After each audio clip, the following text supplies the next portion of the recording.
So good morning, everyone, and welcome to this International Convention on Agricultural and Biodiversity and Food Safety. I am André Lamontagne, Minister of Agriculture, Fisheries and Food from Quebec. Mr. Alain Sancartier is with me, Deputy Minister for International Affairs and Francophonie from Quebec. Mr. Kafiz Haidi, Head of the Bureau on Climate Change, Biodiversity and the Environment of the FAO.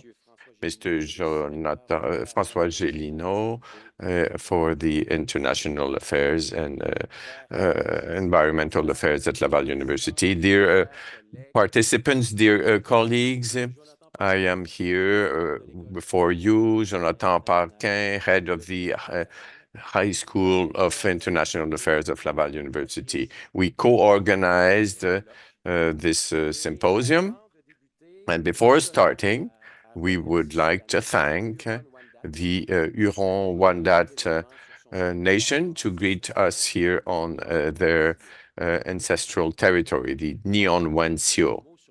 A few words on our school, International School for Foreign Affairs.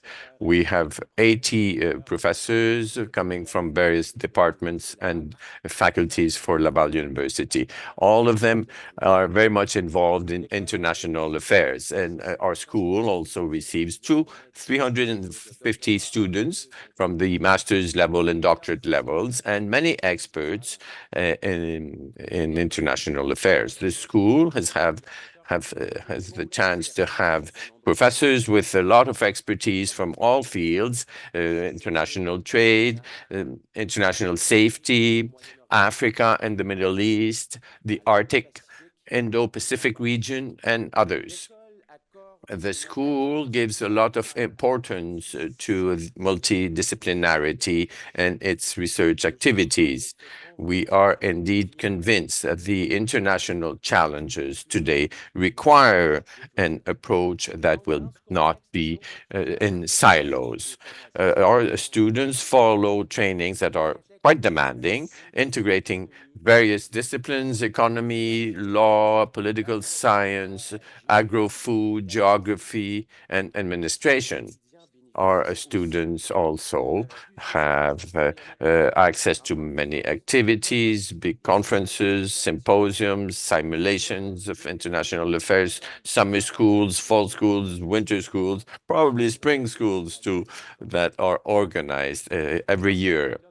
Our international symposium today will be over 3 days, is the best illustration in my eye regarding what we mean by interdisciplinarity. For 3 days, we will have experts from various continents. They will debate about common issues, agriculture, biodiversity, and food safety. As head of the school, I'm very happy to be with you and to be with my colleagues for this international conference, and I wish you a very good symposium and a very good stay here in Quebec City.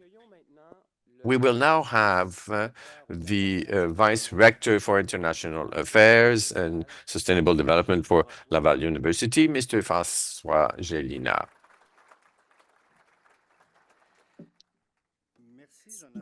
Thank you, Jonathan. Since the Masters of Ceremony has made the traditional greetings, please do as you would have been greeted by me. I'm happy to welcome you all on this International Symposium on Agriculture, Biodiversity and Food Safety. The title of the symposium is clear. We must go from commitment to action. Your participation here is the witness of your will and our common will to come with a pathway in order to better protect biodiversity, to go against the trend. I am happy and I thank you that you are working on this with conviction. Any organization in link with agriculture has a role to play in this objective. The scope of these actions must be at the local, national, and international levels. Laval University is very fond of biodiversity through its commitments in sustainable development and its institutional plan 23-24. And it's called Act Together to Have More Impact, and its research development plan based on sustainable development ideas and its strategy for sustainable development. Our strategy is audacious, coherent, and global. It allows us to go further and have more impact. The efforts that we have had in the years have been fruitful. In 2023, Laval University was the 14th rank in the index and the first rank of Francophone University in this palmarès, in this ranking, based on the actions posed by the institutions in searching for sustainable development. This doesn't mean that we should stop here. There is still a lot to do. At Laval, we have many actions in order to reach these sustainable development objectives. The Institute on Nutrition and Functional Food at Laval is the most important regrouping of researchers in Canada working on innovation in food and health.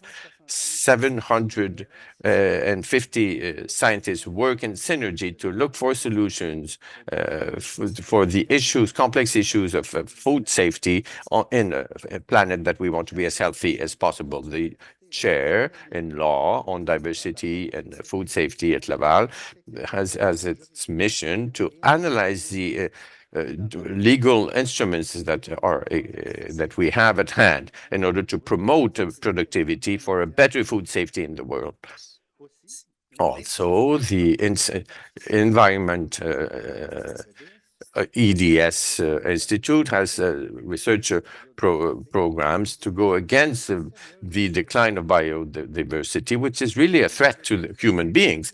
This question is of great interest for many members, be they biologists, geneticians, economists, sociologists, or forest engineers.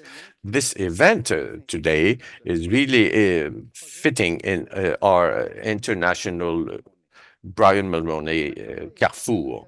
In this project, in partnership with the private sector and the public sector, the Carrefour would like to put forth the leadership of Laval within Francophonie in research and teaching on international questions. The International Carrefour for Brian Mulroney want to honor the very honorable Mr. Mulroney's memory, Prime Minister of Canada from 84 to 93, with thanks to his leadership, thanks to his impact on international affairs. Brian Mulroney is an inspiring model for the youth who will become the agents of tomorrow. The symposium starting today is the first important event made possible thanks to the contribution of the government of Quebec to our Carrefour project. The organization, of course, of such an event requires a lot of coordination and support. I would like to thank many persons, first, the co-chairs of the organizing committee, Professor Geneviève Parent and Mr. François Pitonneau, who have carried this project until the end. I really would like to underline their contribution. Of course, they have been supported by many organizations and persons. First, the École Supérieure of Higher Education from Laval, headed by Jonathan, the Ministry of International Affairs and Francophonie of the Government of Quebec, the UN, the FAO, with which we will renew a protocol of agreement to identify world issues, such as what will be discussed here, the Secretariat on Convention on Biological Biodiversity, the research groups of Quebec, and Inter-American Institute on Food and Agriculture, the youth offices of Quebec, the International Organization of Francophonie for the Sustainable Development.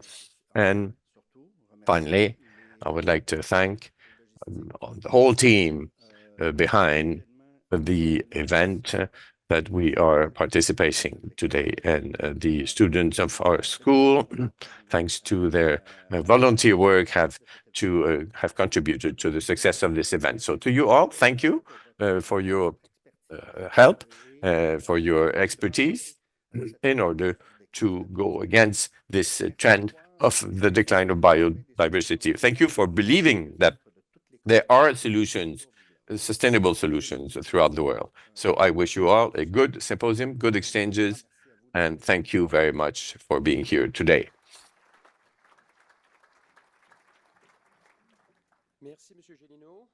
Thank you, Mr. Gelino, Mr. Kavizaidi, head of the Bureau of Biodiversity and the Environment of the FAO. He will be saying a few words.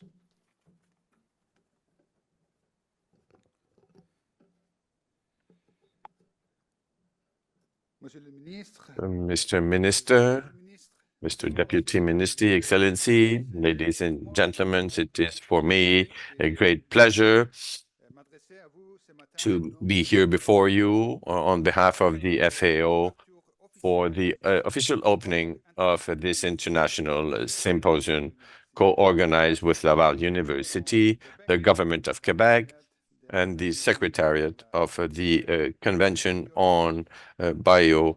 The opening of the symposium takes on a very special meaning. FAO, as you know, is the United Nations specialized agency leading international efforts to defeat global hunger and malnutrition. As many of you know, FAO was founded here in Quebec City almost 80 years ago, in 1945, by some 44 countries in the nearby Chateau Frontenac. Since the very beginning of our creation, the conservation and sustainable use of biodiversity and the adoption of improved methods of agricultural production has really been at the core of FAO's mandate. FAO now counts 194 member countries who got together in 2019 to adopt a strategy on mainstreaming biodiversity across agricultural sectors to further guide FAO's work on biodiversity by reducing the negative impacts of agriculture on biodiversity and by promoting sustainable agricultural practices.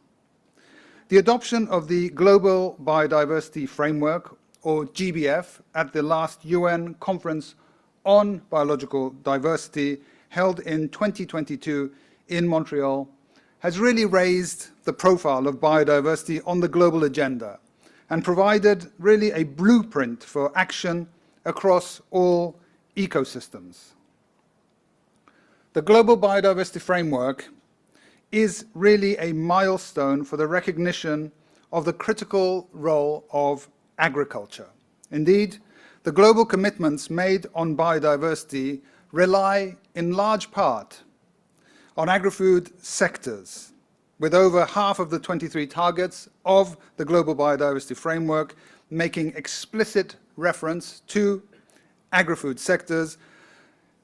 I think it's safe to say that the success of the GBF largely relies on the engagement of and implementation by our sectors, by the agri-food sector. Given that we only have 6 short years to implement this very ambitious framework, we have to turn with urgency to the question of how to implement the commitments that have been taken, something that largely has been left to governments, to producers, to farmers, institutions, and other stakeholders to work out. I have great expectation that this symposium can help us to advance on this critical question of the how. Of course, I recognize that we're not starting from scratch. At the request of our members, FAO is already supporting countries with the revision and implementation of their national biodiversity strategies and action plans, with the alignment of agricultural policies with the targets of the Global Biodiversity Framework, with the development and implementation of projects that are aligned with so many of these targets, and with the development and testing of indicators, including for the GBF, to allow us to measure whether we're moving in the right direction and our trajectory. The technical roadmap that you're going to discuss during this symposium can certainly help to further inform the efforts already underway. Now, many partners and stakeholders like us are also working to promote the sustainable use of biodiversity and sustainable agriculture. In this context, we are delighted to have invited here and to have joining us food producers, their representatives, and the actors that support them, to hear their voices, to learn about their efforts they already undertake, and understand what is needed to accelerate the contribution of the agri-food sectors to the implementation of the global biodiversity framework. I wish to thank all of them for taking the time to join us. Ladies and gentlemen, some of you have attended here in September of 2017 the International Symposium on Food Security and Nutrition in the Age of Climate Change that was organized by the Government of Quebec in collaboration with us at FAO. From there, really, we have developed a privileged collaboration with the Government of Quebec. And with thanks to their generous contributions, we're successfully helping 3 countries, Senegal, Haiti, and Côte d'Ivoire, to work on effective policies, to improve farmers' capacities, and to develop science-based data to combat climate change. These initiatives are also helping us to learn and understand the needs on the front lines of climate change, on the front lines of biodiversity, and to replicate the experience and the support from these countries to the many other countries that are now coming to us for help. What we have seen clearly through the work that we've undertaken with the support of the Government of Quebec is that agriculture, food, climate, and biodiversity are deeply interconnected and need to be addressed together. I think you mentioned, Dean, that this is the critical intersection between the sectors. We have to be cross-sectoral in our approach and multidisciplinary in the solutions we provide. For our part, FAO advocates for agri-food solutions that bring multiple benefits. Benefits for food security, benefits for biodiversity, and of course for climate change. And because resources are limited and challenges are big, we must have urgent and holistic and joined up action. The interconnection between food security, biodiversity loss, and climate change means that resolving one issue is dependent on addressing the others. Better coherence and coordination can speed up the implementation of the Global Biodiversity Framework, can achieve the goals under the Paris Agreement, reach land degradation neutrality, and help countries to meet Sustainable Development Goal 2 to end hunger. I invite all of us to keep these interconnections in mind this week during the discussions and to reflect on actions needed to achieve the targets of the GBF in the context of this interconnectivity. Actions are needed, but sound knowledge and evidence is also needed to guide these actions. It is a critical component. Now, with the imminent renewal of the Memorandum of Understanding between Laval University and FAO that was mentioned just before, we look forward to continuing our work together to address so many of these knowledge gaps that still exist. With that said, and to conclude, Excellencies, ladies and gentlemen, the conferences of the parties on biological diversity, or COP16, and the one on climate change in Azerbaijan, or COP28, both take place this year. Biodiversity, climate, and indeed land degradation, all 3 COPs taking place towards the end of the year. And this gives us an opportunity to begin to tie together these critical agendas and to use agri-food systems and the solutions that they can provide, as I mentioned yesterday, like the golden thread that ties together these 3 occasions and indeed the response needed from countries to bring into life the promises and ambitions of these conventions. We will continue to support exchange between the state and non-state actors to feed these discussions and ensure that commitments are connected to the reality of stakeholders, especially farmers, pastoralists, forest dwellers, and fishers, and all of whom are custodians of biodiversity for food and agriculture. Biodiversity and, of course, the genetic resources are the basis of agriculture and must remain the safety net of farmers. We express really our heartfelt gratitude to the Government of Quebec for inviting FAO to co-organize this significant event. We're very grateful for the partnership with Laval University and, of course, with our work together with the Secretariat of the CBD, and very grateful for all colleagues who came together to bring us into this room and to generate the conversation that we're going to have. I extend my sincere thanks to all of you, of course, for participating in the symposium, and we really eagerly await the discussions and of course, the productive outcomes. Thank you again for your presence. Thank you again for your partnership. Thank you again for coming together, and we look forward to the rest of our time here. Thank you.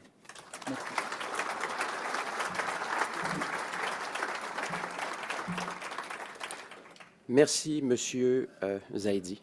Thank you, Mr. Zaidi. I now introduce Mr. David Cooper. He will say a few words. He is the Secretary Executive by interim, acting Secretary on biodiversity.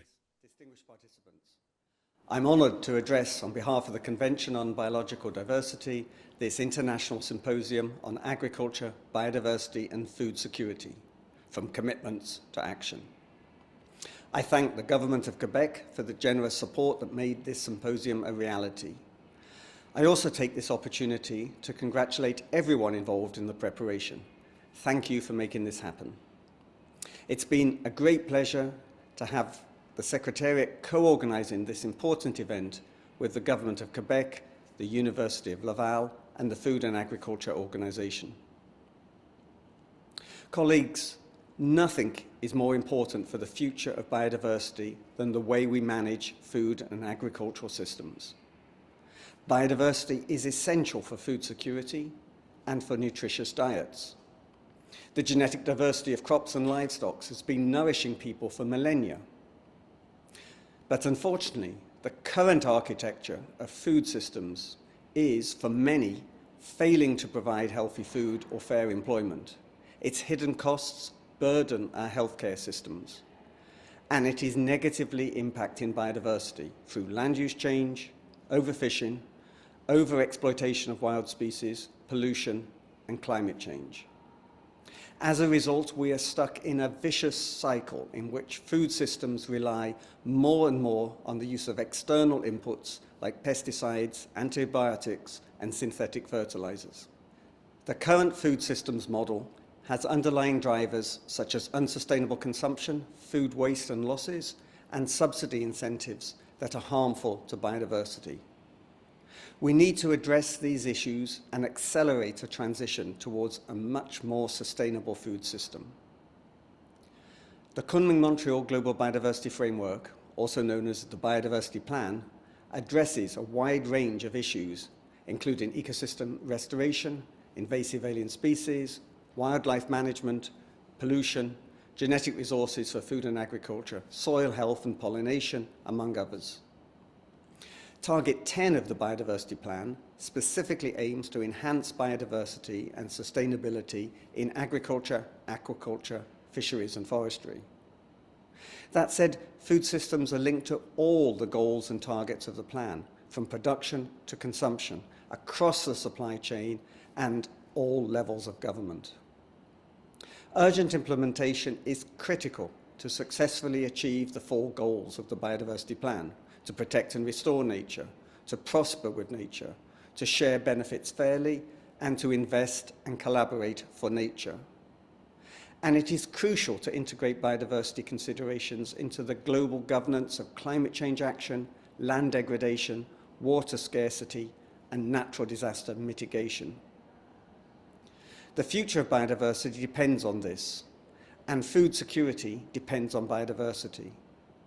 We need to ensure gender-responsive approaches and the effective participation of family farmers, smallholders, paysans and campesinos, fisherfolk and indigenous peoples. They are all important guardians of agricultural biodiversity and traditional knowledge, and they must be engaged in decision-making as well as in implementation in the field. This international symposium brings together participants representing academia, the agricultural sector and policy-making institutions in several countries and different regions.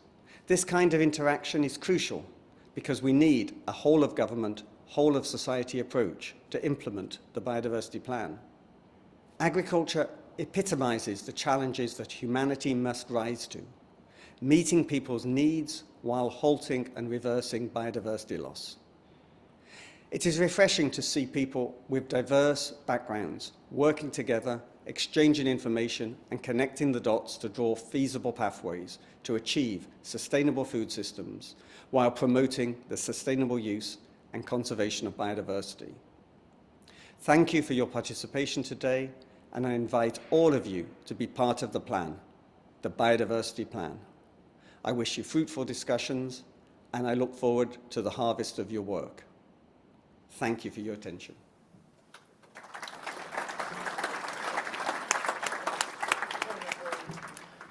Alors, j'invite maintenant Alain Sancartier, sous-ministre des Relations internationales. Alain Sancartier, Deputy Minister of International Relations and la Francophonie of Quebec, to say a few words.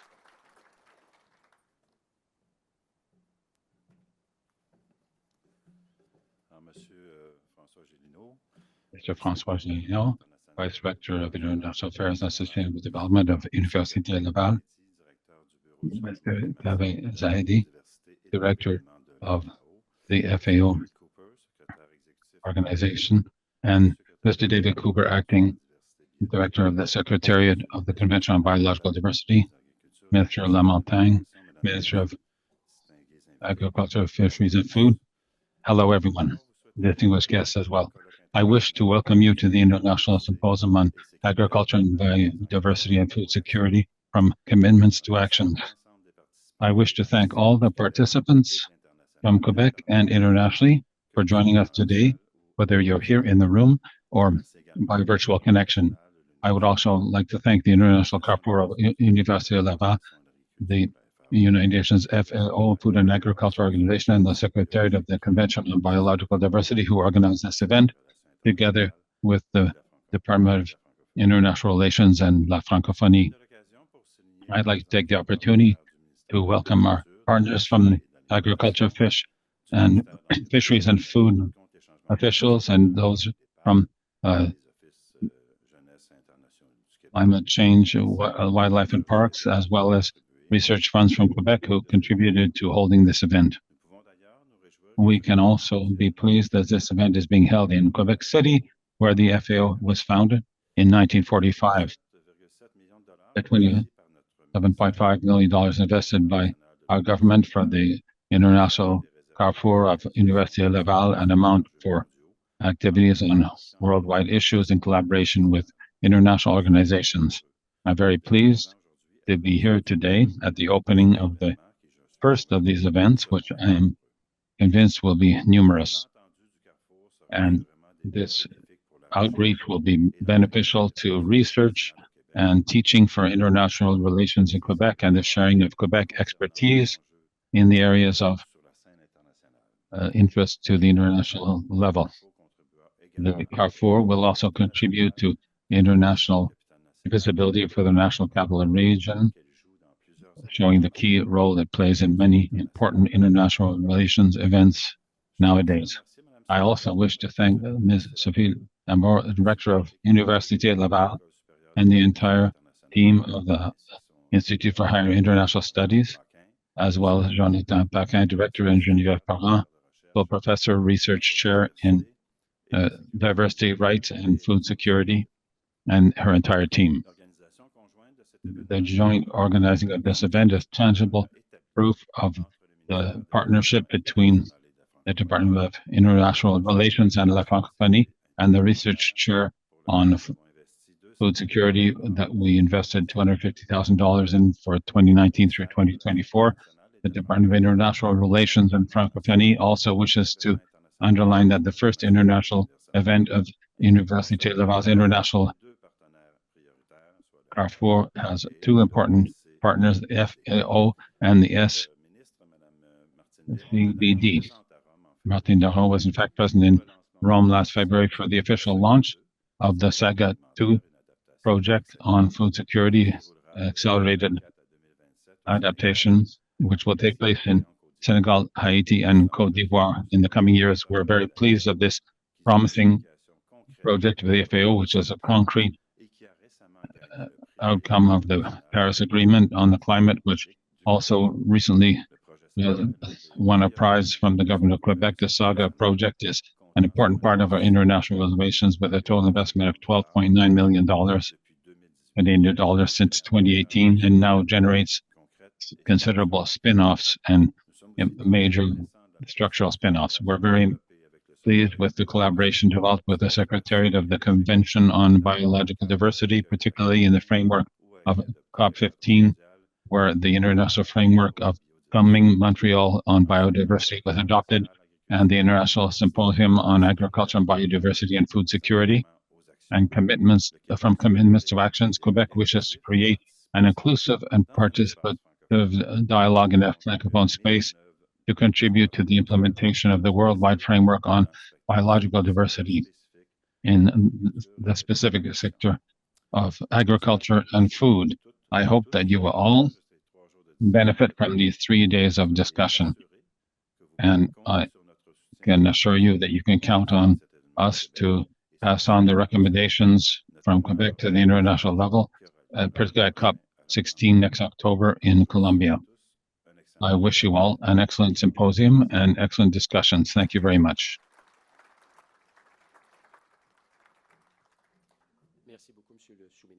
Thank you very much, Deputy Minister. And now I would like to give the floor to André Lamontagne, Minister of Agriculture, Fisheries and Food of Quebec. Mr. Lamontagne.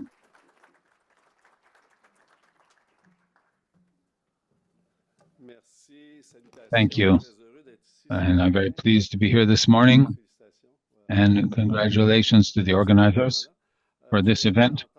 I'm very pleased to hear Mr. Zaidi and Mr. Cooper mention that in your 3-day symposium, you will have farmers, men and women, farmers from many places, because when I was at COP26 in Montreal, in the various negotiation workshops, there were some things that I realized that there were a lot of people who were not connected with the field of agriculture, who were discussing very important issues that would have a substantial impact on our farmers. And I thought that it was unfortunate. So knowing that in a symposium such as this, for 3 days, that you'll be discussing important matters that affect agriculture, and that there will be farmers involved, it's very good news, and I congratulate you for that. But of course, we cannot all go out every day and be in the field, whether you're a researcher or a member of a regulatory organization or a visionary of the future or an activist. Whatever your professional obligations are, they keep you far from the farm fields, but you made the choice to be here for these 3 days with commitment, with the goal of having our roots be as common and as strong as possible. And I thank you for that, because as you know, in 2024, of course, borders tend to vanish and country roads become global, and cultivated fields become huge. And in some areas, there are huge challenges that we share. So we all share a great deal of issues related to our food supply, which we want to preserve because we want to provide a quality food supply for all humans present today, as well as those that will follow in future generations. We want to, of course, protect biodiversity. We want to adapt to climate change, and we also want to celebrate our farmland because we have the DNA of every nation and people in its agriculture, and we want to, of course, benefit from our knowledge. So everywhere, agriculture is a human driver that is social, economic, and historical and territorial. Everywhere, agriculture fits into the DNA of peoples. And Quebec is no exception to the rule because, as you know, our territory, defined by 4 very distinct seasons, determines our approach and requires us to invent and reinvent. So people from here that are present today for the 3 days, no doubt have a huge appetite to talk about our reality and to learn from your realities. For example, in Quebec, we made a choice in agri-environment to compensate efforts to stimulate research and direct assistance to farm businesses. The choice we made was the carrot rather than the stick. This approach is based on a fundamental premise that our farmers are well-meaning professionals who are passionate, who get up in the morning with the will to do better. And for many people, their success helps other people do better. In 2020, we launched a sustainable agriculture plan that places farmers at the heart of the action, and their objective is to follow up, to accelerate the adoption of good practices, concrete work in the field, transfer and sharing of knowledge. And we also want to adapt our interventions to regional specificities and contexts of different production models. We want to preserve our ecosystems and increase our ability to produce well, and to produce better, and reduce pesticides use and the risk to health and environment, improve health and conservation of soils, improve fertilizer management and water management, and even improve biodiversity. In the same line of thinking, we've created a Quebec network for sustainable agriculture, which includes 245 researchers from 29 universities and affiliated research centers, with the mission of ensuring that research efforts are focused on the benefit of a more sustainable agriculture.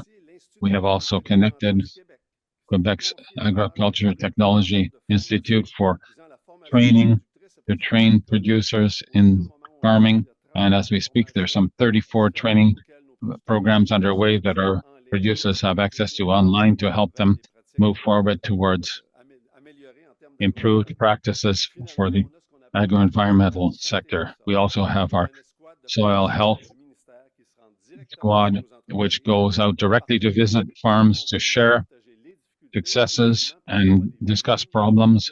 And it's a showcase for producers in some regions to discuss things with specialists in order to go home with additional information and knowledge for new practices. As I said earlier, we focus more on the carrot than the stick for change and practices in agro-environment, rather than we want to encourage it rather than force them. And we have champions. We want to encourage those who are more hesitant to move forward. Since 2022, more than $119 million have been committed to compensate agro-environmental practices on farm, and it works. There are arrangements that have been made to improve the use of the area for pollinizers and other auxiliary species, and also for carbon sequestration, and practices to improve soil health, such as long-lasting crops and the coverage crops outside of the season that capture carbon and reduce the use of nitrogen and phosphate to base fertilizer. We want to move forward with the choice of actions to foster our environmental actions and stimulate biodiversity in agriculture, and especially to ensure food security for the largest number for future generations. We have the responsibility for that. So I wish to thank the organizers for this excellent event, and also all the participants. One thing is certain: by pooling our efforts, we will be able to do more. Thank you, and I wish you a very rewarding symposium. Thank you.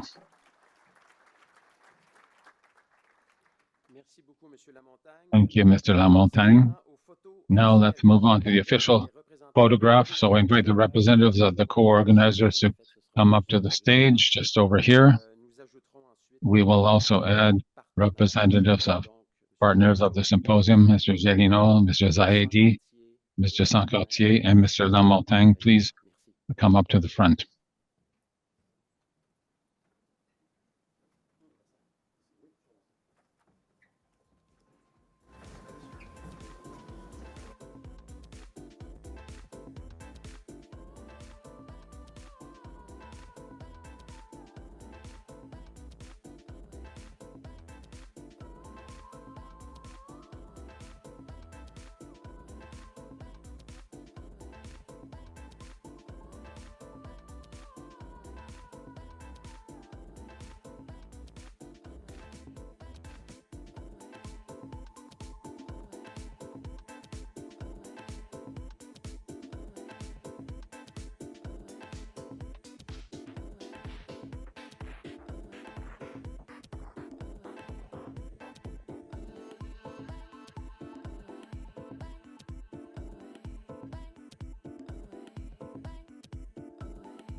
J'y vais? Oui.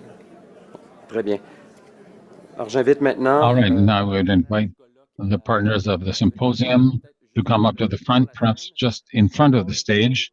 Lloyd for EECA, Janice Bailey of the FRQ, Geneviève Parent of the Research Chair on Diversity and Food Security Rights, Cécile Martin Phillips of EFDB, Jean-Stéphane Bernard from Logic, Denis Roy, Dean of the Faculty of Agriculture and Food Sciences of Université Laval, Anne-Marie Laflamme, Dean of the Faculty of Law of Laval University, and Alain from Social Sciences of Université Laval.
Alors, merci à toutes et tous. I wish to thank you all, and I'll now give the floor to Amalia, Daniela, Renosto, support for the program and senior advisor of the Climate Change Office in Biodiversity and Environment, who will be our master of ceremonies for the coming 3 days. So thank you very much. And I wish you an excellent symposium and enjoy your visit in Quebec City. And I look forward to seeing you again. Thank you very much.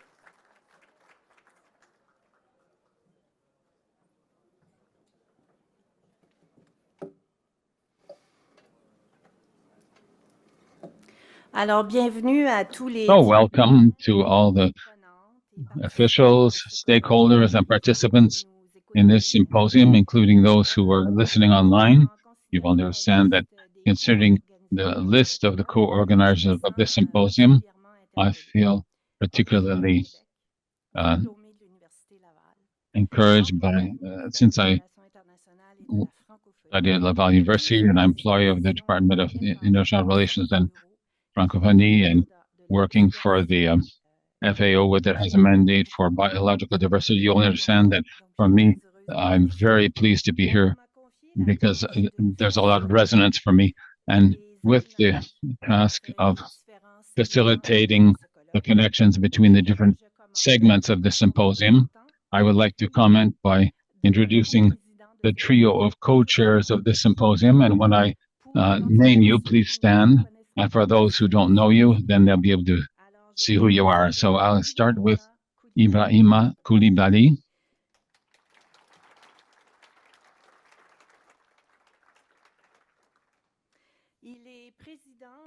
who is chair of the Pan-African Platform of Farm Organizations, the PAFO, and is president of the ROBA, a network of farm producers organizations in Western Africa, LACNUP, which is National Coordination of Farm Organizations in Mali, and is also an active farm producer in the field of market garden, tree production, grain production, and has livestock and produces honey in the region of Koulikoro. He is involved in paysan movements at all levels since the democratization of Mali in 1991 to promote family farming. He is one of the founders of LACNUP and has been chair of it since 2004. With LACNUP, he has been one of the instigators in 2006 of the promotion by the Mali Parliament of an act on promotion of farming that brought in the concept of food sovereignty in its objectives and which acknowledged the central importance of family farms in all farm policies. Ibrahima Coulibaly was appointed ambassador to the UN for the National Family Farm Year in 2014, and in 2007, he handled the organization of the first World Forum on Food Sovereignty. And in the same spirit, he was one of the important members from West Africa to deal with liberalization of agricultural trade and negotiated partnerships between the European Union and African countries. For a number of years, Ibrahima Coulibaly has been advocating in the paysan movement the development of an agroecological approach to food systems production and including land-related aspects. Welcome, Mr. Coulibaly.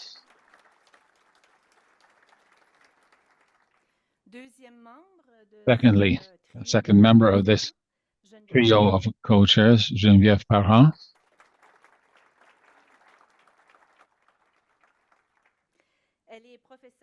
who is a full professor at the Faculty of Law of the University de Laval, where she holds the research chair on law of biodiversity and food security, the DDSA chair, and is an associate member of the Academy of Agriculture of France and part-time member of Agricultural Review Commission of Canada, and participates in a scientific council of the World Organization of Farmers, and has a PhD in international law.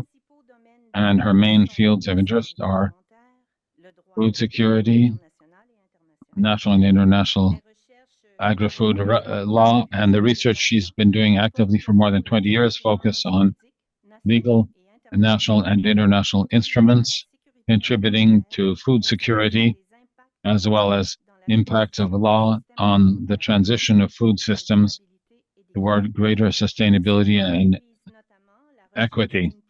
She also is involved in research on greater consistency between international economic law and other fields of law toward sustainable worldwide food security. Ms. Parent has published many scientific articles and is often invited to speak at various national and international meetings on food security. Welcome, Ms. Parent. And finally, the third member of this trio, François Pitou,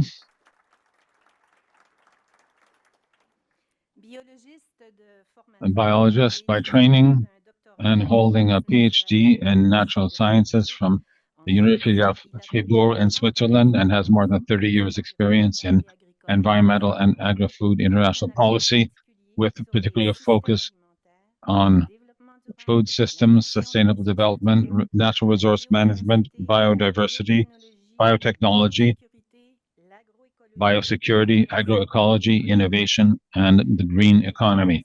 From 2015 to September 2019, he held the position of ambassador and permanent representative of Switzerland to FAO, the International Agriculture Development Fund, or FIDA, and the World Food Fund, the PAM.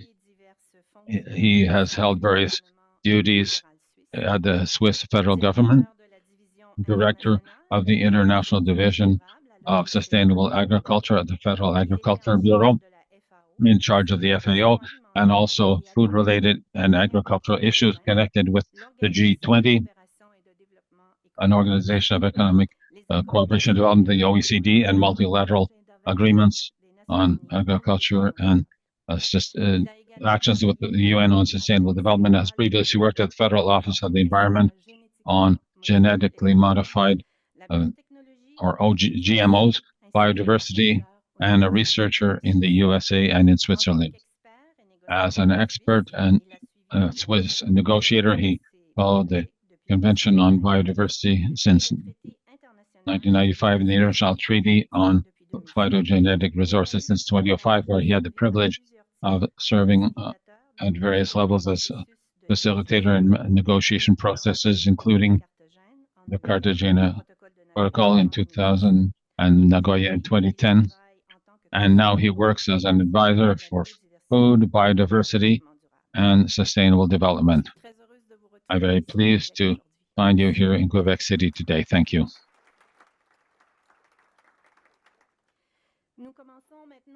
We will now begin the heart of the matter with the discussions. We have 6 introductory speeches. We will not read out the biography of all the speakers. You can find them online by clicking on the link on their name in the program, a program that is quite well filled. There'll be careful time management. There's a clock that you'll see, and we will signal you when your time is used up. And in fact, you have a twofold challenge, which is to respect the amount of time given you while also speaking slowly to facilitate the work of the interpreters. So, good luck. Our first speaker is on the theme of agriculture, biodiversity, and food security, situation and challenges. Frédéric Castel and Julie Bélanger, both from the UN Organization for Food and Agriculture, FAO. So you have 25 minutes in all and not each. Thank you.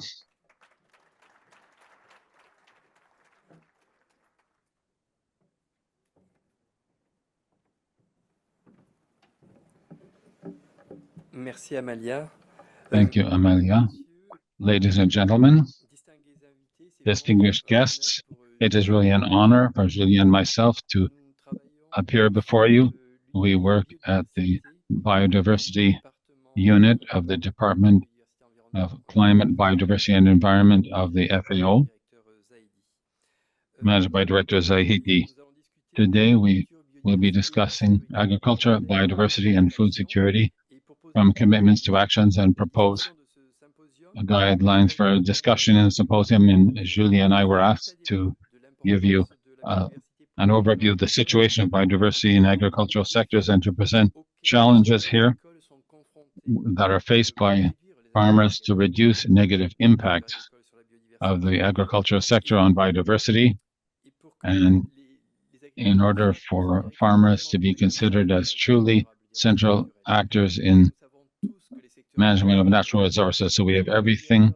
We realize that they're important stakeholders in biodiversity and also can contribute a great deal to protect biodiversity. And in the course of this presentation, we're going to try to show you the importance of placing farmers at the center of discussions and actions.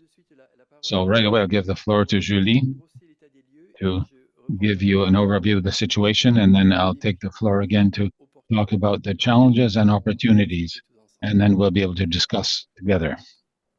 Thank you.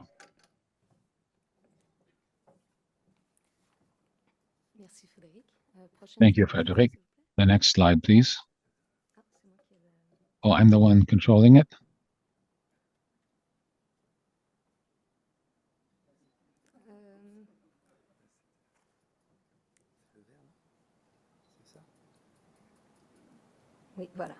Here we are. So we are halfway through the agenda of 2030 of the UN for sustainable development. In the objective of sustainable development 2, to eliminate hunger in the world, has not seen improvement since 2015. On the contrary, the number of people suffering from hunger around the world has increased, with 783 million people suffering from hunger, and 3.1 billion people don't have the means to have healthy food, and 2.6 billion people were overweight at the same time.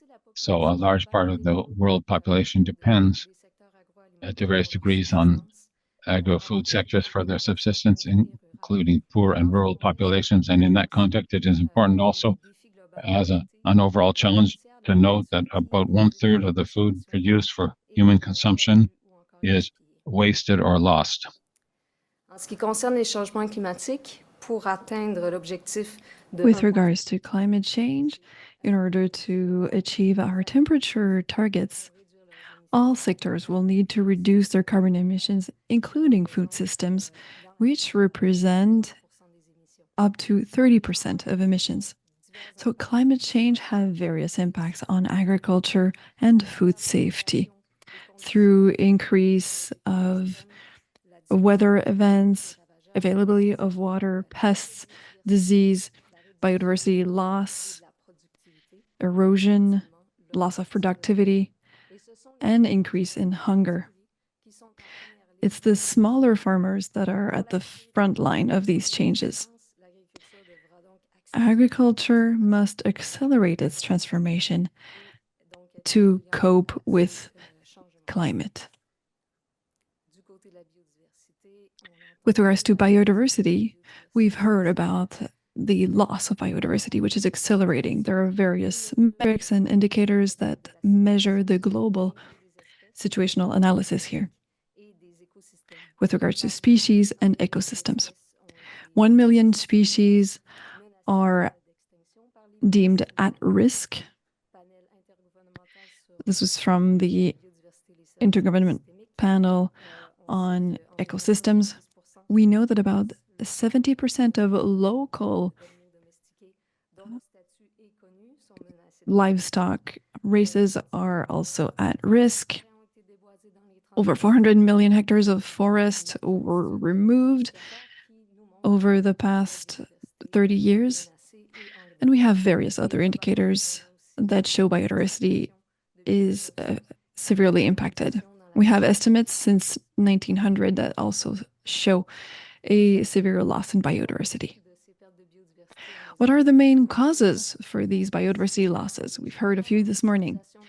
Mostly changes in soil and water use, overexploiting resources, climate change, pollution, and invasive species. These causes have their roots oftentimes in unsustainable agricultural practices. The conclusion here is that agriculture has huge leverage for biodiversity through both positive actions and addressing changes. We've heard it, biodiversity is essential. Farmers, people who live near the forest, fishermen, indigenous people, local communities are the main custodians of biodiversity. Biodiversity is essential for various strains and races, species and ecosystems. And beyond food destined to our place, a lot of species support the food chain. For instance, 91 countries participated in the assessment on the state of biodiversity for food and agriculture. They've identified 440 species that they are managing in order to contribute to ecosystemic services. Many more species are not managed, but are also considered essential. For instance, for bees, we hear of bees quite a bit, but we also have other species contributing to pollen spreading. A lot of species also ensure proper soil, which is essential, again, to agriculture. We need, therefore, huge efforts to be invested in this field in order to have a strong biodiversity. These efforts must be better documented and amplified.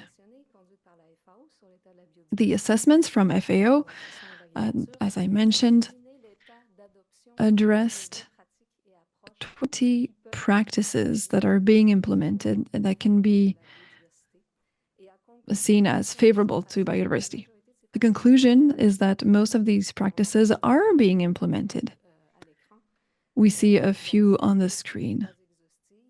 This is not a full list.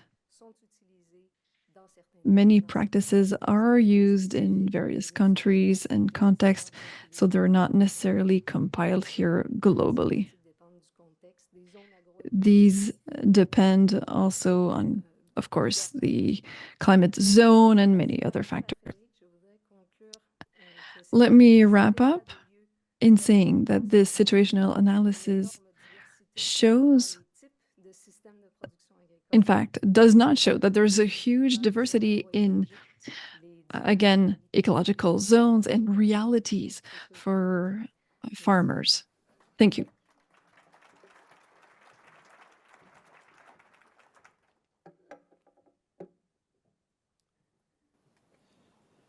Donc, je vais maintenant vous parler des défis. Let me now discuss challenges and opportunities. Following these few words from Julie, we may wonder, are agricultural sectors the worst enemies or best friends of biodiversity? We tend to think that farmers are the best allies because biodiversity is clearly essential for food production. We do believe, however, that there are challenges related to this. In order to do that, we must leverage several factors and work on both the technical and political aspects. One of the highest levers is working on governance and try to better harmonize sectoral policies. So whether fisheries, forest management, agriculture, so both policies related to climate change and to farming.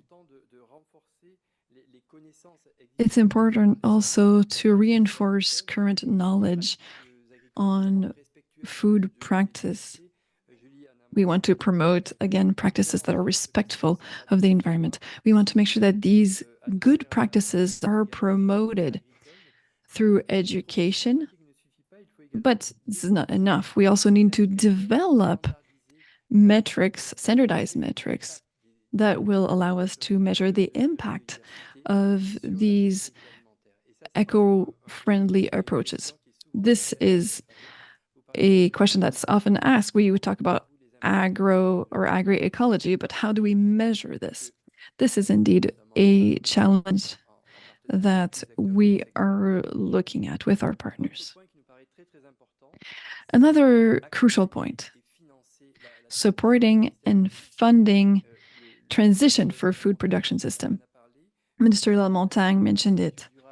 The Sustainable Agriculture Plan in Quebec addresses this. We had a meeting yesterday, actually, about this. This is extremely important. It seems to be one of the right ways. When we look at what's going on in Europe, we see that we currently are focusing not so much on incentives, but more on other things. So how can we help this transition?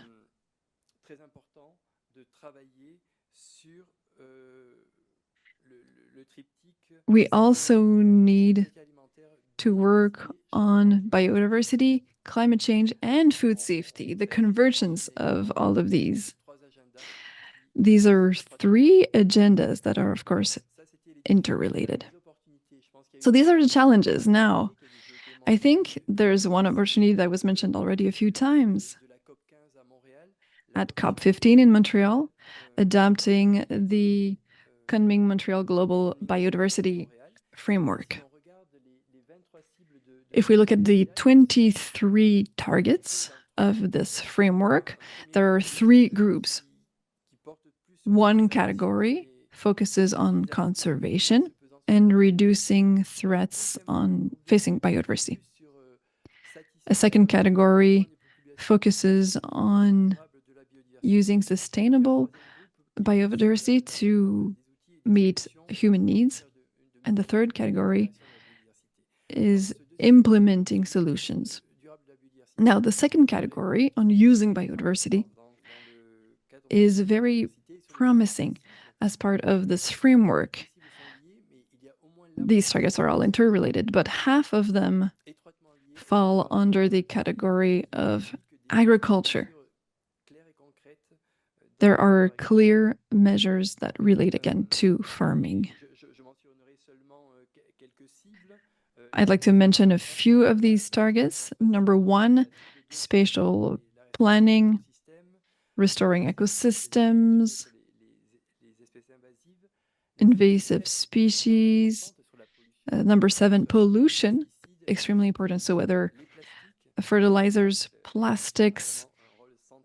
So agriculture, again, is at the core of this. Target 8, climate change. And the one that's really at the core of FAO's mandate is number 10. So we're talking here about sustainable management of farming sectors through the use and promotion of respectful practices. We're talking about agroecology and other innovative practices. So again, agriculture plays a central role. Implementation of the Global Biodiversity Framework is for everyone again.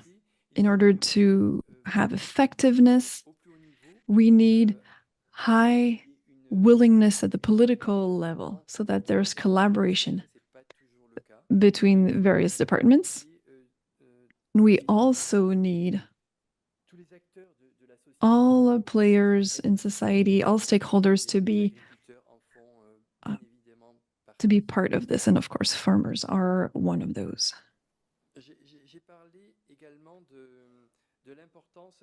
I mentioned the importance of food safety, climate change, and biodiversity loss, and this nexus. These are truly interconnected and must be looked at collectively. Most of the time, we look at all these pillars in silos. So we're talking about various measures without looking at the impacts on one pillar over the other. We may also implement measures to, for instance, sequester carbon, but these may have a negative impact on food safety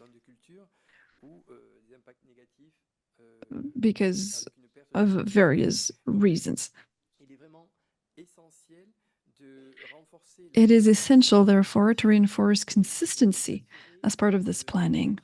We need to make sure to work together on these national biodiversity strategies and action plans, and also contributions, nationally defined contributions, and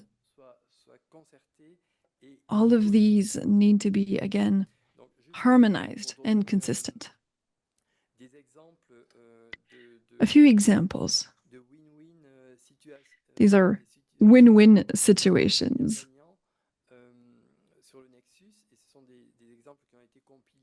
These examples were compiled through a study done by IPCC.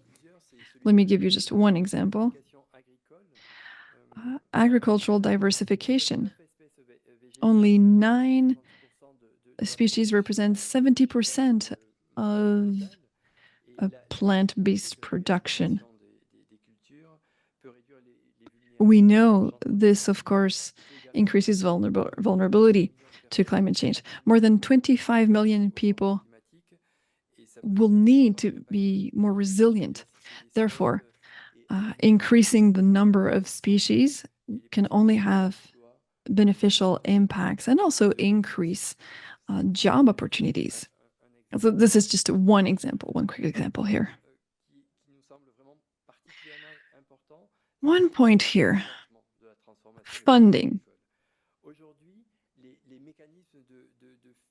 As of today, funding instruments are not enough to cover the costs to fight hunger and fight biodiversity loss and also climate crises. So we see here that the funding, just to give you an example again, the amounts awarded to the food system are very low. You can see them in yellow. The agri-food system is the one that needs the most funding in order to adapt to climate change. Only 20% of funds related to climate development were related to agri-food systems. Same for biodiversity. In 2021, only 20% of the climate-related development funds had an objective. No, let me start again. 60% of these projects did not have any relationship with biodiversity. There you go. So we see that funds are being multiplied for climate change mitigation. And it seems to us important to remind people that we need to work not just on conservation, but we truly need transformation of agricultural systems. Okay, let me try to present this very quickly, how FAO is addressing these challenges. I believe here that we are supporting transformation of agricultural systems through various strategies.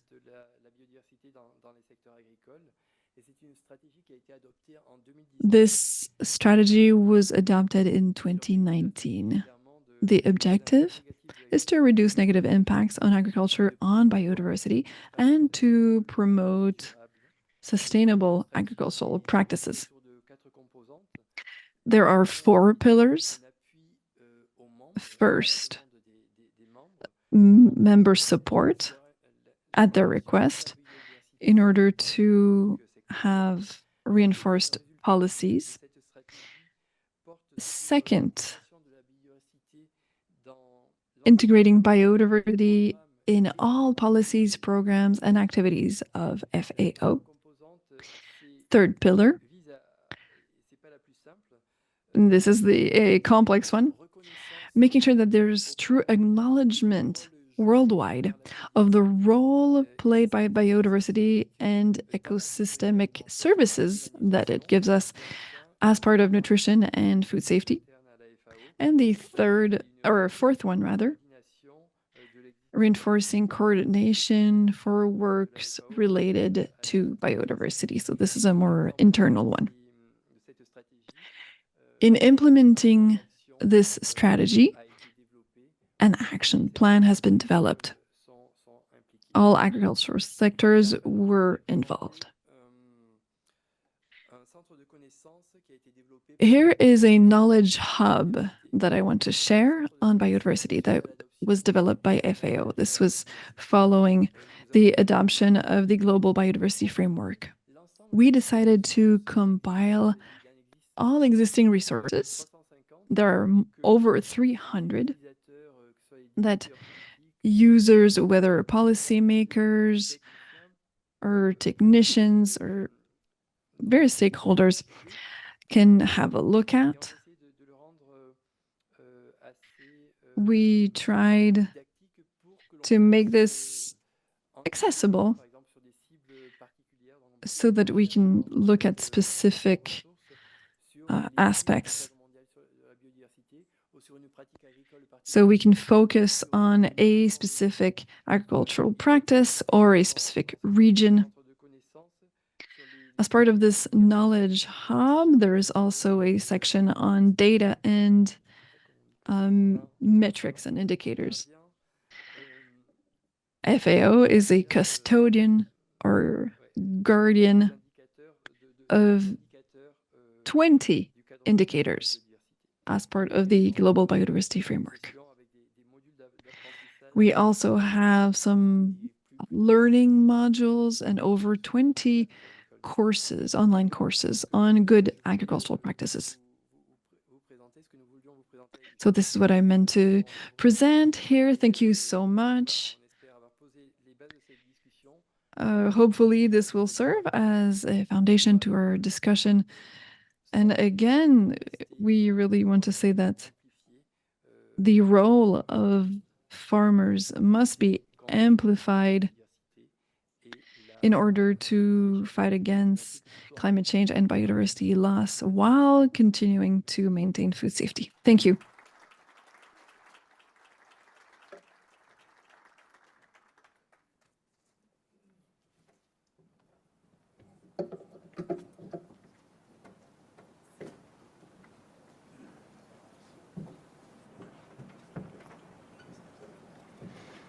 Alors, merci à Frédéric Castel et Julie Bélanger. Thank you, Julie and Frederick, for this intro.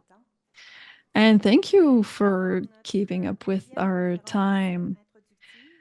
A second intro will be on the main targets of the Kunming-Montreal Global Biodiversity Framework relating to agriculture.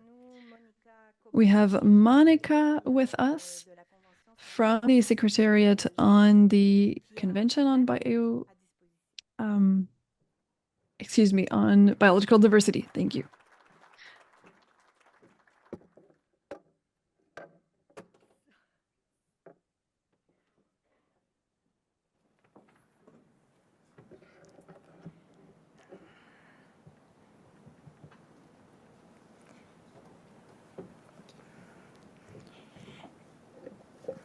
Excellences, distingués co-présidents, chers collègues et chers participants, bonjour.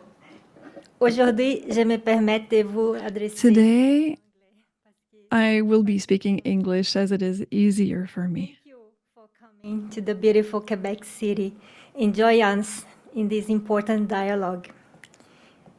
I'm really happy to be with all of you. And at the end of these 3 days, our goal is to present to society some pathways to have a more sustainable agriculture. In some way, all of us here is connected to food systems.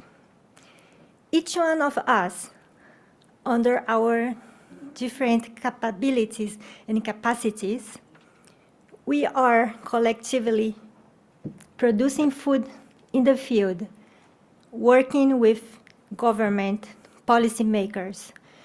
We are doing research and development. We are supporting countries, but we are all consumers.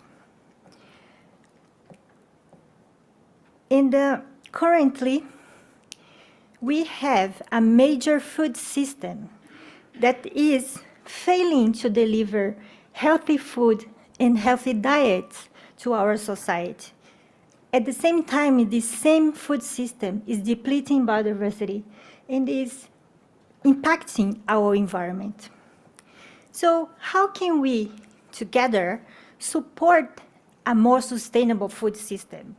How can we align this food system transformation with the biodiversity goals? So my mission today is to present the Kunming-Montreal Global Biodiversity Framework and highlight the targets that's related to food systems. How many of you have heard about the Kunming-Montreal Global Biodiversity Framework? Okay, good. And how many of you have heard about the Biodiversity Plan? Very few. Okay. So I will do my best to explain what is the Biodiversity Plan, what is the Kunming-Montreal Global Biodiversity Framework that Frédéric already gave us a flavor. And hopefully, by the end of this meeting, this symposium, we will all be part of this plan. So, this is the agenda. First, I would like to start by talking about the global challenges that our colleagues from FAO already introduced. So I would like to connect this background and then make the linkage. Why do we need a biodiversity plan? And how we connect the biodiversity plan to agriculture? Second, I will present the framework and the targets that is related to agriculture. And then I will discuss it briefly, how this is connected. And by concluding, I will show in the global scenario how we can connect all these dots. So, ladies and gentlemen, right now we are facing important global crises. Many previous speakers already mentioned crises including water, biodiversity loss, climate, land degradation, and pollution crisis. At the same time, with limited resources in only one planet, we need to feed the growing population with nutritious food. In this scenario, we are looking for solutions for climate change, but also we are working together to defend the human rights. For instance, the right for clean water and sanitation, more recently, the right for a clean and healthy, sustainable environment, and the right for food. If we look closely at this intersection, we can see the role of food in agriculture. First, food in agriculture is supporting climate change mitigation and adaptation. Second, we need to better manage our water use, and also other external inputs, including fertilizers and pesticides, because the excess of those inputs are ending up in our water and causing pollution. Third, we need to reduce the impact on biodiversity and promote a healthy environment for human well-being. And last but not least, we need to increase food production, but with a more efficient agriculture system. So, agriculture and biodiversity go hand in hand. Agriculture is biodiversity.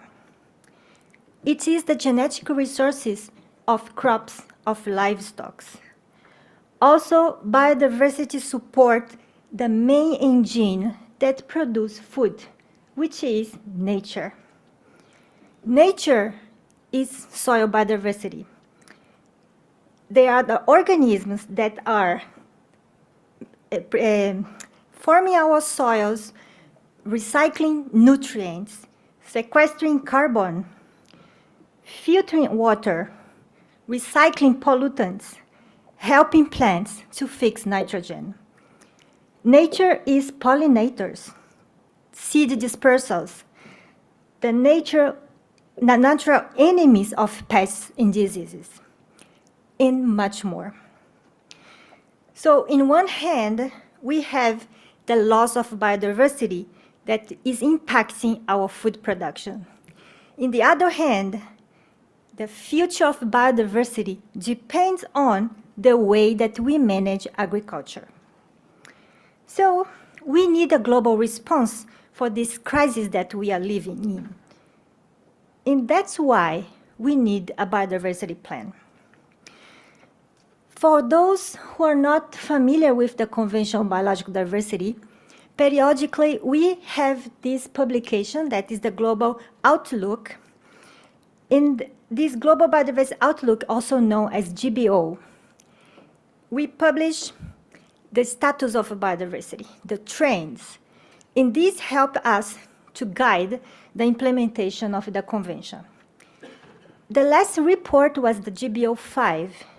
Indeed, it shows us that we need some pathways to put nature back. We need to bend the curve of biodiversity loss and put the planet back on the recovery path. The pathway includes, as you can see, the conservation and restoration of biodiversity, climate change actions, reduction of the drivers of loss, and sustainable production and consumption. All this is a call for a transformative change. And if you look at this plan, clearly we see the role of agriculture. We're calling for a food transformation. Food system transformation. So this urgent need to bend the curve of biodiversity loss was what motivated all the country's leaders to build the mission of the Kunming-Montreal Global Biodiversity Framework, which is the urgent need to bend the curve of biodiversity loss and put the planet back in a recovery path. Finally, in 2022, the world adopted the Kunming-Montreal Global Biodiversity Framework. And this framework is a very ambitious framework. Recognizing that we only working with the environment sectors, we are not able to deliver what was requested. We need to engage all society. We need to engage all of you. We need to have the agriculture sector on board. So this framework calls for a whole of government and a whole of society approach. In order to deliver this message and invite people to be part, we have the biodiversity plan, which is an easy way to communicate the framework. So this way we're trying to encourage constituencies beyond our group to engage. In what is inside the biodiversity plan? It's the framework. It's the Kunming-Montreal Global Biodiversity Framework. And the vision is aligned with the Convention on Biological Diversity long-term vision that is living in harmony with nature. It has 4 goals and 23 targets. And the 4 goals are conservation of biodiversity, B, sustainable use of biodiversity, C, access and benefit sharing, and D, implementation in financial mechanisms. The mission is what I showed you, the history of this mission, which was the need to bend the curve of biodiversity loss. The targets we grouped in 3 groups, and then we have, a cross-cutting elements that help us to break silos and have different constituencies working this collective effort to implement and support countries on this implementation. We need coherent actions to address these multiple global challenges. The last part is what countries are working now. They need to prepare their national targets, their national indicators, and also we need the help from different expertise to support countries to bring all these components and work on their national targets in monitoring. Here, now I would like to discuss the targets. What are the targets that are connected to agriculture? So going back to bend the curve of biodiversity loss, food and agriculture has an important contribution to this curve, to change the trend. Agriculture can help to redesign the food systems and be part of the solution to solve the global challenges that I mentioned in the beginning. Also, agriculture-related targets can help us to improve productivity and achieve the food security and nutrition that we requesting. So, Target 10 is about agriculture, fisheries, forestry, and aquaculture managed in a sustainable way.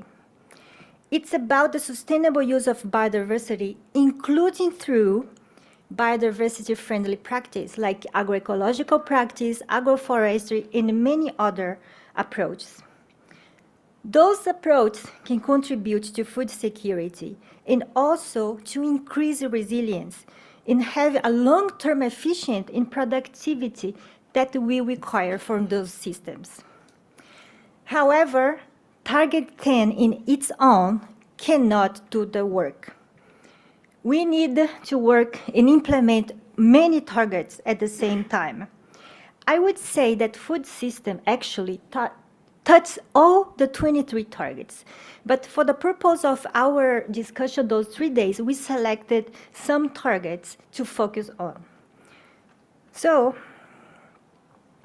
we have Target 1, which is about managing all areas in this planet under effective planning and management, including the agricultural zones. Target 2 is about ecosystem restoration, including also restoring degraded lands for agriculture production. Target 3 is about protection, conservation, also corridors. And just would like to remind all of us that including wildlife has a very important contribution to food security. For instance, the corridors that we have habitats for wild pollinators. And then we have Target 4, that's about maintaining and restoring the genetic diversity within and between populations of native, wild, and domesticated species to maintain their adaptive potential, including through in situ and ex situ conservation. Target 6, eliminate or mitigate the impact of invasive alien species. Invasive alien species include agriculture, pests, and diseases. Target 8, minimize the impact of climate change and build resilient food systems. Target 11, on ecosystem services, which include soil biodiversity, pollinations, and other functions and services.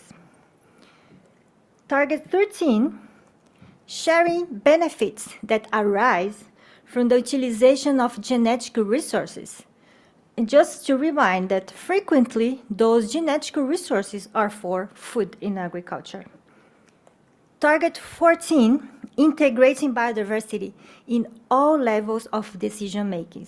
For example, we need to align the environment, agriculture, animal, and human health policies to have coherent policies.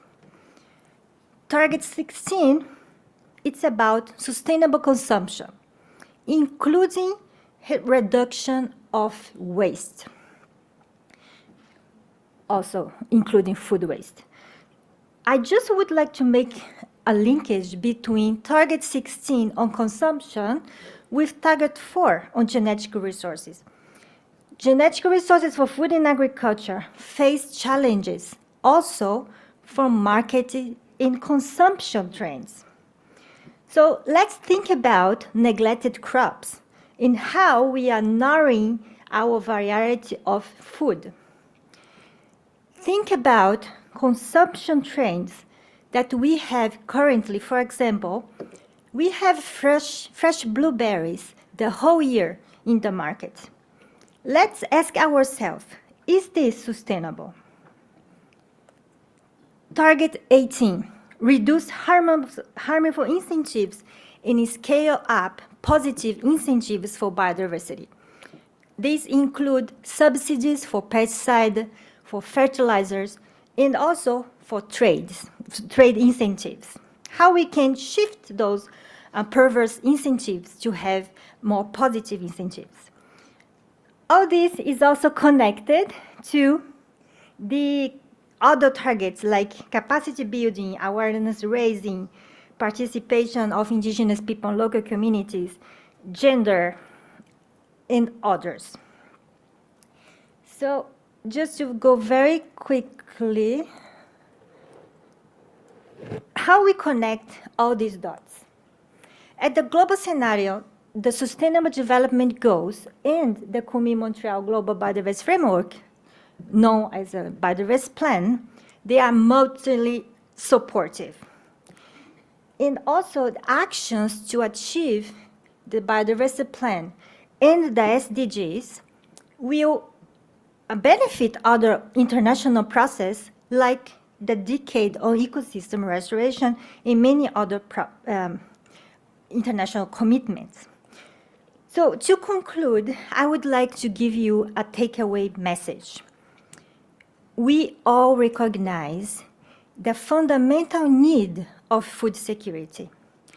And we know that food systems can be more sustainable. Global challenges cannot be seen as a dichotomy, like in one hand we have food security, and on the other hand, biodiversity conservation. They need to go together. The biodiversity plan can be a tool to support countries to connect all these dots and implement coherent policies regarding biodiversity and other policies like agriculture and health. We all have a role to play. We can produce nutritious food and live in harmony with nature. So with this, I invite all of you to be part of the biodiversity plan for life on Earth. And I thank you for your attention.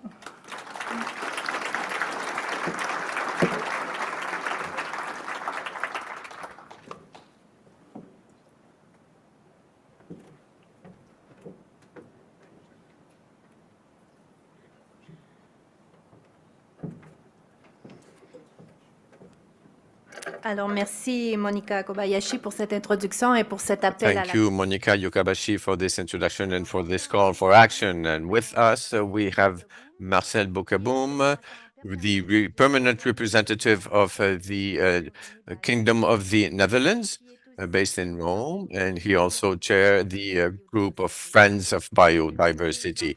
He will be talking about the aspirations, call for action in favor of biodiversity and food systems. I invite you to hear him and look at him on the screen. Thank you very much. Thank you very much, Madam Chair. I'm sorry not to be able to be there with you, but I'm very happy to be present, at least online. My French is not very good, so please allow me to continue in English. Good morning, everybody, and good afternoon from Rome. My name is Marcel Bokaboum. I'm indeed the permanent representative of the Kingdom of the Netherlands to the UN Rome-based agencies, and indeed the president of the group of Friends of Biodiversity. I will talk about that a bit later. I thank the previous speakers, the colleagues from FAO and CBD, who have just explained what we are talking about, and they did that in a very concise and effective way. What I will do, after you have seen many of these numbers, I will talk a bit more about process and politics, because that is what I'm involved in and what I'm doing. I am not working for one of the UN institutions. I am working as a permanent representative, so representing a member state to the UN. And as you know, the UN is a member state-led institution in all its agencies. Also the FAO in Rome, to which I am the representative. So that means that if we want to get to effective implementation of all the conventions and the measures that you have just heard, we have to find coalitions and majorities to do that. because a lot of these things need to happen in countries themselves. They have to be implemented on the ground. And that is, I think, important to realize. Despite all the theory and all the numbers, it has to become granular, and it is about people and about businesses and about societies. But let me first start at the sustainable food system. You have heard a lot about that, and sustainable food systems in a way are also a bit of an abstract concept. A sustainable food system, if you define it well, it is producing our food and working in a system that produces that food, or produces also agricultural products that you cannot eat but that are still produced on soil or in water. That needs to happen within the planetary boundaries. And that in itself is not new. We have known this for a long time. And let me take you back a little bit in time to 1987, when the World Commission on Environment and Development, led by the Norwegian Gro Harlem Brundtland, already worked on this topic and tried to find a balance between our economic systems and the nature in which they are being operated. And I think that the work of this commission is best known for the definition that still bears her name, the so-called Brundtland definition. And I read it out for you. Sustainable development is development that meets the needs of the present without compromising the ability of future generations to meet their own needs. That, and it fell a little bit in fertile ground those days, because in 1992, the very convention that the previous speaker spoke about was signed together with two others. Those were the so-called Rio Conventions on climate, biodiversity, and land degradation, or desertification. And even today, those are that is the guidebook of what we do. And it's a little bit discouraging that 30 years later, we are still talking on these subjects not being implemented in full. And that is where I come in, or where the politics and the policies come in, and what makes it so difficult in practice to actually get that going. In the meantime, after the Rio Conventions, we have had several other attempts to take it further. We have of course had the Millennium Goals, a new agenda that was designed around the turn of the millennium, that had targets to and perhaps wrapped it a little bit differently to keep the development agenda going. And then even further fast forward to 2015. Of course, you know 2015 because of the Paris Agreement, but also the year that the Sustainable Development Goals were adopted within the UN. And the difference with the previous development agendas was that these were universal targets. They were targets that were not only designed for developing countries, but also for developed countries. And I think it's an illustration of where we have come from, and that we have slowly broadened it, and that we were slowly connecting the dots with the last important summit to mention is the Food Systems Summit of 2021, where I think we came to realize that indeed food systems are a central lens to look through, and an important perspective. Because if you look at the food systems, and I think that Ms. Kobayashi also explained that well, you basically connect all targets, whether it is the Sustainable Development Goals, those 17, or the 23 targets of the Global Biodiversity Framework. That is a very comprehensive way to look at it. Still, even if you do that, you still have to get down to the work on the ground to do that. But it at least makes clear that there are certain trade-offs in that system, or if you put it more positively, mutual benefits if you do it well. I invite you and I encourage you to look up the so-called SDG wedding cake.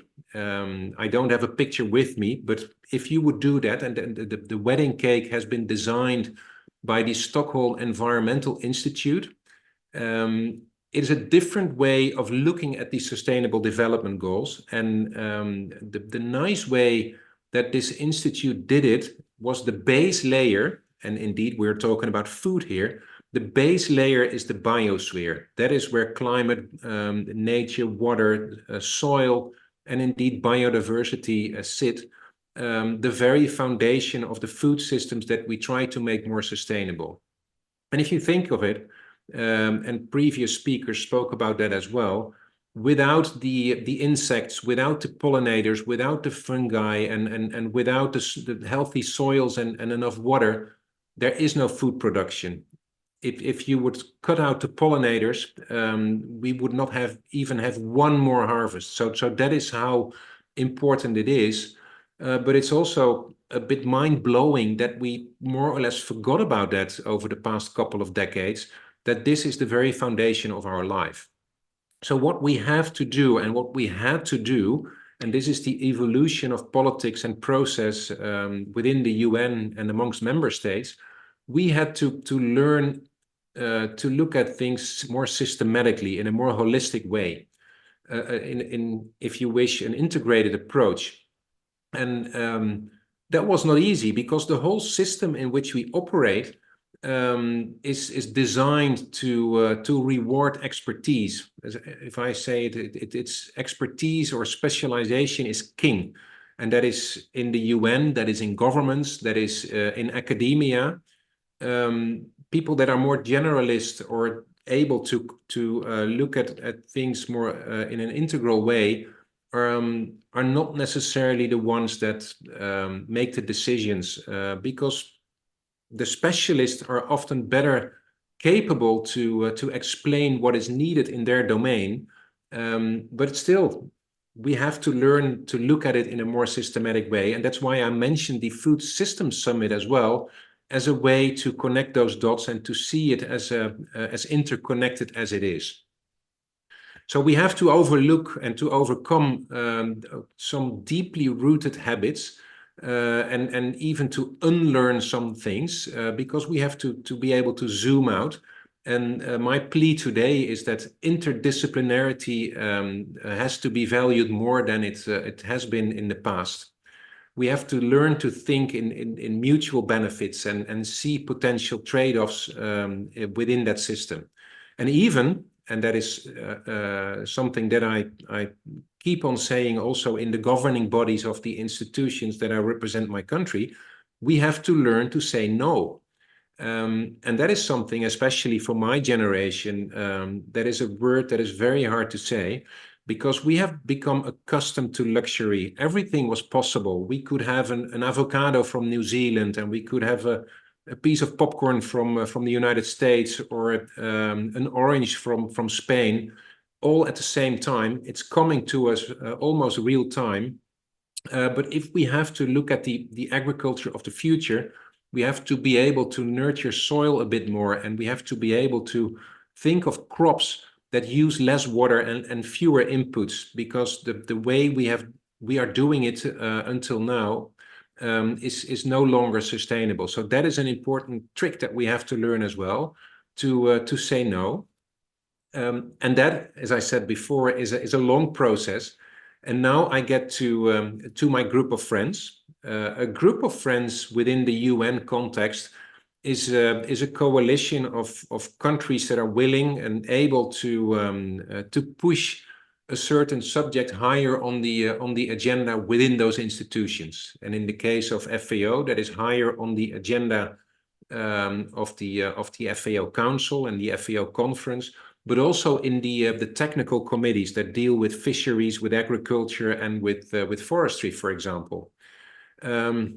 And what the group of friends like this can do as well is to help people like Frédéric and Julie, who are with you today, to do their work better as well, to give them a bit of a platform, but also to give them the opportunity to talk to their coalitions in, for example, livestock, which is one of those trade-offs, to see and to explain that biodiversity is a relevant topic for them as well. So that is the more political process that we try to employ, and that has ultimately, of course, to trickle down in national politics, where the NDCs from the climate track, the NBSEPs that the colleagues spoke about, the national pathways that come from the Food Systems Summit, all have to become integrated in a national food systems policy.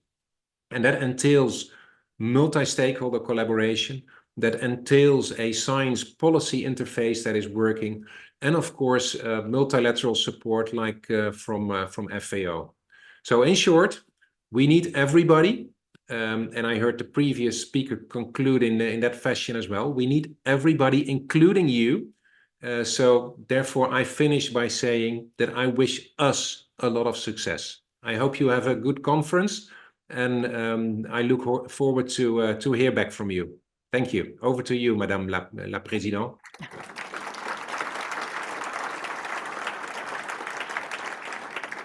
Alors, merci, Excellence. Thank you, Excellency, for being with us despite the distance. It is now time for a short break. You can have some coffee, some tea or water, and please be back here exactly at 11 o'clock. Thank you.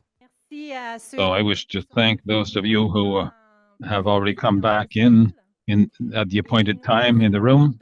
We will now continue our introductory presentations. I hope that the health break helped you regain some energy in order to continue listening. So what we will now be hearing on the theme of commitments of farmers, and to talk about this, we have Mr. Martin Caron of the Union des Producteurs du Québec, Quebec's Farmers Union, and Ibrahima Koulibaly, who is a farmer and president of the Pan-African Farmers Organization, and also one of the co-chairs of this symposium. So I don't know how you want to divide up the time between you, but you have 18 minutes altogether between the two of you. Thank you.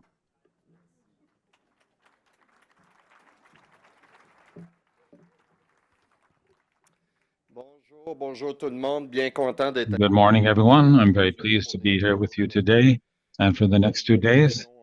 And I wish to acknowledge the co-speaker. To start off with, I would just like to do something. I would like to ask all farm producers, regardless of which country they're from, to please stand up. All farmers, please rise.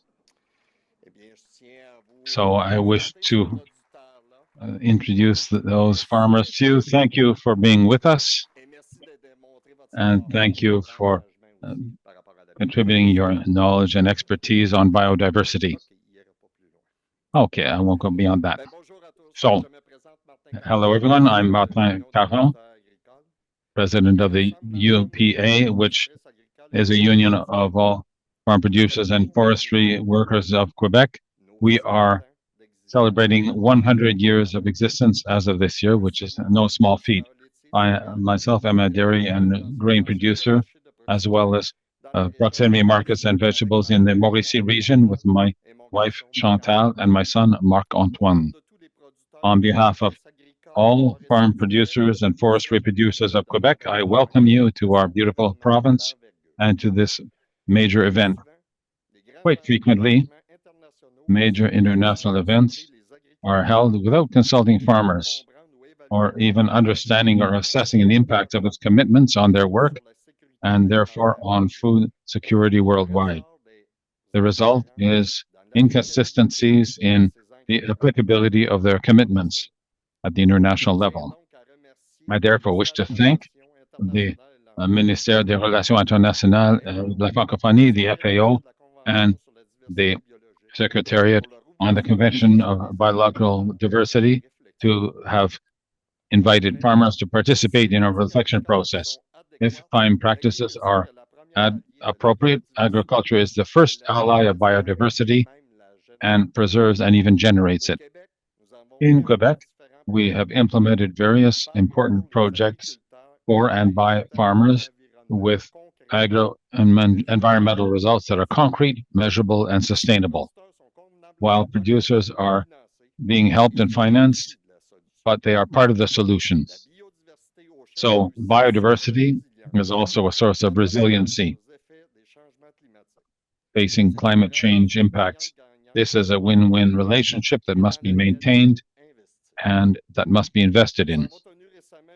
We recently held a third edition of the Agro-Environmental Summit, where we worked together between farm producers, researchers, and advisors to agree that it is urgent to rely on sustainable farming practices and to connect sufficient amounts of investment for a widespread agro-environmental change of approach. We have a common declaration that we published, signed by 23 Quebec organizations, that calls for strong governmental leadership to bring together sustainable farming financing solutions. It's important for us to work together in a constructive way, and this symposium is an excellent opportunity to demonstrate that this can produce results. I therefore invite all farmers in the room to gather in room 309 this afternoon, where we can have a discussion on our respective aims. In conclusion, I wish to acknowledge the presence of our Minister of Agriculture, Minister Lamontagne, who is here this morning, who shows by being here the interest he has in agro-environmental approaches of agriculture. And I wish to thank Université Laval and acknowledge their significant work in organizing this symposium by Ms. Geneviève Parent. Thank you, Geneviève. And you deserve a good round of applause. Of course, Ms. Parent and your entire team of the research chair on biodiversity and food security law. So, ladies and gentlemen, enjoy the symposium.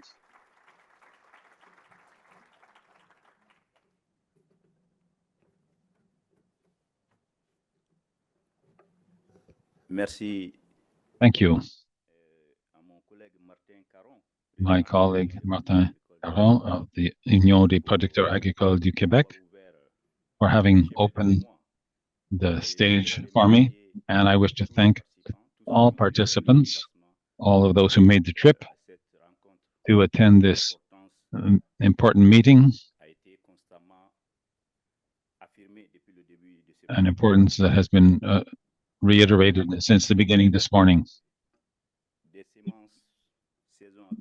Growing seed crops season after season, exchanging plant material, and providing inputs is an important part of our daily work as farm producers. This is natural. And this is where, in my opinion, it is a very important aspect. While we are in a very complex world, it continues to get increasingly complex, especially a very compartmentalized world.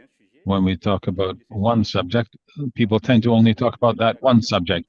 They don't talk about the interaction between the different topics and phenomena, which very often leads, indeed, to a situation where it doesn't help the problem. Technical aspects have an important impact, and sometimes they're not brought together. And increasingly, over the past decade, small farmers and other producers around them have had the feeling that they're being increasingly left out, marginalized in the discussions on such important issues as that of biological diversity and its conservation for the benefit of all. We are in a world where it's recognized that climate change is increasingly unsustainable. I'm from a country where the temperature today is at 40 to 45 degrees Celsius, and this is a difficult situation where often there are storms that destroy everything. There are pests that emerge which very quickly move forward. For example, caterpillars that attack corn, and in 5 years they went from southern Africa to colonize all of Africa within 5 years, thereby endangering a resource that became essential to food security for the continent. Accordingly, we need to face these challenges together. Some people may think that conserving the plant material and biological material on ice by freezing it can be a solution, but most experts are unanimous that seeds is a living material that needs an environment in order to serve biodiversity to maintain its full potential. Personally, I have always seen our older people before the harvest to go around and select the best corn pods or corn cobs for the seed crop for the next season, which is still a practice used by farmers. I think it is time now for us all together to work together in the respect of each person in their respective roles. We need to create other kinds of relations between the stakeholders involved, the political decision makers, the technicians, agronomic researchers, and the farmers who are the real stewards of this biological material to a very large extent. Often people forget that when a farmer loses his or her land, then the biodiversity is often lost. That's the reality of it. When a farmer has lost his or her land, the entire biodiversity that's being grown there is lost. So we need to provide greater security. They have to be in a secured environment and continue to practice their profession and maintain the biodiversity for the benefit of everyone in terms of food, so that we can continue to be secure and leave something to future generations, because the world population continues to increase and the needs for food will continue to increase. And we continue to look at the numbers of people that don't have enough food and that are subject to hunger, and we need to solve those problems that are increasing, and we need to save what remains of biodiversity. Thank you very much for your attention.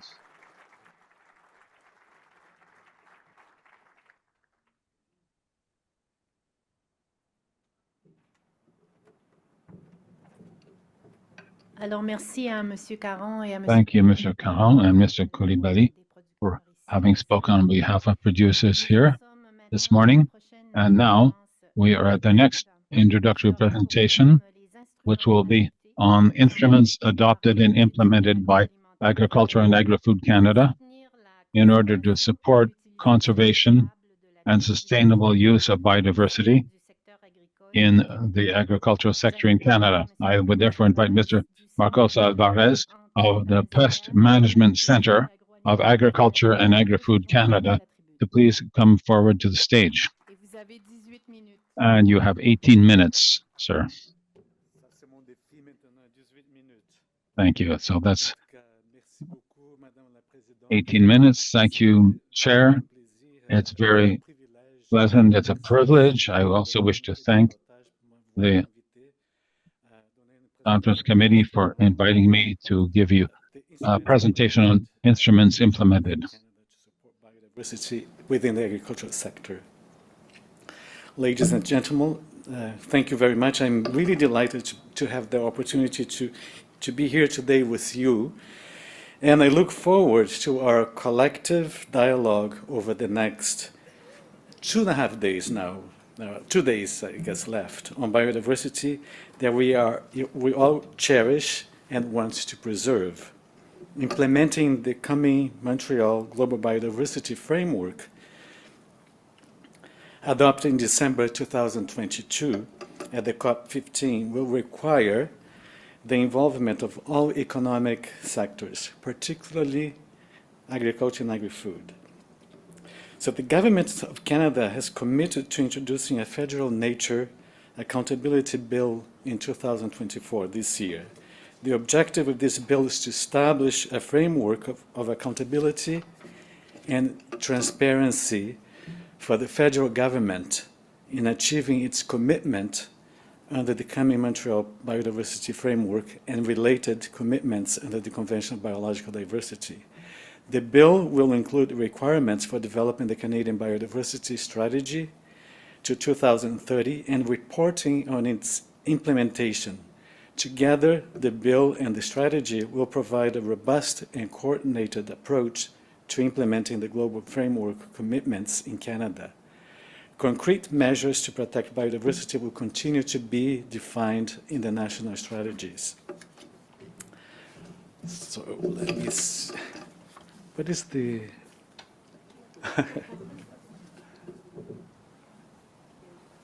Thank you. I guess. So I will start by defining biodiversity. I think it's always good to ground our discussion. So biodiversity is defined by the Convention on Biological Diversity as it embodies the variety of life on Earth, encompassing the diverse species of plants, animals, and microorganisms, their genes, and the ecosystems they form. It is the intricate web of life that sustains our planet, providing us with clean air, fresh water, fertile soil, and a myriad of other essential ecosystem services.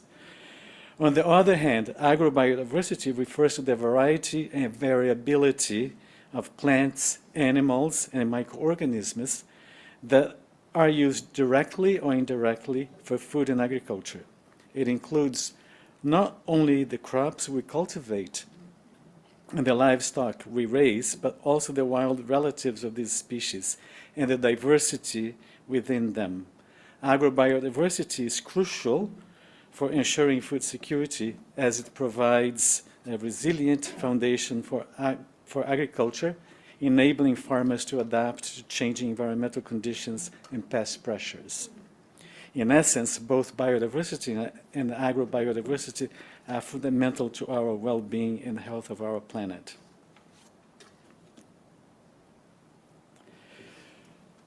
Today, we are at a crucial moment in our understanding of agriculture and biodiversity. It is said that agriculture is biodiversity, and I think we heard this many times already today.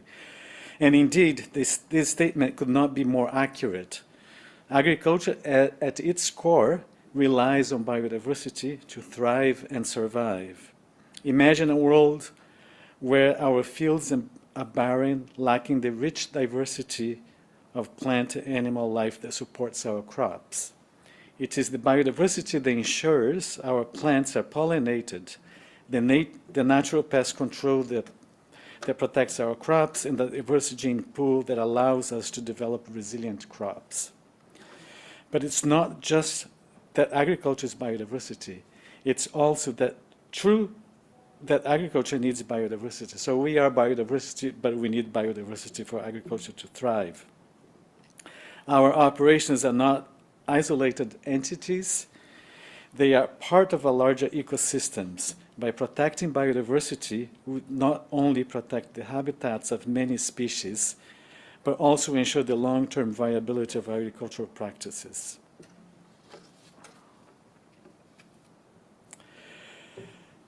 So the Intergovernmental Science Policy Platform on Biodiversity and Ecosystem Service, IPBES, published a global assessment it conducted on the status and trends in biodiversity and ecosystem services.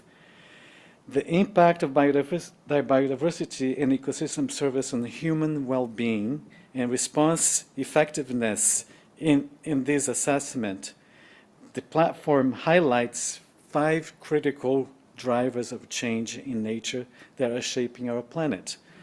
The first one is changes in land and sea use caused by human activities are altering ecosystems at unprecedented rates, leading to habitat loss and fragmentation.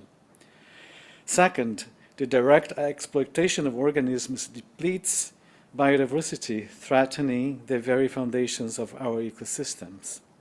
Third, climate change is devastating ecosystems and around the world, causing shifts in the species distributions and altering essential ecosystem functions. Fourth, pollution in its various forms contaminates our air, soil, and water, posing a significant threat to biodiversity and human health. And finally, the invasion of exotic species disrupts native ecosystems, eliminating local species and leading to a loss of biodiversity. These factors together, the 5 factors just listed, are not isolated problems. They are interconnected and aggravate each other. It is imperative that we address these factors collectively with urgency and determination through coordinated international efforts, such as this one that is happening here. We're trying to, I guess, entice everybody to work together. The future of our planets and the well-being of future generations depends on our actions today. So what are the instruments that we have adopted in Canada to protect biodiversity? So there's a set of international instruments that promote the conservation and sustainable use of biodiversity in agriculture. Canada actively participates in several of them and benefits from its participation. As examples, we have the GBIF. Canada joined GBIF as a founding member, and GBIF stands for Global Biodiversity Information Facility. In 2000, Canada joined in 2001 and pays its dues through the International Collaboration Program, which allows Canada to become a full voting member. Agriculture and Agri-Food Canada's contribution also allows other federal departments and agencies to benefit from Canada's membership in the GBIF. So we pay the dues, but everybody can access and benefit from our membership. So the GBIF provides access to biodiversity data on emerging disease and invasive alien species, which is essential to support Canada's ability to predict, prevent, and mitigate emerging diseases and invasive alien species. It also provides data on important beneficial species that are increasingly essential to agriculture, including pollinators and biological control agents. It also enables predictive modeling of movements and abundance of invasive species, pathogens, and other barriers to international trade, and offers mentoring and training on a wide selection of free tools developed by GBIF or other partners. The other forum that we participate is CABI. Since joining CABI in 1949, Canada is a founding member. Canada has benefited, for example, for access to CABI's facility in a research center in Switzerland, in Delamont, Switzerland, to work on controlling invasive weeds and insect pests. This work is extremely cost-effective, as Canada is able to leverage scientific capacity through the access to CABI facilities without incurring high costs for facility, infrastructure, operating needs, and salaries of professional researchers. So Canada's participation in global fora and platforms on biodiversity is essential. Canada retains only 3% of the world's crop genetic diversity.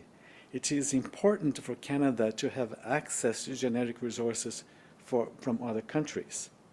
Access to genetic resources gives Canada the ability to remain competitive by continually developing new plant cultivars capable of resisting pests, diseases, and environmental stresses. This also provides the opportunity to develop new varieties adapted to new or modified climatic realities that can open new markets to the Canadian agricultural sector.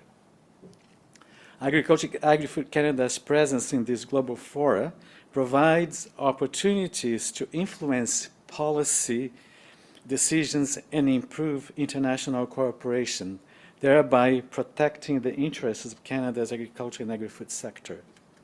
Access to international agricultural research databases, global knowledge and resources not available in Canada allows scientists to advance their research for the benefit of Canadian agricultural sector.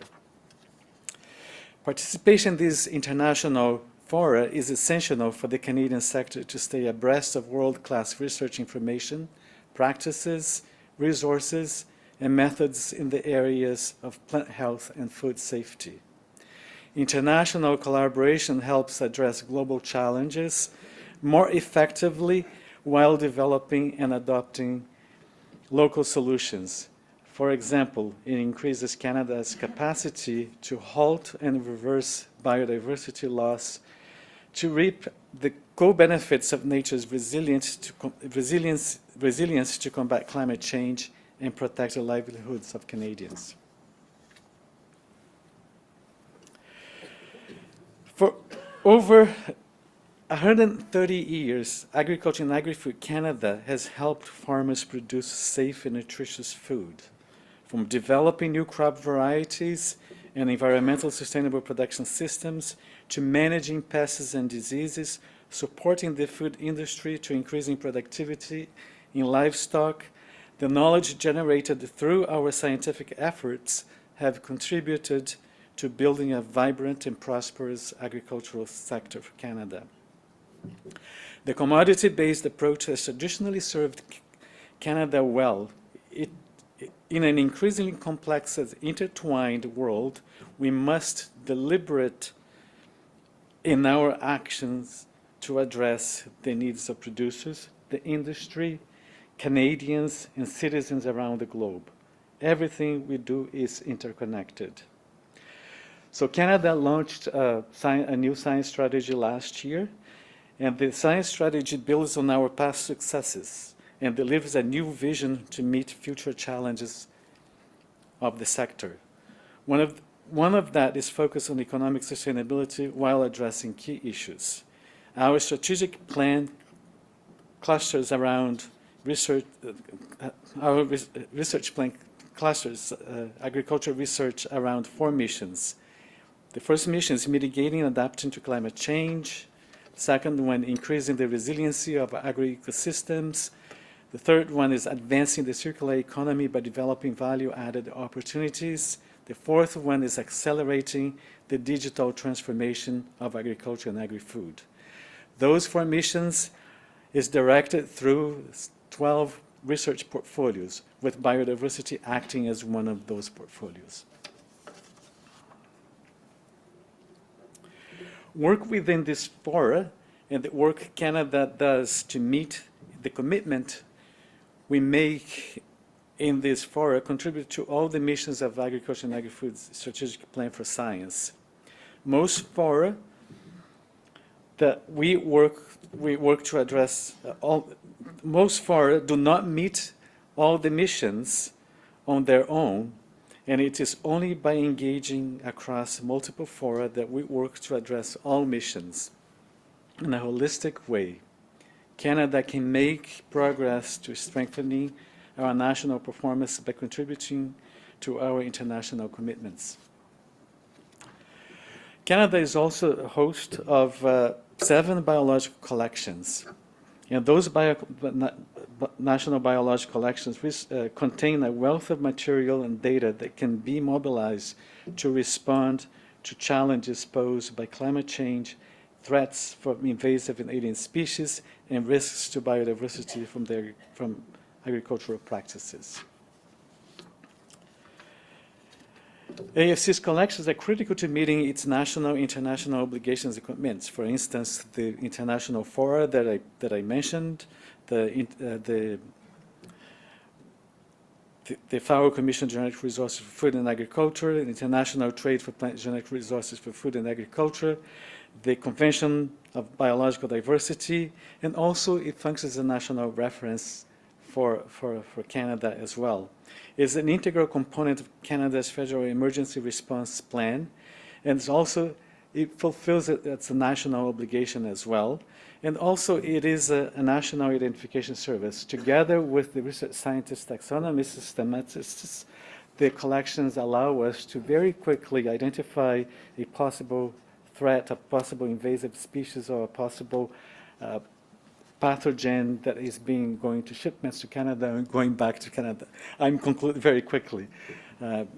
So the integrating trees and shrubs into agricultural landscapes to enhance biodiversity, soil health, and agro-system resilience, crop rotation diversification, rotating crops and planting diverse species to improve soil fertility, pest control, and resilience to climate change, organic farming, avoiding synthetic pesticides and fertilizers, promoting natural pest control, and enhancing soil biodiversity, integrated pest management, using a combination of cultural, biological, and chemical control methods to manage pests while minimizing harm to beneficial organisms, conserving tillage, reducing soil disturbance through minimum tillage or no-till practices to preserve soil structure, minimize erosion, and enhance biodiversity, habitat restoration, conservation, establishing wildlife corridors, buffer zones, and protected areas within agricultural landscapes to conserve native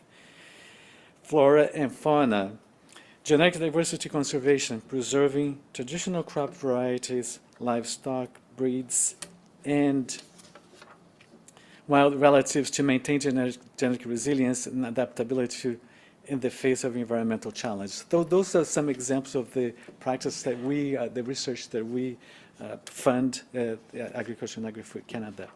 I have a few more slides here on the other national initiative that we have, the Living Labs, but I can skip those as my colleague François Chrétien is going to be giving this presentation tomorrow, I believe.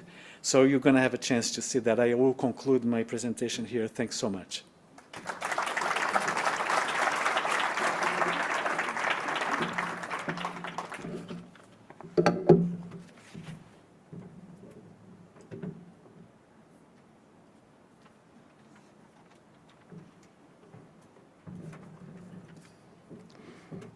Alors, merci à M. Alvarez de nous avoir illustré la vision et les instruments Thank qui you, sont Mr. Alvarez, for showing us the vision of AAFC in order to protect biodiversity related to agriculture in Canada.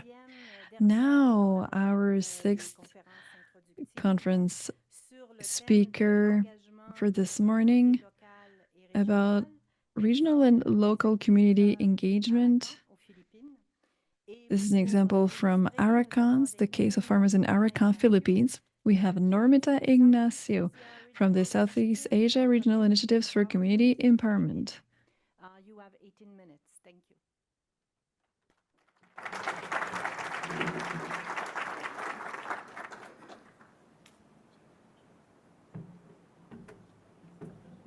Good morning, everyone. I'm so happy to see a lot of farmers here because the story that I'm going to share with you today is also an output of the smallholder farmers in one of the municipalities in the Philippines. So,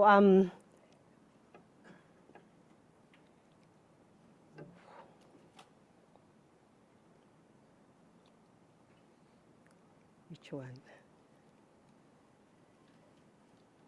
Okay. Let me just highlight to you the two important, actually it's three, I forgot to include the Commission on Genetic Resources. Sorry, Linda. But these important international agreements inspire actually the creation of the drafting of the local ordinance in the Philippines, in Arakan. Most of the countries in Southeast Asia where we work are signatories and members of these international agreements. But the national implementation in those countries remain to be a challenge. And I will not go into the details of the challenges because I believe there's another session on that tomorrow. So what I would like to highlight here is how we try to work with local communities to enhance traditional and local practices through supportive local policies. Local policies that develop capacities of local farmers or local food producers, raise awareness of the local government on their roles and responsibilities as duty bearers, and increase production while maintaining the environment and conserving biodiversity. So these are the framework or the objectives that we had when we tried to develop the local ordinance with smallholder farmers. So let me take you to Arakan. This is a landlocked municipality in North Cotabato in the Philippines. It has a land area of 69,322 hectares. It used to be the poorest or one of the poorest municipalities in North Cotabato, but now it is categorized as a first-class municipality. The major crops were banana, rubber, rice, corn, coconut, and fruit trees. And it was characterized also by plantations. So you can imagine the heavy use of agrochemicals in the area. It used to be the haven for agrochemical companies because of they purchase a lot of these agrochemicals for their plantations. And they experience periodic cycle of food insecurity and, of course, malnutrition, especially among children. And we have a lot of denuded forests in the area. The soil was degraded, and also the water were polluted because of heavy use of chemicals. And farmers were heavily indebted at the time. So we use some inclusive bottom-up process of developing local ordinance. They call it Sustainable Agriculture Ordinance in Arakan. And we did it through a multi-stakeholder workshop involving farmers in all the villages in municipalities, the leaders especially. And we had a series of workshops with them. Then we asked them to identify the key elements of the ordinance that they want to see in the law. The preparations of the code was done to 2 workshops. We facilitated the workshop. The first workshop was to identify the elements, the key elements that they want to be included, and then we drafted the code, and then we came back to them, to the farmers, and to other local government officials to validate what we have drafted with them. And then after the validation, we come up with the final version of the code. The key elements of the code include the protection and promotion of traditional seed system, which is very important for the farmers in the area because they were very dependent on on seed companies for their seeds. And it also includes institutionalization of community seed banks and municipal-wide seed registry. So we also help them to have community seed registry to protect their seeds from misappropriation. And the implementation of benefit sharing for the support of the capacity building and livelihood projects of local communities. And of course, this is one of the very important for them, the prohibition of use of genetically modified crops, and the protection of farmer-bred varieties and access to seeds, provision of incentives for farmer breeders, because we have trained a lot of farmers in the area on breeding so that they can improve their traditional varieties, and they can, in that way, they can continuously use it and protect the traditional varieties. So, for instance, this is one of the important sections of the code, the Community Seed Bank of Arakan farmers. And then what I would like to highlight also is the difficulty of passing the code. Although the drafting was done in 1 year, in 2012 and 2013, we have the drafting, but lobbying for the adoption of the code took us 2 years. Because there's, as one of the speakers this morning mentioned, there's a lot of politics also when it comes to agri-food systems. And so it was very difficult to convince some of the legislators in Arakan to adopt the code. So the farmers, knowing this, made this as an election issue. So in 2016 election, they made it very important to, or visible to the election candidates that they will only support those candidates who will support the code. So after the 2016 election, we have the code adopted. And from then, from 2017 until now, it is being implemented in Arakan municipality, and a lot of changes have happened in the area.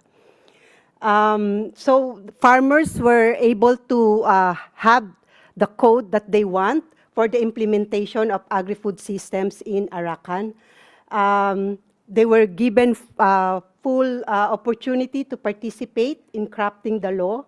And because of that, it is not difficult for the local government to implement the ordinance. They don't need buy-ins because it is the farmers themselves who were part of the drafting process of the code.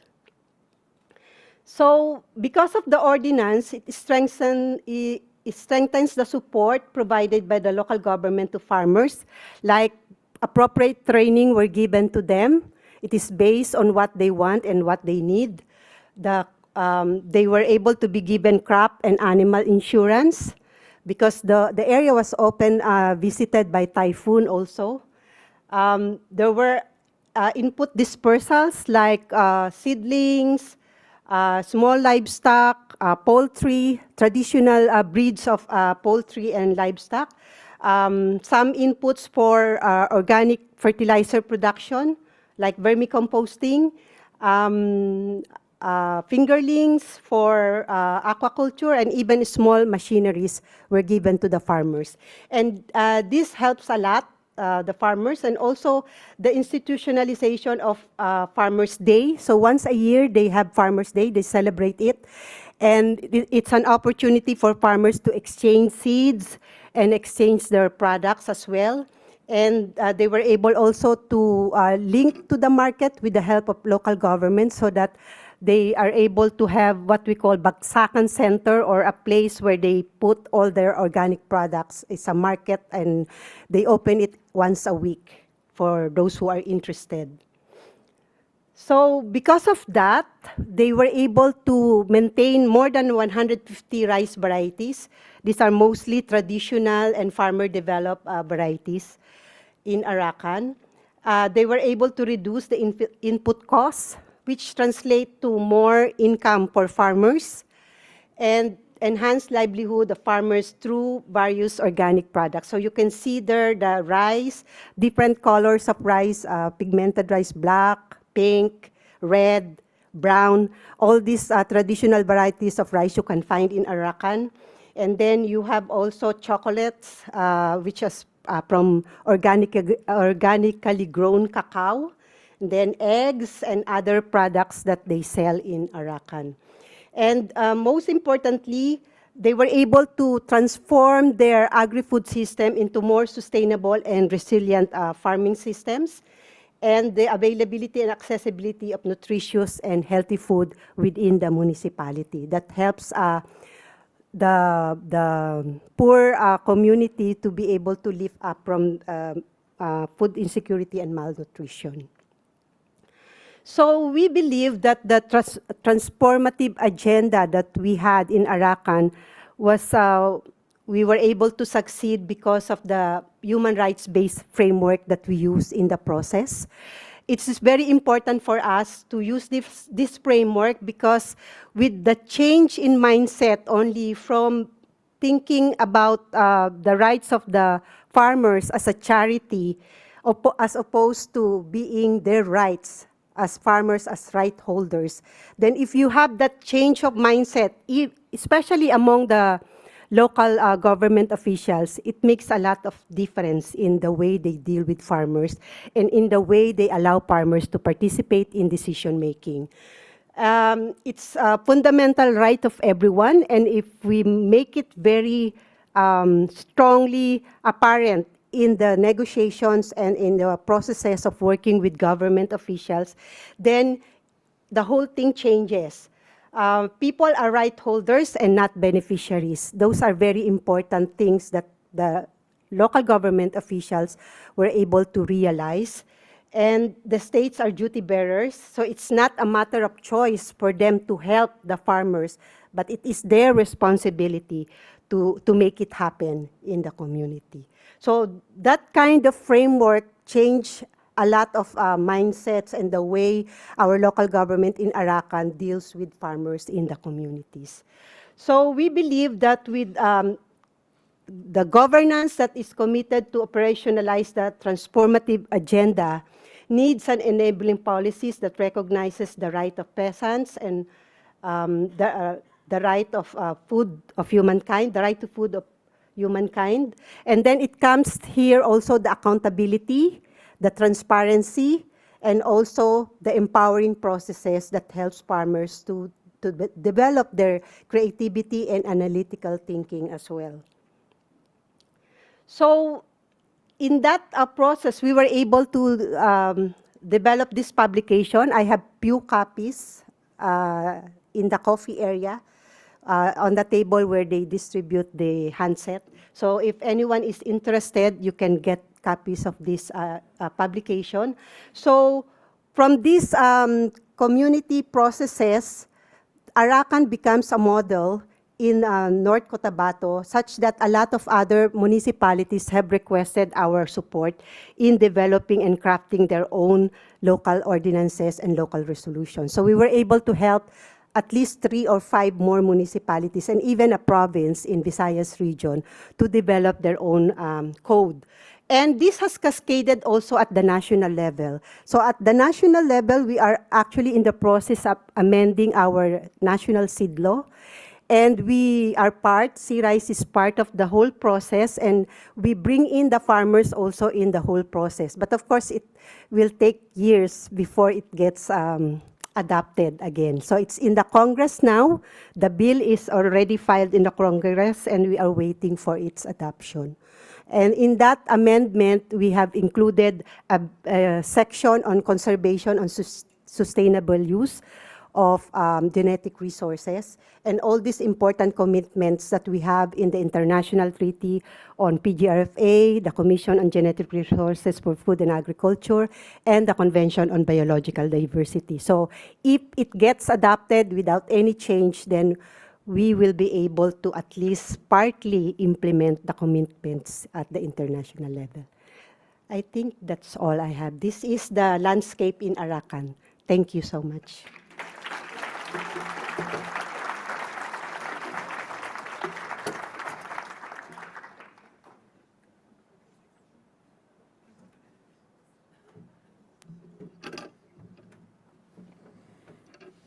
Alors, merci de nous avoir illustré un exemple très concret. Thank you so much for this very concrete example from the Philippines here. Now I'm looking at the organizers. I think we have a few minutes before going to lunch. If someone has comments or questions, we have microphones. If you are a participant online, then you can use the raise hand function. Oui, il y a le micro ici.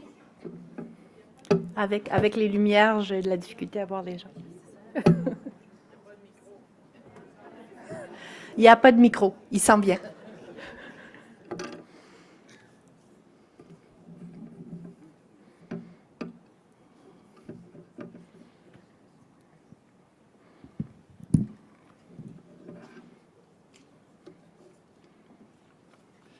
Mesdames et messieurs, merci, Madame la Présidente.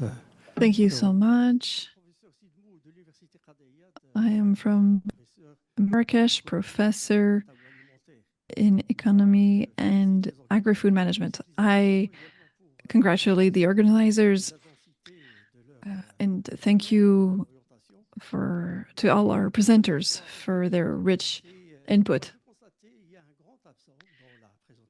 Something was absent here from the conversation. Distributors. When we analyze the global food system, we tend towards more and more globalization, which reduces biodiversity. But there are 2 major obstacles: the distributor behaviors and the consumer behaviors. Biodiversity is not only a problem upstream. Downstream, you have consumers and distributors. I think this is a fundamental question, and it could be, of course, deployed and looked at, maybe at the roundtables. Thank you. Alors, je ne sais pas si un des trois co-présidents veut répondre. I don't know if one of the co-chairs wants to respond, or will we address this at the roundtables? Okay, at the roundtables. Great. Another question over here.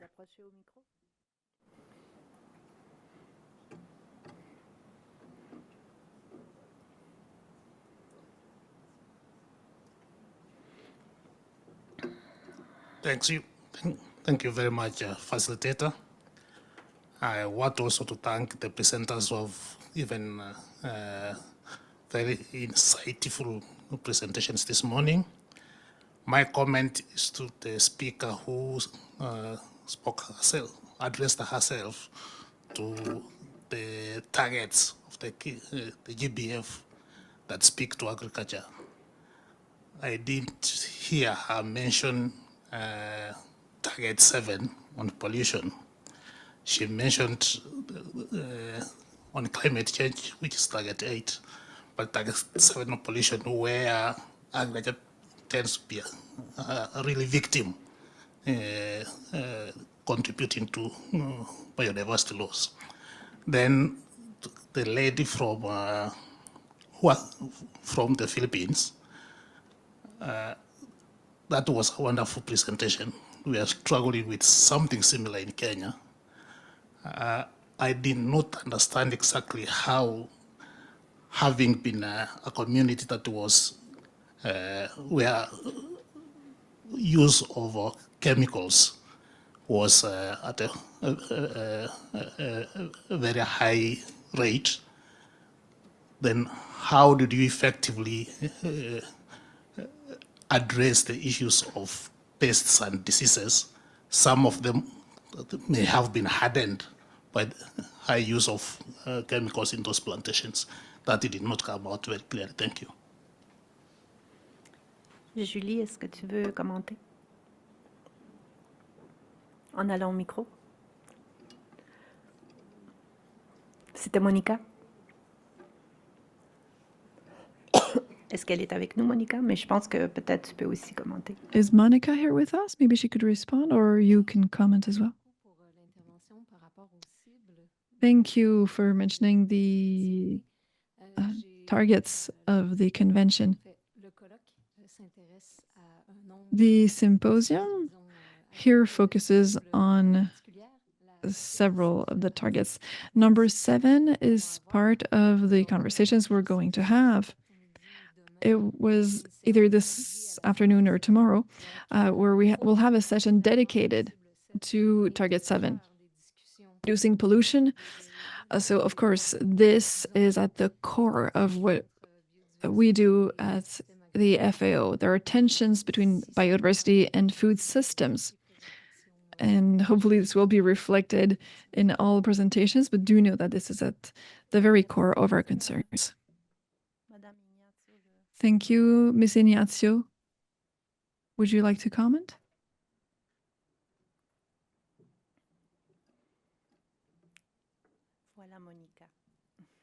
Thank you for that question.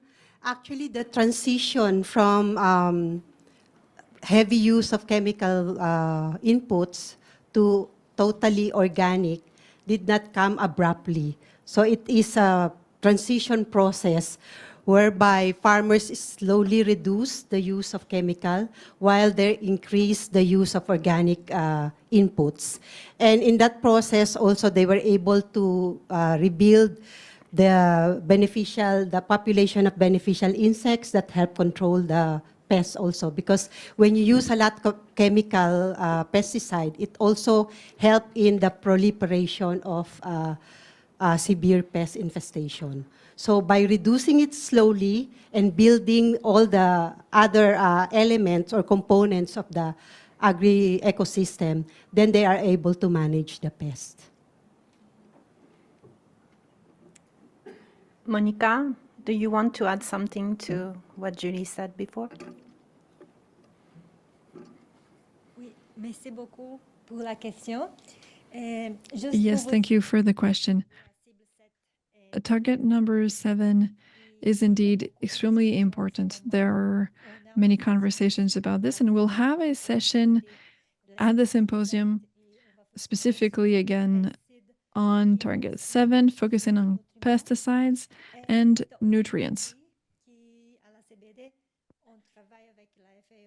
At the Convention on Biological Diversity, we work with FAO in order to set up metrics and indicators to look at the risk borne by biodiversity. So there are a lot of tools that are under development. If you have further questions, then come see us, please. Thank you. Linda.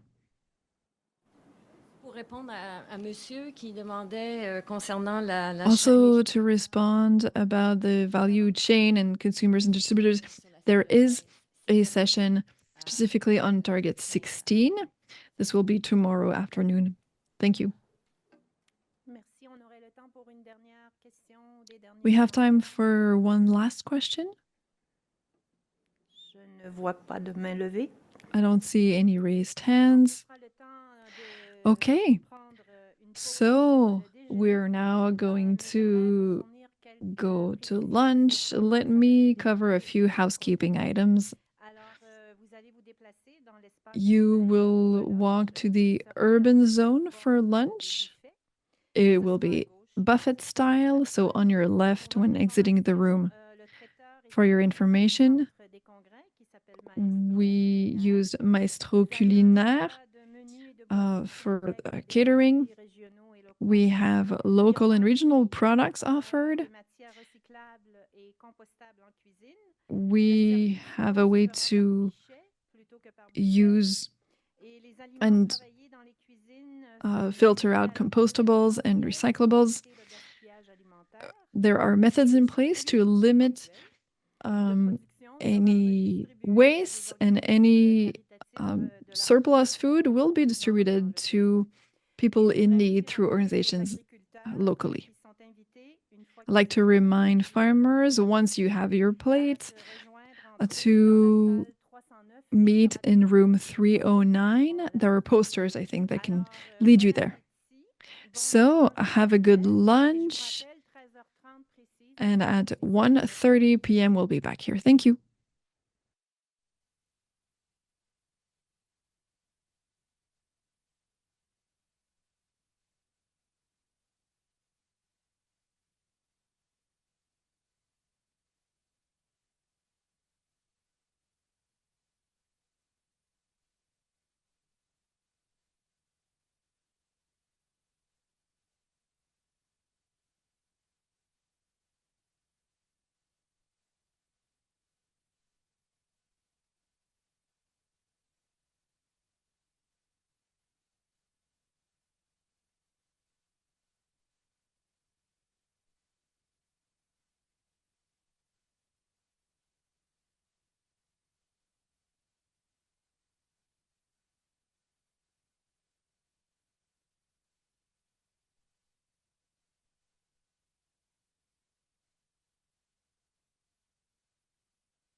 So we are going to resume.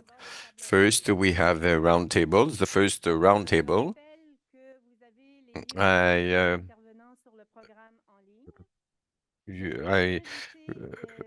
would like to say you have the bios on the website. I will invite the panelists up here. You have 1 hour and 15 minutes for the roundtable. It'll be facilitated by Geneviève Parent. I can see that most of you are here. So Martin Caron from the Union des producteurs agricoles, Ibrahima Koulibaly for the Pan-African Organization of Farmers, Agustina Diaz-Baldes from the Farmers World Organization in Argentina, Jean-Marc Fortier, Institut Jardinier Maraîcher, Boubacar Maïga from Burkina Faso. He'll be here virtually. So the floor now is yours, Geneviève Parra. Can you hear me well? Very good. So hello, everyone. It is a great pleasure for me to facilitate this roundtable. As you have understood, this idea of this symposium today appeared during COP15, while the co-organizers and myself, we realized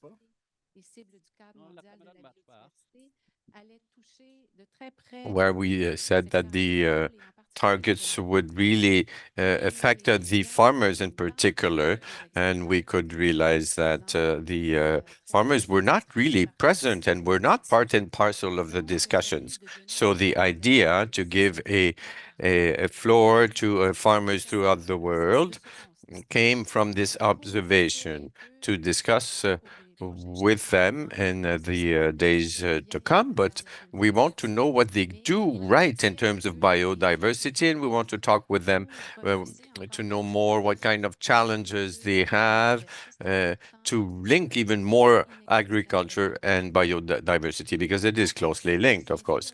This is what inspires the program that is now proposed to you during these 2.5 days we have together.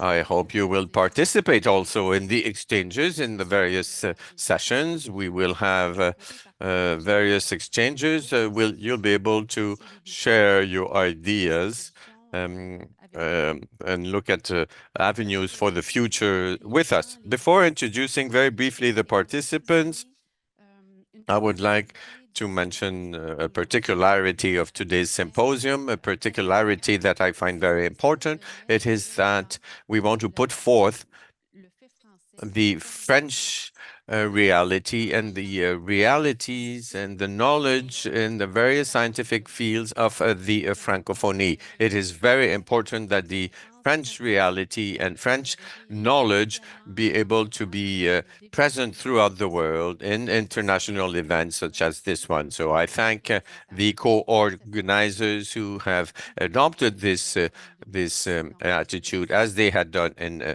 2017 as well. So thank you. So very briefly, I'll present the panelists because we basically want to hear them, but still, 2 of them have been presented already, but their cursus deserves that we present them a bit more. You are the 14th chief of the Farmers Association of Quebec, but basically you are a farmer. You produce your a milk producer in the Mauricie region, and you are also an agent for change. Very, very aware of the issues that we are facing and very aware of the fact that agricultural practices must contribute to better protect biodiversity. So, welcome to you. Mr. Coulibaly, dear co-chair of this symposium, I want to represent the committee to thank you to co-chair this important event. We will represent you for a 3rd time. You chair the Pan-African Platform for the Agricultural Organizations. You're also president of ROPA, a network of farmers organizations of Western Africa, and chair also of the National Coordination of Farmers Organizations of Mali. But first and foremost, you are also a farmer. You're active in the fields of fruit, tree production, grain production. You also have livestock and produce honey in the region of Koulikoroth. Welcome here to our symposium. Madame Agustina Valdez. You are a veterinary doctor and you come from a family of livestock owners, especially sheep in Argentina. Your father was in charge of one of the biggest livestock farm in Argentina, but it was always important for them to dedicate their work to breeding sheep, but implementing good livestock practices and certified organic products and maintaining proper pasture management. You are now training new leaders, new agricultural leaders, and you are a member of the World Producers Organization. Mr. Fortier, for more than 20 years, you've been involved in organic production. You defend, diversify and regenerated the production. You wrote many books on the topic. And also, what is very important with you is the how important it is for you to transmit your knowledge. You have activities in your 4 times farm in Saint-Armand and Estrie, a beautiful region of Quebec. And you're also involved in the Institute of Producers, proposing training sessions in more than 90 countries. Thank you for being here. Mr. Maiga, I think you are here on the screen. Can we see him? I don't. Can we hear him? Mr. Maiga? Madame Parent, yeah. I'm sorry, I have a few problems with my camera, but we can hear you very well, though. Well, that's great. I'll try and settle the camera problem, but at least we can hear you very well, Mr. Maiga. Thank you. So I will once again talk on behalf of the committee to say how sorry we are not to have you in person with us in Quebec. Unfortunately, like other panelists, you've had problems with your visa, as many others, and this is why you could not travel here. But we thank you very much to have accepted to share your knowledge and your expertise online and with us today. You are in charge of projects in the communication network on livestock on Ricopa, a special technique of breeding with an interdependent relation between producers, livestock, and natural resources. So, first round of a discussion with one question, twofold. I would like to hear you on good practices that you or your organization put forth in terms of biodiversity, but also I would like to hear you on the perception that you have on the role of farmers in this broad movement towards protection of biodiversity, more sustainable agricultural, and everything we have heard this morning that happens in the at the international level, where these broad agreements are being negotiated, and that can have an impact on your practices. Who would like to start? Please, go right ahead, madam. Ladies first. Hello. Good afternoon. I'm a little bit nervous and English is not my first language, so please. According to that question, I think that first of all, we need to reject the idea in the society that farmers are the problem of losing biodiversity. We have that concept mostly in people that are not related with farmers or farmers' productivity. And as many of you say today in the morning, we are part of the solution. And we have a very huge work on that because we have to produce, we have to feed our families, and we have to teach the society that we are part of the solution, that we have to work together to preserve the biodiversity and sorry. We know that farmers must feed the whole world. So with that, working in a very difficult environmental, because we work in an open air factory where sometimes we have a lot of rain, sometimes we have a whole year without rain, and even though we continue producing and feeding the world. So I think that farmers can produce in a more ecological way, and more sustainable, if they let us work in that way, because we are always open to learn how to produce in a different way, or how to be like prepare for the challenges we are having, but we are always with some like blocks from government, from the society, with some politics that doesn't help us.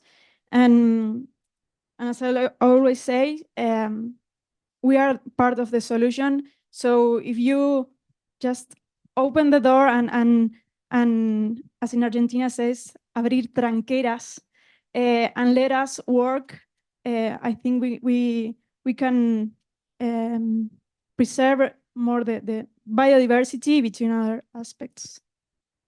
Merci beaucoup. Donc, tout le monde est très nerveux d'être ici. Thank you very much. Everyone is quite nervous here.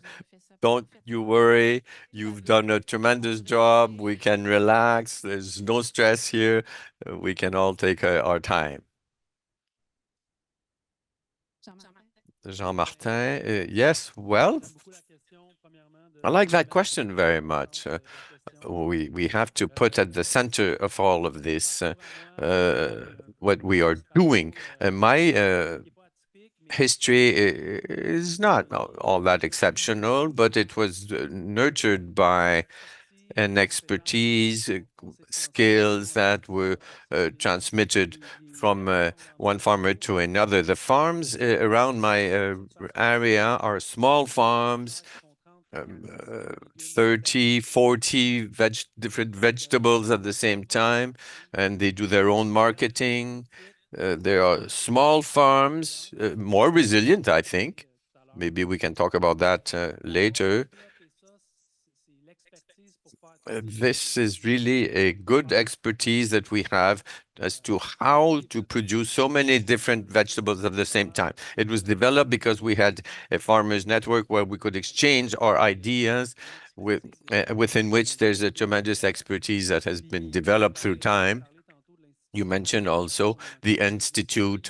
We are present in 90 countries. In most places, this expertise does not exist as such. And for a long time, I've been convinced that the farmers are really those who have all or most of the keys regarding agricultural know-how. This is how I learned myself, and this is how I see that transmission is being carried out today. This being said, I think that with climate change and with what is coming up today, it is even more important because we are frontline. We see the impact today, and for us, it's do or die. We have to adapt and we have to develop new reflexes in order to be able to continue to produce. So necessarily, farmers must be at the very heart of the discussion as to how we can have in agriculture, they'll be resilient, sustainable, and ecological. I think it is important. We must talk about it. It is the cornerstone for tomorrow's agriculture. To be healthy, it has to be ecological. So the farmer must be at the heart, but at the same time, what I hear is that let us continue to work. In Spanish, you were saying the expression that you said in Spanish was abrir. The expression that you used, abrir trancheras, ouvrir des tranchées, to open up fields. Mr. Koulibaly now. Thank you very much.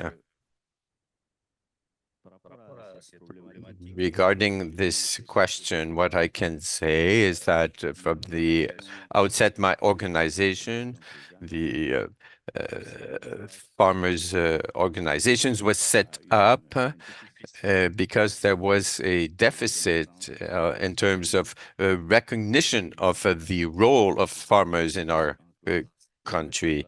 That really led us to set up an organization where we could be represented and set up a dialogue with the government. So I can say that we have had some success because we could negotiate an agricultural policy, the first one ever in our country, whereby we recognize agriculture as its the importance of investing in agriculture, the importance of protecting farmers, and the importance of food sovereignty. But the fact that we have a policy is not enough. Of course, it doesn't solve the problem because the state does not invest. African states in general do not invest in agriculture. I don't want to exaggerate here, but when the Minister of Agriculture wants to do something, he has to ask money to the Minister of Finance. There's no budget as such for us. No investment, adapted credit, no. So in these conditions, if you wait for the government, you're going to disappear. So that's why there are some issues that we know we can have an impact on. In 2007, we organized a big meeting, the World Forum for Food Sovereignty. We set up an African village to receive 700 delegates. And this space was afterwards transformed into a training center in ecological agriculture.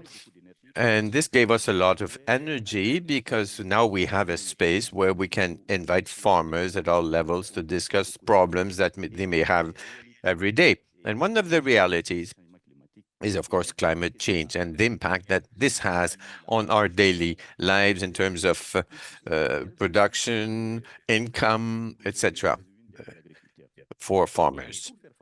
So in order to face this reality, the idea is to look for structural solutions. The raining season is a month and a half, 2 months late, or a month early, so we don't know where to stand. So the importance of biodiversity is very high. We have early varieties, we have late varieties. They cannot adapt if we have a season that is 2 months late. So we have to master all these issues and conserve everything that we have, not to lose anything, and to give farmers what they need, whether the season is early or late, etc. So that's why we decided to implement a training framework and also cultivated seeds and all that. Thanks to this, now we have a yearly gathering of all those in charge of seeds, specific seeds that we identified. They meet up every year, and we make we discuss. This is how we little by little we have set up a structure where we can better use the seeds. But once again, I said that at the other meeting, it's not legal as such because the state does not recognize our seeds. They recognize the National Catalog of Varieties. It's a document set up by National Research, the varieties that they have worked on. So we consider that quite destructive in terms of biodiversity because the marginalization of our seeds, which is our safety of all of us, if we do not recognize that, well, it means that we condone to disappearing. So it has to have the same importance. The researchers This is where they are looking for new seeds to adapt the seeds to the African reality. So we continue our work, but what is very important that it is that we are fighting for the government to recognize these varieties. We proposed a bill. We can propose bills as an organization for the Mali government would recognize legally these seeds. So they would have the same recognition as though those seeds are in the catalog, in the official catalog. We also have various boxes of biodiversity. It is a system that we give to the community groups to create a dialogue, to better understand the political issues at stake there. So people will better understand to make sure that they will not lose varieties that they have. It's a matter of biodiversity. So there's this groundwork that is being carried out. It's quite a structure. Fertility of soils also, bio-fertilizer, bio-pesticides, all this is looked at. It is really at the very heart of what we do. So we can better adapt to the changes of climate change. Thank you very much. There's a lot in your intervention. We could dedicate the whole hour on what you have just said, but I want to say that indeed, I would like first to congratulate you. I know the law in Mali. This bill is a very good bill, so congratulations once again. But when time comes to implement it, it's another story, of course. But in terms of a legal structure, it's I congratulate you. It's really one of the best bills that I have seen on this issue. You talk about the problem of the recognition, the legal jurisdiction of the sharing of seeds and the seeds produced and created by farmers themselves. It is very important. How can the states recognize these practices that continue to exist in parallel with the official system, industrial system? So it's quite a challenge. Many colleagues have worked on these issues regarding the coexistence of standards so we could better recognize these traditional practices and integrate them in a global structure of biodiversity and protection of the environment. But in terms of resilience in the face of climate change, it is also fundamental. Thank you very much for your intervention. Mr. Caron. A lot has been said. My first question is the role of producers. It is something that really affects me personally. I always think about my parents who have done this work and who have given me the farm. They sold it, but it's more an inheritance than anything else, to say the truth. The role of a producer is it goes a lot beyond just feeding the population. As a producer, some may not know this. The producers are quite aware of that. Maybe not the others, though. They're just temporarily on our farms, and we will give them back to the other generations, or kins in general. So this collective good, we have it on our shoulders, and we want to maintain it in good health. It's very important. Agricultural soils and land is very important. Also, the other part is the protection of these lands. In Quebec, the lands that we can cultivate, it's only 2%. The surface of the territory. So it's a very little. So the question of protecting these lands is very important. Another element also that we didn't mention all that much in terms of forestry, the protection of our forests, of our maple trees. For us, it's more than just being a producer. We are the custodian of this heritage. And when we talk about our role, well, we have to take that into account as well. In the field, the economic role, the development of the rural communities, this aspect is not always mentioned. it is important to take it into account as well. And in this role, we have to add other things. As producers, we make decisions collectively. Also, for example, in Quebec, in Canada, we have a collective marketing system for the good of the society, because there are farms everywhere, and we must make sure there's a good diversification, and we must continue to highlight that. And we need a good equalization between farmers to make sure there's not excessive concentration here or there. We have to continue on these paths. When Jean-Martin was mentioning the proximity farms, it is an element that we see more and more here in Quebec. It is 21% of farmers that that sell directly their products to the population. So there's a trend there with respect to our communities, the link with the consumers and directly. And so that's quite interesting.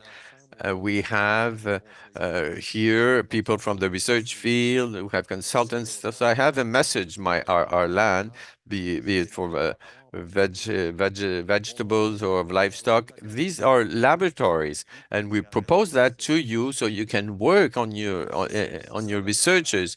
And we must recognize the knowledge, the expertise of our producers.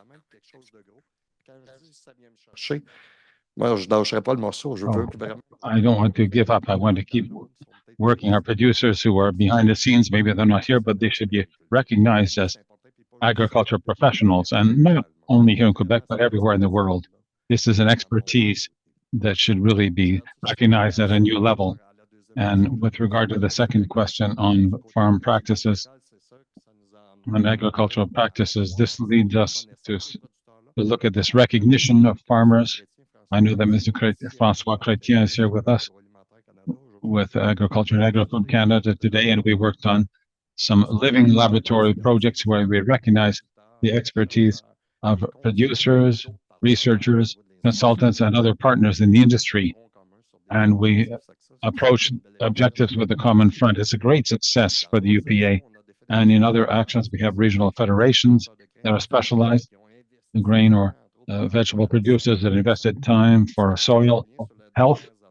It's important compared to recent years because we've mobilized research on that and climate change at the same time connected with food security. So 2/3 of our producers have broadened more than usually in relation to the standards. So there's a trend. 2/3 of producers have 3 zones that they brought in. They also have a plan of action with the coexistence of pollinizers. So we have a lot of work underway. We have programs too, with the regional organizations. There were programs in different regions. So things are moving, a lot is happening, and there's work as a producer on the farm. I do minimum tillage, and then there are rivers nearby. We protect the fish. And I'd just like to mention also biodiversity. It's not just what we see. There are things we don't see. And in the soil, we sometimes forget about that, and we should not forget about the soil. Thank you, Martin. Plenty of material, once again, in a very short time. So the role, the central role of farmers, they should be recognized as experts, but also as agents of social cohesion and of economic development as well, of course, but like experts above all. So bring them to sit around the same table to discuss issues and look for solutions to deal with issues that we mentioned, and a lot of good practices indeed in Quebec as well. Thank you, Martin. Mr. Maiga, can you still hear us? Yes, I can hear you. Very good. It will be over to you. What do you think about the role of farmers in this whole debate about biodiversity, and what are the best practices that you would implement and that your organization applies in that field? Thank you, Ms. Parent. Yes, my organization, as you mentioned, it's an organization of civil society working on pastoral aspects and livestock. So It comes in a context where all the country's policies were focused on intensifying livestock raising, and in that part of the world, the Sahel, where the resources are difficult to forecast and they're spread out, and it's difficult to use strategies to adapt to climate change in our context. So it's a matter of mobility and to exploit those resources that are spread out. But at one point, we want to return to dry zones where raising animals can apply in those areas once the droughts, and then we can move further south and we can cross the boundaries of northern African countries toward the coastal countries. So the policies at one point, with the concern of intensification of livestock operations, moving toward a different, more sedentary mode. Our organization was created and we operate on the political level to try to recognize the knowledge of these farmers raising livestock, to be able to cross over different zones and continue their activity and continue raising animals. You can even look in the cities if you have dignitaries or officials. We have what we call weekend livestock raisers. Once they get all the advantage they're looking for, they can stabilize their herd because they can buy a lot of inputs with all the privilege they have. But once they lose that job and lose the advantages, then the animals have to go out of that system and into the pastoral system.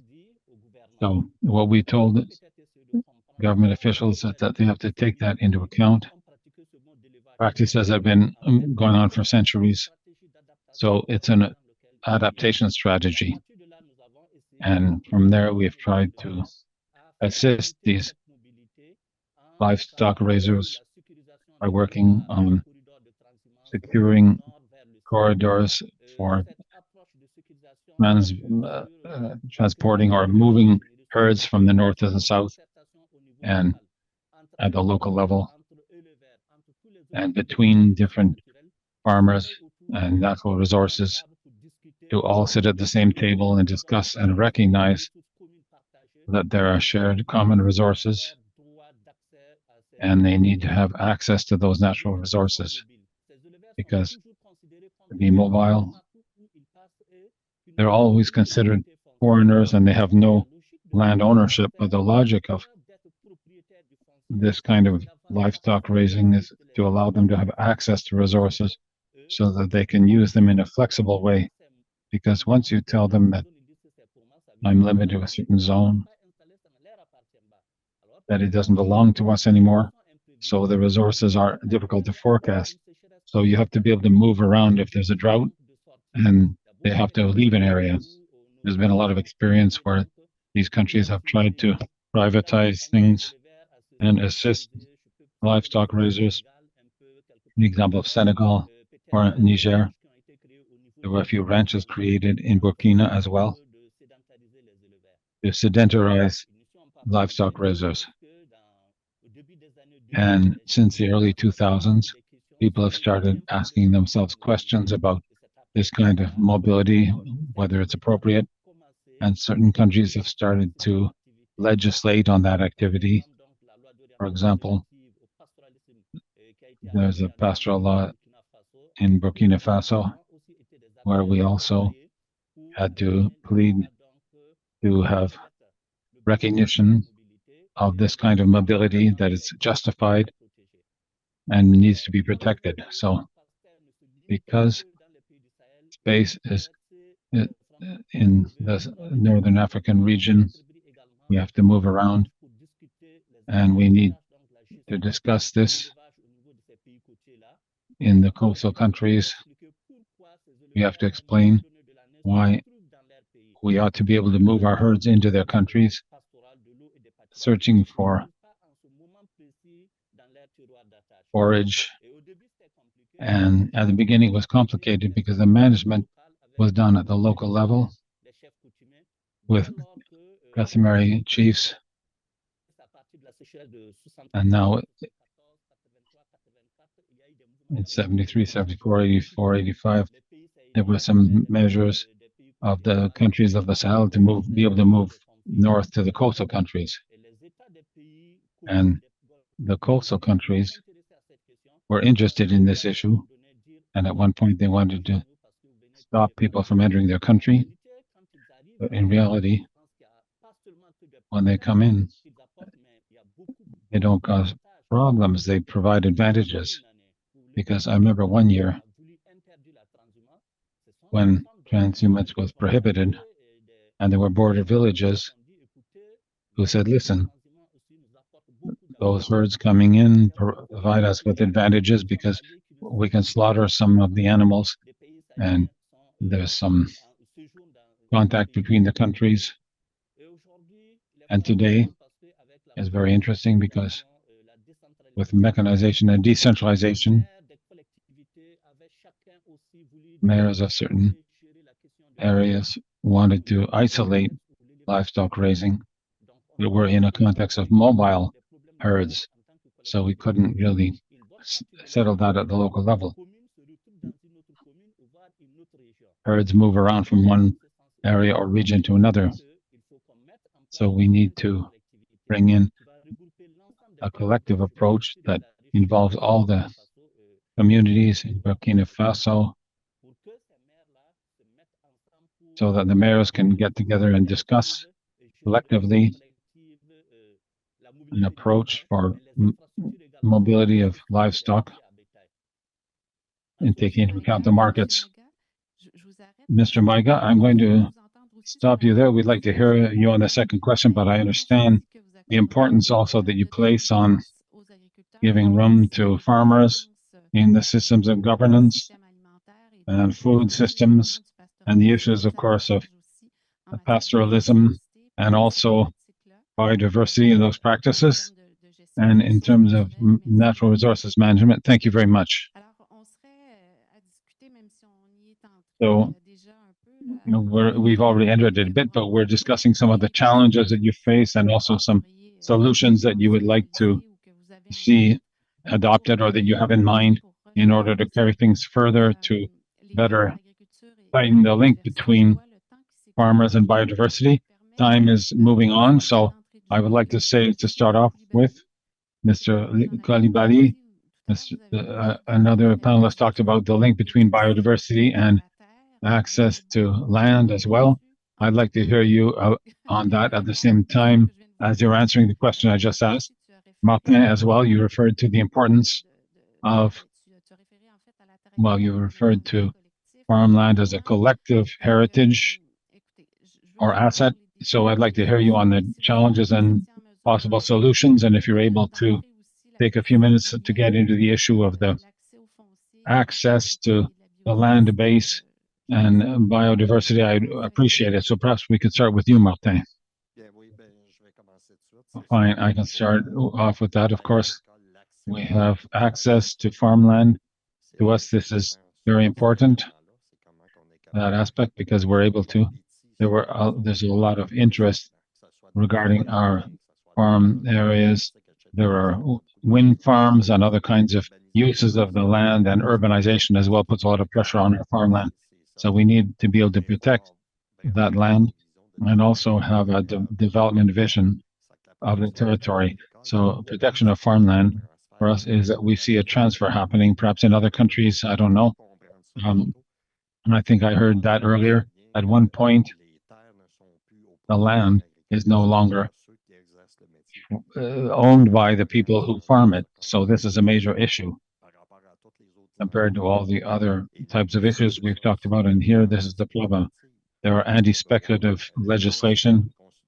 The minister had a recent consultation and wants to bring that in. So I think there are things we can do to secure that farmland for farmers and young farmers, and have also the capacity to pay those prices. You understand that land, the price has been going up more and more. So our people are going into debt in the very long term. from one generation to another. And we shouldn't have to take on that debt burden. So that's a major issue compared to issues and challenges that we see. And at the lunch hour, somebody, a producer of dairy from BC, who came and said the costs of the land, all the other costs are going up, but at the same time, we're asked to be competitive and efficient and fulfill society's expectations and the ecological requirements. And on the economic side, it just doesn't work out anymore. And here in Quebec, 44% of young people enter farming, but they have an outside job to be able to make ends meet on the farm. It doesn't make sense. We do this job to feed people for the people and all the things I talked about the role, and then you have to have a salary coming in from outside. So there's a whole aspect of farm income. Of course, if we don't have any farmland, then the farmer has a solution. They have to, as a central role in biodiversity, it doesn't work anymore. You have to be able to practice your farming on farmland. Any other challenges, Martin? Any other challenges? Generally speaking, it's the inconsistency that can exist with our governments and levels of government. In some cases, yes, they'll be there to help us, but at the same time, there are other actions taken that are inconsistent with that.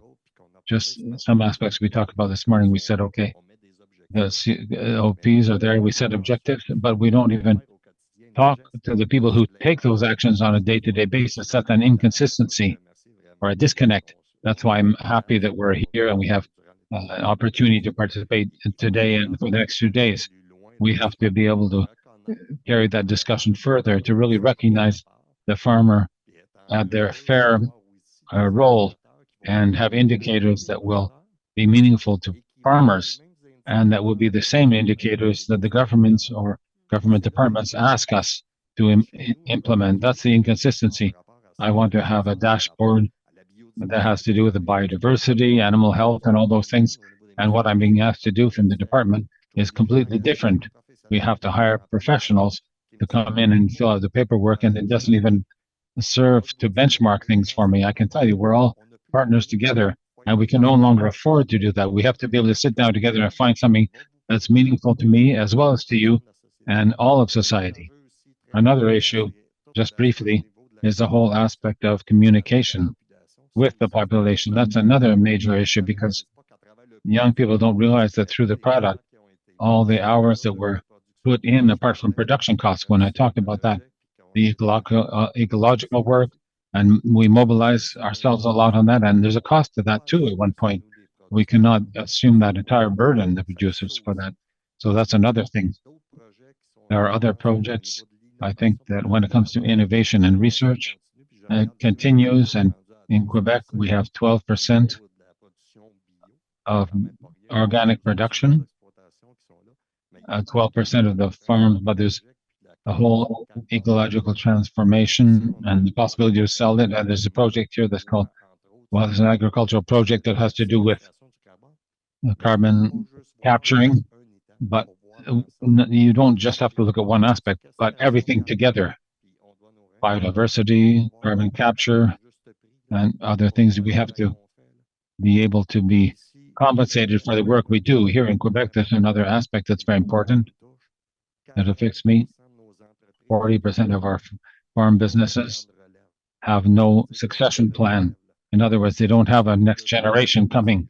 If we want to give those young people the desire to do it, we have to make it attractive to them, or at least minimally profitable to them. And as we already said, we're not necessarily asking for the children of the physicians to become physicians in the future, but in farming, it's the same thing as the parents who are there. It won't always be our children, but when it comes to a collective approach, how can we assist young people who dream of farming?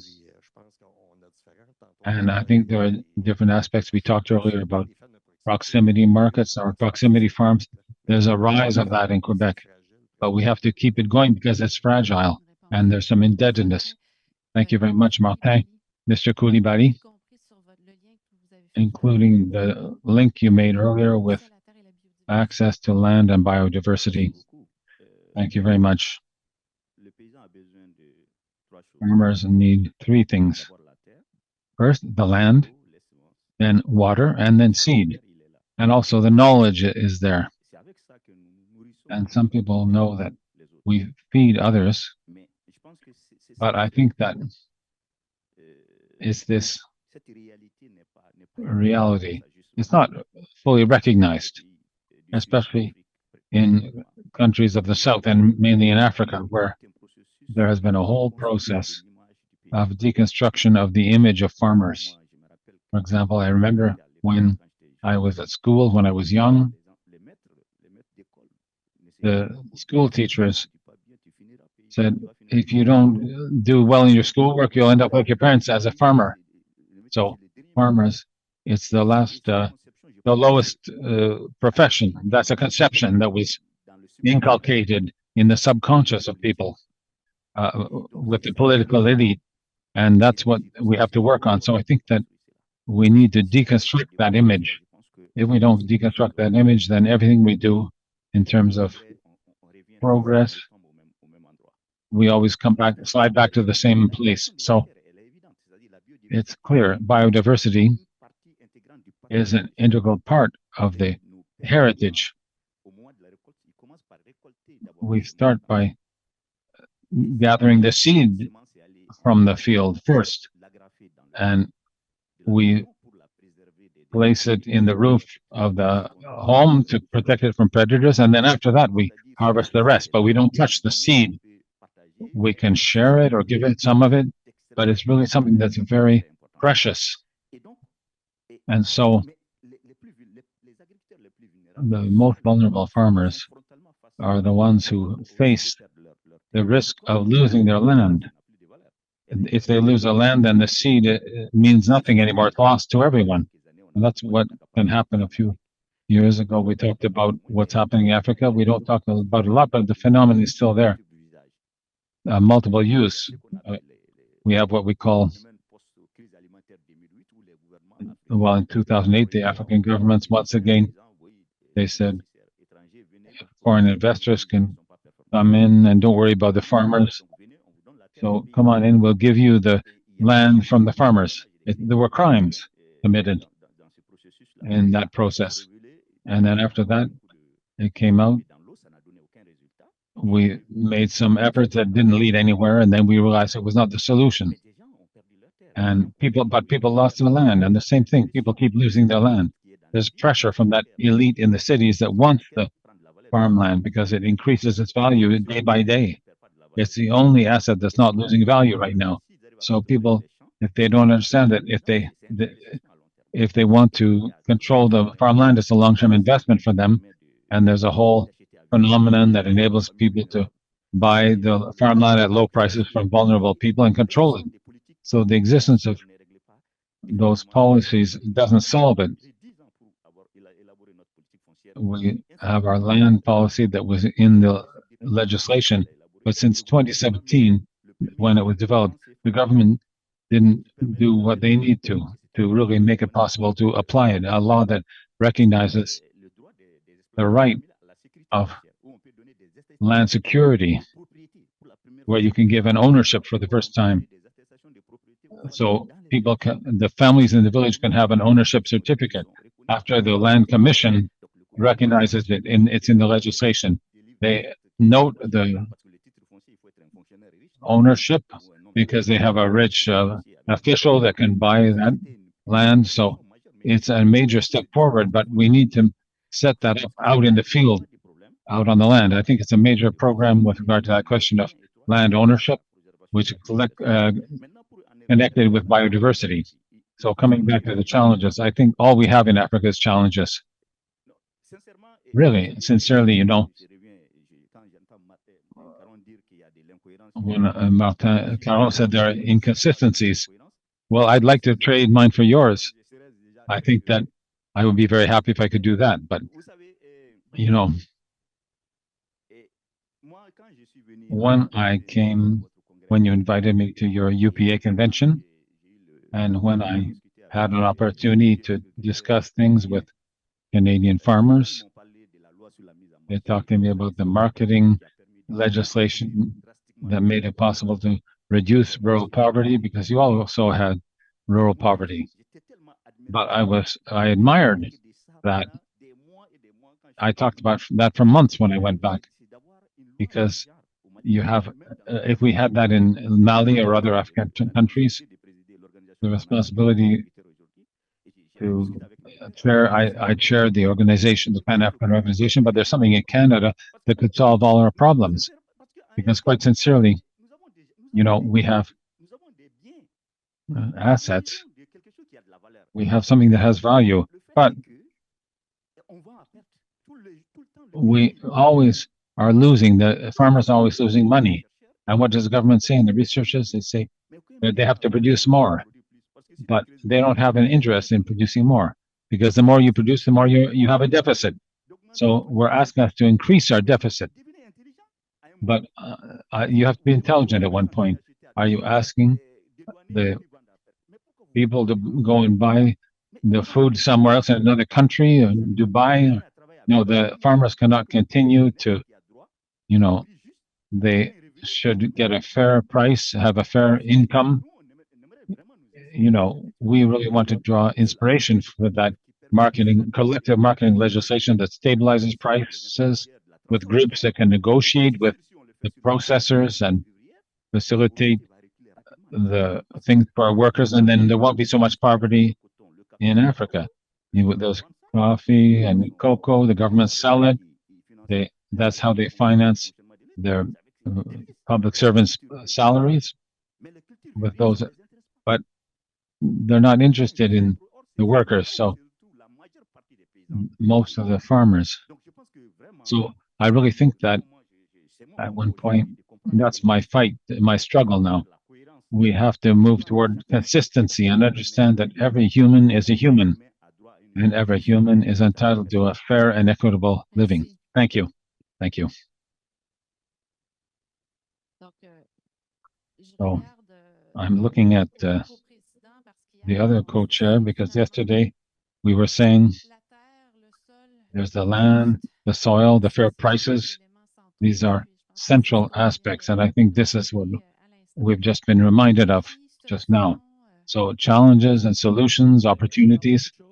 Well, we talk about a lot of aspects, but I think that Mr. Coulibaly, if that can reassure you, it doesn't solve all the problems here either. Our collective marketing system, I think that with my turn to speak, I'd like to perhaps give a slightly different outlook when we talk about biodiversity and food security. I think there's an agricultural model in general, especially if I say in North America, we have industrialized farms. We've adopted monoculture models in most areas of farm production. In my feeling, this is a model that will not work in the future in a context of climate change. When we hear what Mr. Magan said, with farms that are resilient because they're mobile, it's certainly because they're smaller too, I'm sure of that. There is something about designing agricultural models that are different from what we see today. The use of water here in Quebec or in North America, in order to have monoculture fields, whether it's grain or vegetables, it's going to become a huge issue. So reviewing the size of farms, reviewing the model, can we put biodiversity at the center of production? In other words, what we produce per se is diversity. I concluded my first remarks by talking about ecology. Ecology is not just a buzzword, it's a way of considering the interactions between different things, and ecology includes resiliency. That's how nature works. Agricultural models where there's a plurality of different crops, where there is synergy between them, as it used to be. I think we need to review that and give it a positive mark and reinvest in that kind of agriculture, not just for export, but to feed the territory, to occupy the territory, and necessarily when we carry forward this reflection process, we get back to the size of farms, especially in a context in North America. Agriculture that is ecological is resilient and also profitable and cost effective. I don't know if people know this, but in the context, once again, of North America, a product that is distributed in big supermarket chains ahead of lettuce, for example, 60% of its value is in the distribution and marketing. So the farmer ultimately makes very little out of that. And that's what proximity farming demonstrates over the past 20 years, when the producer is able to go and get 85 or 90% or 100% of the margin, then they can reduce their volumes and ultimately save as much and be as productive and profitable, but focus on the size of the farm where they can adopt perhaps techniques of diversified vegetable growing. And the good news is that kind of agriculture already exists. We're fortunate here in Quebec. We have more than 200 or 250 farms that have demonstrated that year after year. And these are men and women, a lot of women, in fact, in that model here in our context. And it's the type of agriculture that regularly, every year, it seeks to produce sooner and later, earlier and later. And we're developing farming models to do 4-season agriculture in Quebec with low technology, with low heating, and we're developing an agriculture of resiliency. Aujourd'hui, je pense qu'il faut reconnaître ça mieux, puis il faut voir l'agriculteur qui est vraiment le gardien de la souveraineté alimentaire, de l'occupation du territoire. Puis il faut aider. I believe today we need to help farmers to get the tools and to become professionalized. We're lucky in Quebec, we have good support. In other countries, we see things are different. So we're federated by a union, that's great. But it's not just agriculture for one piece of land. We're talking about a global crisis. I think necessarily we're talking about decentralizing the agri-food system and going back to local farming, to land use-based farming, to subsistence farming. We don't want this to be pejorative anymore, to be a small operator. Quite the opposite. The beauty of food autonomy comes from multiplying small initiatives. And in ecology, this is how we build resilience in any natural system. So let's be inspired by nature. Let's build our economic systems accordingly. Let's have resources that for people who already do that. Let's inspire young people to occupy the land. And for this, we need to stop saying that, this is a very bad life to live to be a farmer. So I'm talking about a different model, which is very present in Europe. Smaller operators, young people, local farming, diversified, eco-friendly farming. The model exists. There you go. Thank you. I see the time and I'm thinking we could be here all day. I have so many questions. Let me get back to Augustina, what you said, the whole issue of challenges, solutions, and profitability. Is biodiversity protection necessarily something that is opposed to profitability, or can we think that, as Jean-Martin is saying, that it can go hand in hand?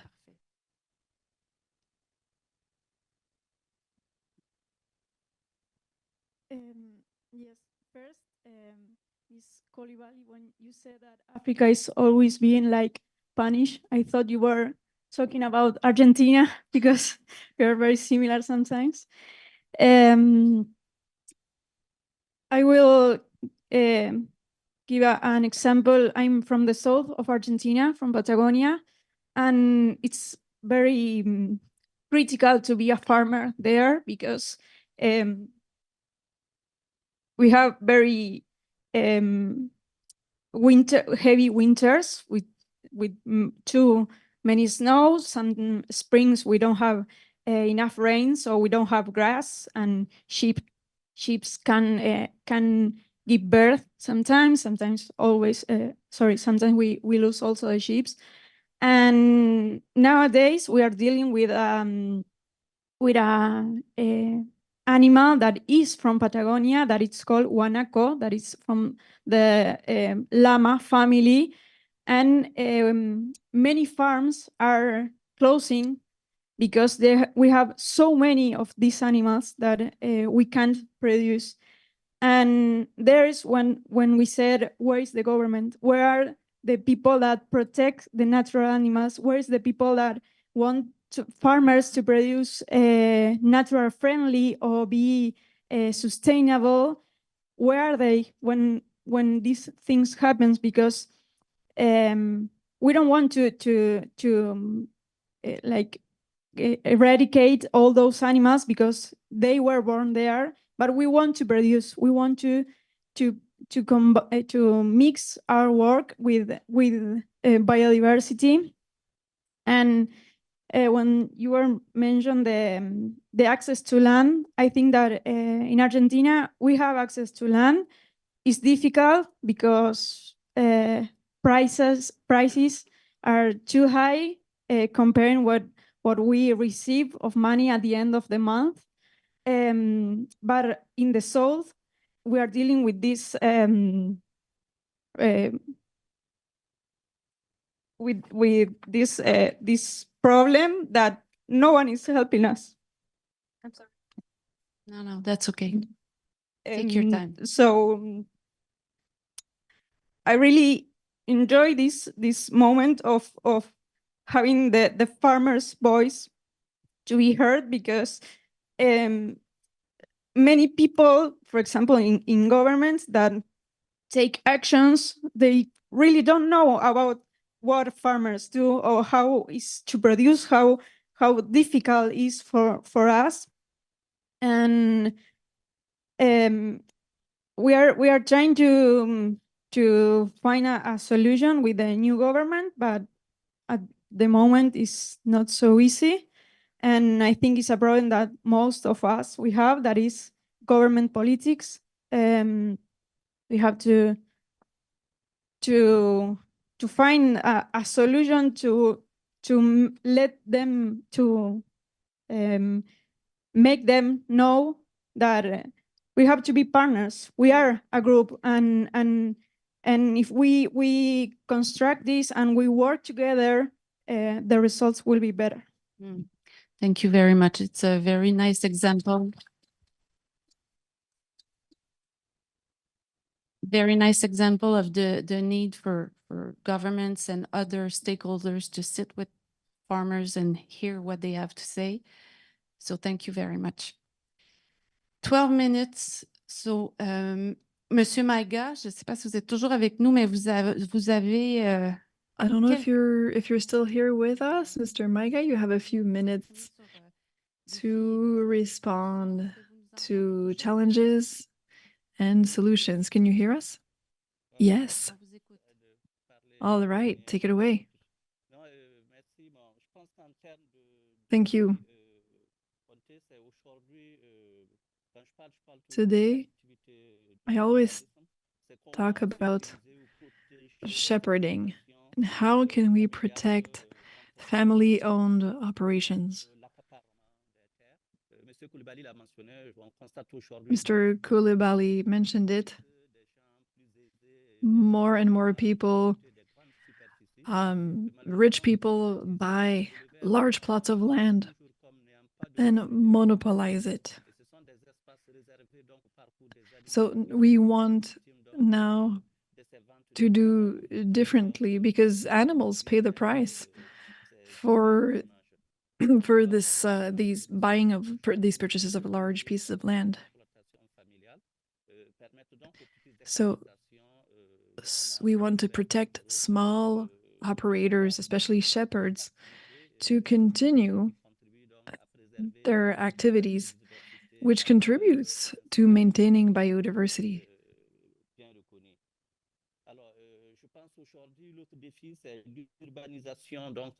Urbanization is another challenge. So how can we work in preserving cattle mobility? I think that's a challenge that the government and civil society organizations need to face. Also, I believe we will need to work on consistent policies. We have regional instruments in Western Africa, and we have ways to legislate cattle mobility, and many countries signed it.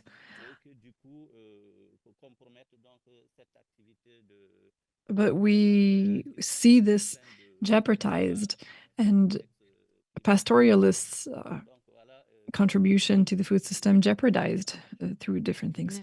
This is what I wanted to add. Thank you so much, Mr. Maiga. We have a few minutes left. I do want to thank you very much for this conversation. It was so short. Be sure that we took notes. We really heard everything that you've said. And we'll have the opportunity to debrief over the next few days about this. Thank you for generously sharing. Thank you so much.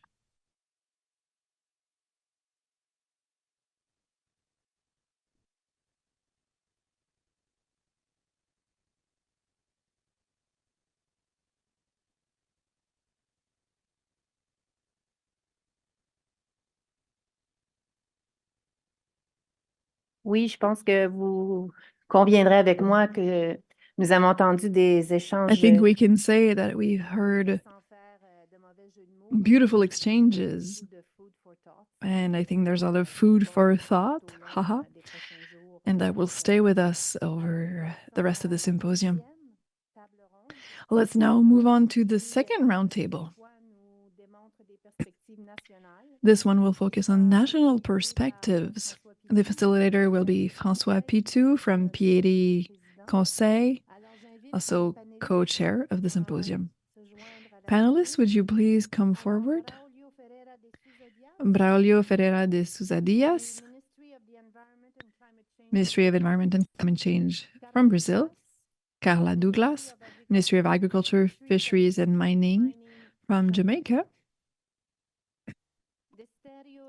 Desterio Nyamongo, Kenya Agricultural and Livestock Research Organization from Kenya. Khaled Aboulayla, National Agricultural Research Center, Jordan. Sikaide Egbuayo, Federal Ministry of Environment, Nigeria. Everyone is here? All righty, you have the floor.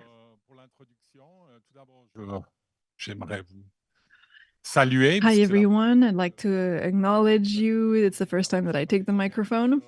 When organizers asked me to contribute to the symposium, I was extremely interested, mainly by one aspect that was mentioned from Geneviève Parent.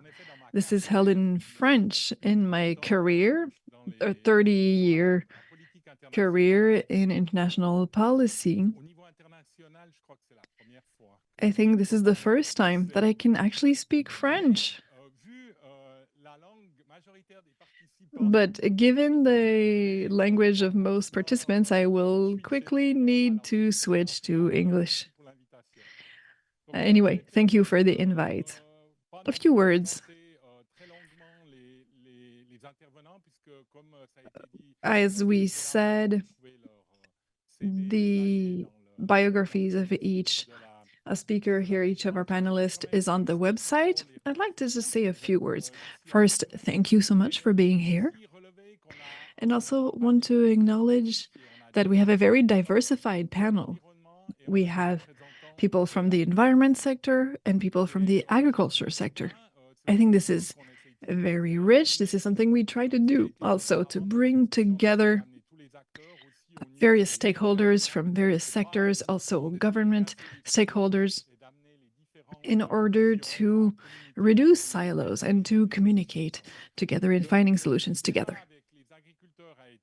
The debate with farmers was very promising and dynamic, which was great, especially after lunch. We tend to be a bit more tired.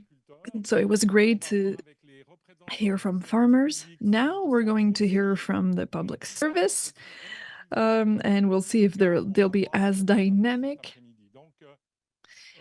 So, a few words, maybe, about our panelists.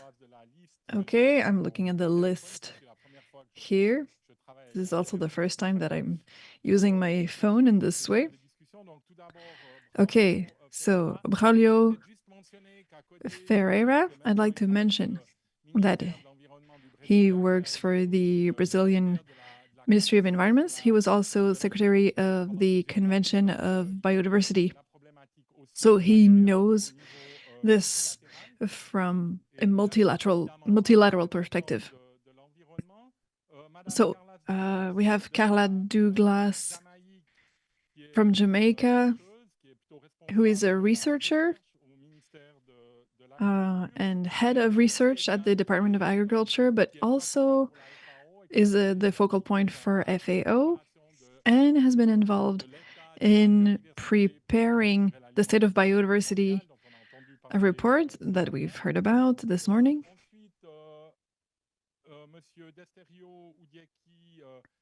Then Mr. Desterio Ondieki Nyamongo, who works at the Department of Agriculture, a chief research scientist, also at the University of Birmingham, United Kingdom, someone very active. Then Khaled Aboulaila, also a breeder in Jordan, also active with the FAO.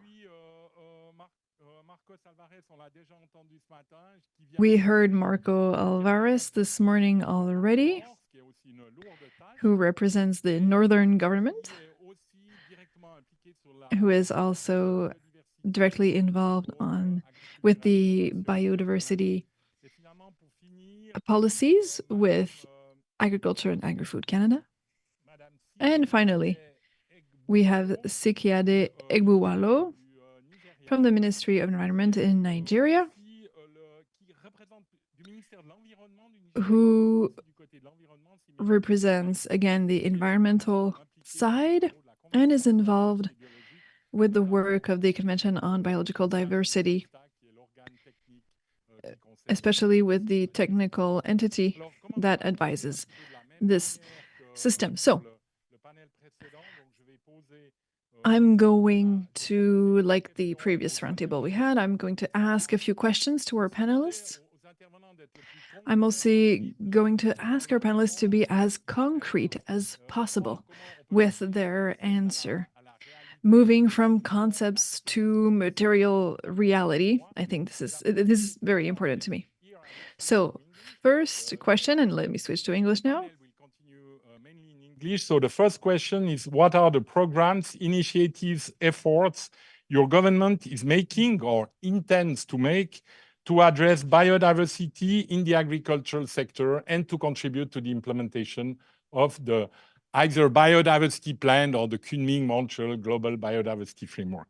So I will start with you, Braulio. You have 3 to 4 minutes to present one or two significant initiatives foreseen by your government. Braulio, you have the floor. Merci, François. Good afternoon to all. Well, Brazil, as you know, is a big country with a lot of biodiversity, but also a major agriculture producer, right? And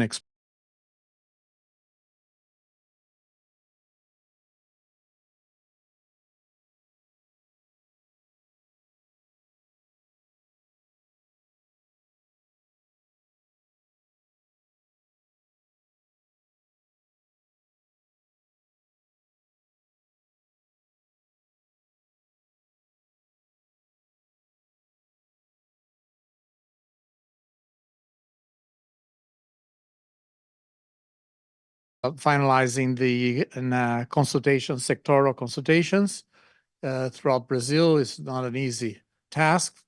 To consult indigenous peoples in local communities, they requested 7 consultation events throughout Brazil.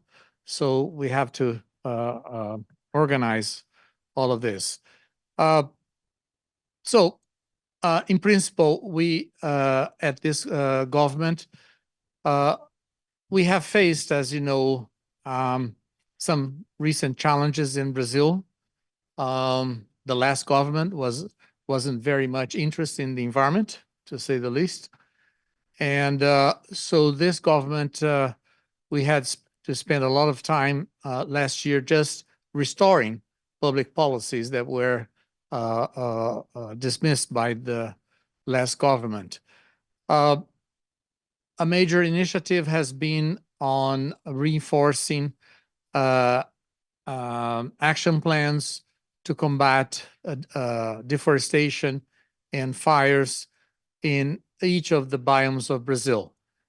So we have already put in place an updated plan for the Amazon region and for the savannas of central Brazil. Right now, we're in the middle of consultations to do the same for the big Pantanal wetland in the west of Brazil and the dry forest in the northeast. And we hope to finalize this process by the middle of the year to have all these biomes with their own plans. These plans involve about a dozen different ministries, each one contributing with their own budget, their own policy instruments to make it more effective. A good result of this is that we have managed last year to reduce by half the deforestation rate in the Amazon. But we're facing increased deforestation in the savannas of central Brazil. The explanation is easy. Most of the Amazon is public land, and most of the deforestation have been illegal deforestation. So it's an issue of law enforcement. So we're putting our agents from the National Environment Agency, the federal police, the army to combat illegal deforestation and fires. And this is working.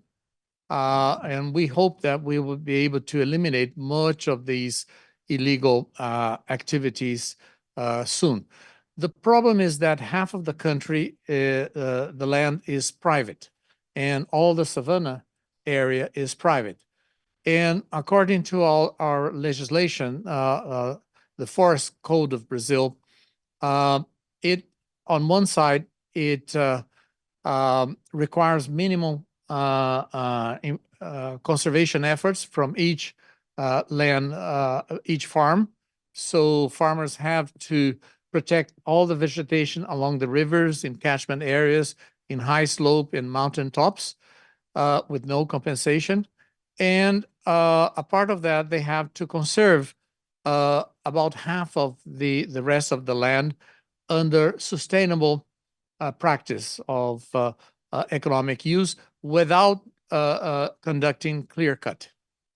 The problem is that that's quite strong measures, but the law allows landowners to convert part of their native vegetation to crop areas, to other kinds of intensive economic activities. And that's what's happening. And the solution for that is that we have to offer economic incentives for them to let go this option for them to convert further natural ecosystems to intensive economic use. Thank you. Thank you very much, Braulio. I think this is a very clear example of also, on one end, applying existing law, existing legislation, and on the other end, developing some incentives, economic incentives for to support sustainable agriculture. And I think we'll probably come back to this because this was already an issue raised in the previous panel. So now I turn to Carla Douglas. Sure. So the same question to you. So your experience from Jamaica. Yes. Now, for the Agriculture Ministry, our major initiative right now is what we are calling the New Face of Food, FACE, where F is for food security, A is for agribusiness development, C for climate resilience, and E for export expansion. So all the programs are actually linked or tied to these 4 pillars. Now, when we look across all the sectors, the agricultural sectors, in terms of answering the question, in the fisheries sector, what we're trying to do is to develop new or underutilized fisheries. So all the offshore fisheries areas, the pelagic sea mosses, tilapias, and so on, we're trying to now diversify our fisheries sector. And we're also looking at increasing the sanctuary areas that we have. So we're increasing the hectareage from 10,000 to 20,000 hectares by 2027. And we're also looking at increasing the production from our aquaculture to 3,500 metric tons by 2027. And we're also trying to diversify the species too. So in terms of building biodiversity, we're looking at diversifying and also expanding. For the crop sector, we have what we're calling a national fruit tree program, where we're encouraging our farmers, local producers, to expand the types of fruit trees that are being produced. In fact, we have a target, 1 million trees in a year. And so we're actually pushing the different entities that produce fruit trees to expand. We have a targeted approach in that area where we're looking at 4 specific fruit trees: ackee, breadfruit, mango, and avocado, with the view to build back our local production and to ensure that we're more self-sufficient. In the crop sector as well, we're looking at implementing our national seed policy. Now, the seed policy is specific in that the main goal is to establish a sustainable seed system that ensures a consistent and reliable supply of clean, affordable, and accessible seed in support of production, as well as food security and building biodiversity. So this seed policy will ensure that we're actually building up our natural reserves as it relates to specific seed. And we're talking about seed we're building up our seed banks, in vitro, in vivo seed banks, and we're looking at specific crops because the ministry has a crop listing that we're targeting, and we're building up our seed banks in that area.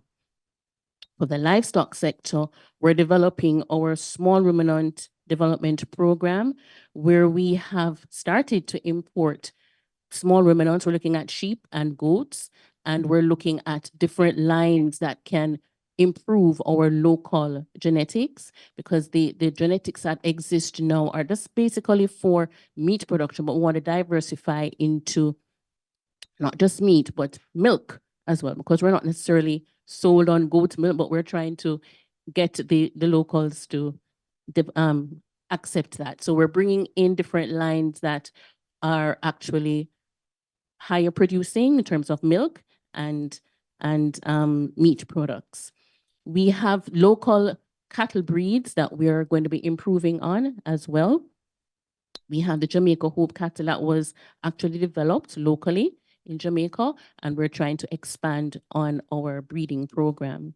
And so as it relates to how we're addressing biodiversity, so we are building on what we have, and we're developing seed banks to actually store what we regard as important. Thank you very much. So if I get your point correctly, so it's on one end to better conserve your agricultural biodiversity and yes. also to extend in terms of production to have a more diverse That's correct. production based on your local Yes. biodiversity. Thank you very much.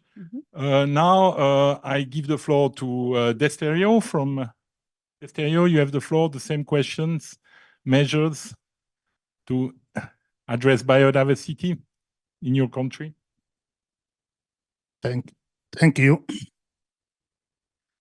Thank you for that question and thank you for having me. Thank you, the organizers, for considering to have us here today and share our experiences. Now, Kenya is not as large as Brazil, but it's one country because of its placement astride the equator and the varied relief. You will get, we have diverse biodiversity. If you are looking for a desert, you will find it in Kenya. If you are getting the climate we are experiencing here in Canada, very cold temperatures, you get it on the top of Mount Kenya. If you are looking for savannas, you get them there. So that makes the country quite rich in terms of biodiversity. Now, the realization that Kenya was losing its biodiversity, and particularly agrobiodiversity, dates back to the 70s when the Green Revolution was actually taking root in the country. And us in the agriculture sector realized that the farming community, farmers who are losing the land races that they were using in their farming systems, as improved varieties were being introduced. That's when the Kenya government thought of establishing a national gene bank to take care of the biodiversity. So it dates back to those days, and that gene bank became operational as one of the oldest gene banks in Africa. Dates back to the early 80s when it was first established. So since then, the country has been having programs together with our development partners to address issues of agrobiodiversity conservation. Now, what is happening more recently after the Kunming became ABF, we have regrouped as a country and we're in the process of reviewing our national biodiversity strategy and action plans. We have actually finished setting targets and identifying the indicators for monitoring progress for those indicators. We're in the process of starting to develop the implementation plan for the biodiversity. And this is working in partnership with the Ministry of Environment, so that those of us who are in agriculture, I come from the agriculture sector and environment, we are doing that collaboratively. Both teams are working together in addressing that. Then some of the other initiatives again, because of the important the realization of the role of biodiversity in agricultural development. In 2010, Kenya reviewed and revised this national constitution, and we had some of the articles embedded in the constitution that directly speak to issues of environment and the biodiversity in particular. One interesting case is the Article 9 of the International Treaty on Plant Genetic Resources for Food and Agriculture, the Article 9 that addresses itself to farmers' rights. We had an article addressing that particular article within the Kenyan Constitution, and that required that then the government, the parliament enacts a law to provide for that requirement within the Constitution. We had our Seed and Plant Varieties Act amended in 2016 to provide that particular law. And we're in the process now of developing regulations to operationalize the requirements of that amendment, so that issues of currently farmer-managed seed systems not being recognized in law, those regulations are meant to address that. We have several agencies within the government that are addressing issues of biodiversity conservation. So,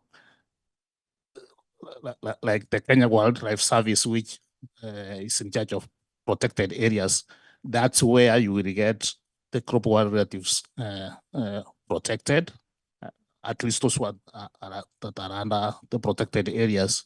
So these agencies, previously we have worked in silos. We are in the process of establishing a national coordination mechanism, bringing together the relevant ministries and the agencies that are involved in biodiversity conservation, so that that coordination is realized. Thank you. Thank you very much, and also thank you for the concrete example, which is related to the implementation of the farmers' rights, so which is linked to the issue of the formal seed system, informal system. I think that's something we might have the opportunity to come back, since it was also raised during the precedent panel. And also another point, I think, which is coming in, and probably we will heard this again, is this issue of coordination between the different ministries. I think that's something also, if we compare with 20 or 25 years ago, this is something new. Even so it is evident, it's not so easy to put in place. Now I give the floor to Khaled. Khaled, you explain. Thank you very much, Francois, and thank you very much for inviting me to this very distinguished gathering that I'm happy to be with, to share my experience in Jordan. Jordan is a small country, yet it is part of the old-known Fertile Crescent. It's a hotspot as a country and as a region of diversification of crop wild relatives, center of origins actually of species that are important not for the local food security, but rather for the whole globe, because major food crops that are designated to be priority for food security are originated from this area, and it is a cradle of cultivation over the time.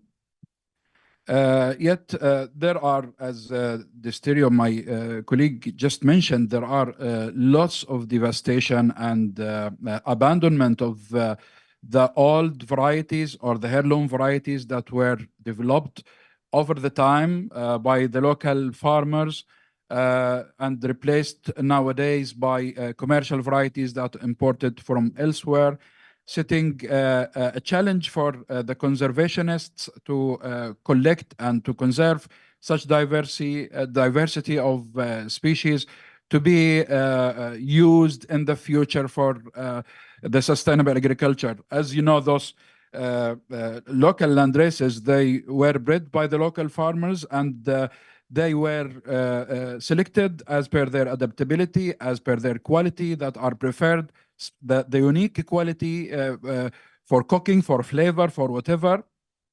And at the same time, those species, when they were grown, they were grown side by side with their crop wild relatives who used to introgress to contribute in the genetic variability during the selection. And this ends up with this unique composition of genetic makeup. Jordan or part of the Fertile Crescent used to be the food basket of the old Rome. Nowadays, those places or those plateaus are planted by buildings, planted by the urbanization is killing everything that used to be widespread over there. There are lots of attempts toward addressing the issue of this encroachment of habitats, these encroachments of those local land races, and part of which has taken place as a response to the Kunming-Montreal framework, and the others coincided with this very important framework. I mentioned some of the measures that has been taken. Now, the National Gene Bank of Jordan is established in 1993. Now, a new phase and a new building of the National Gene Bank with a big scope of conservation is being implemented, and it's expected to be opened for the visitors and the users by the end of this August, the coming August. And many facilities were added, like conservation by tissue culture, in vitro conservation, cryopreservation, in addition to the conventional use of seed banking. Also, on the political initiatives and let's say the strategies that are being taken, or the plans of the on the national level, there is the modernization vision of Jordan, modernization plan that has taken under which the genetic resources and biodiversity as priority, and it's being implemented since the beginning of last year and until 2030, and this coincides with the action plans, the targeted action plans of the Kunming-Montreal. Also, upon talking about the target 10 that directly goes to the sustainable agriculture in particular, there has been a very strong collaboration and contribution of each of the institutions or legal authorities who are responsible about each of the sectors. The 4 sectors mentioned are the same sectors actually of the Commission of the Genetic Resources of Food and Agriculture in the FAO, and this helped a lot because the coordination is always there under the Commission, and the establishment, also the new establishment of the ad hoc technical group on biodiversity for food and agriculture also came recently to streamline the coordination more and more. So each of these governmental institutions have contributed in a very perfect way toward this. Also, there are programs that initiated and being initiated, and we are trying to manifest these programs all over the country. Programs on permaculture using the old-fashioned agriculture, old-fashioned orchards. We are trying to revive them through local and overseas funded programs. Also, we are trying to spread the concept of inclusive agriculture that keeps the whole ecosystem surrounding the agriculture agro-ecosystem, including the ecological corridors, including reducing the use of pesticides and every element that aids in this. Also, I mentioned here as part of the targets of the Kunming-Montreal, addressing the issue of invasive alien species.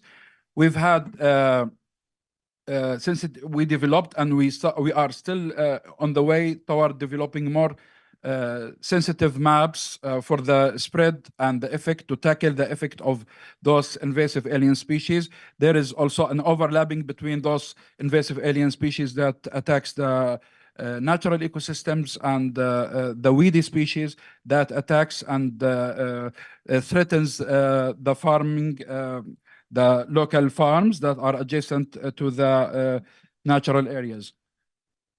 That's it? Right. Okay. Thank you. Thank you very much, Khaled. It's already a lot, I think. Yeah, I mean, I know that it's challenging to show everything you try to establish in a short minutes, in a short time like the one you have received. But also, what I take from your presentation is also the work done in terms of the conservation of the local material, especially in your region, which is the center of origin of many crop species. So the importance also of keeping the crop wild relatives, not only in the gene bank, but also in the field, because the natural hybridization is also very important. And also the world of collaboration and between the different institutions, which I think it's also came out from your presentation. Now I give the floor to Marcos. I think, Marcos, you already had the opportunity to present some of the measures, so maybe you could focus on one or two you think specifically relevant or successful. All right, so I'll be short. Canada, like Brazil, is a very large country. The agricultural sector is a very important sector for the country as well, as exporter of grains, as you know, but not only grains, many fruits and berries as well.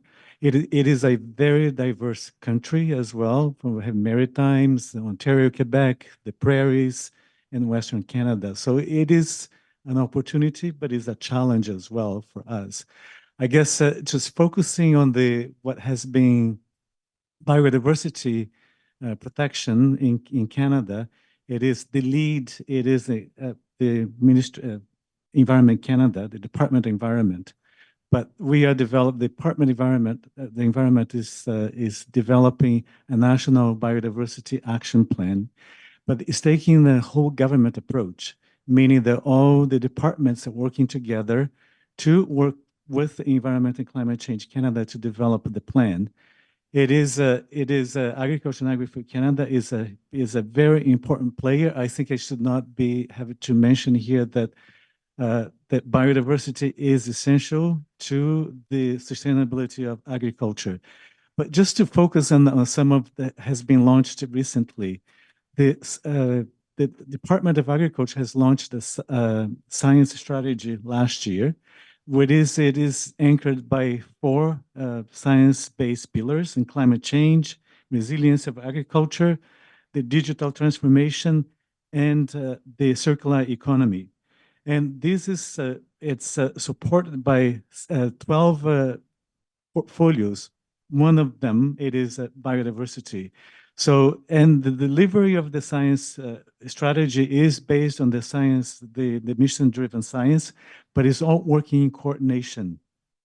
And I guess in terms of concrete examples, what we have done in Canada is also we have the agri-science programs, which is a program that is really grower-driven.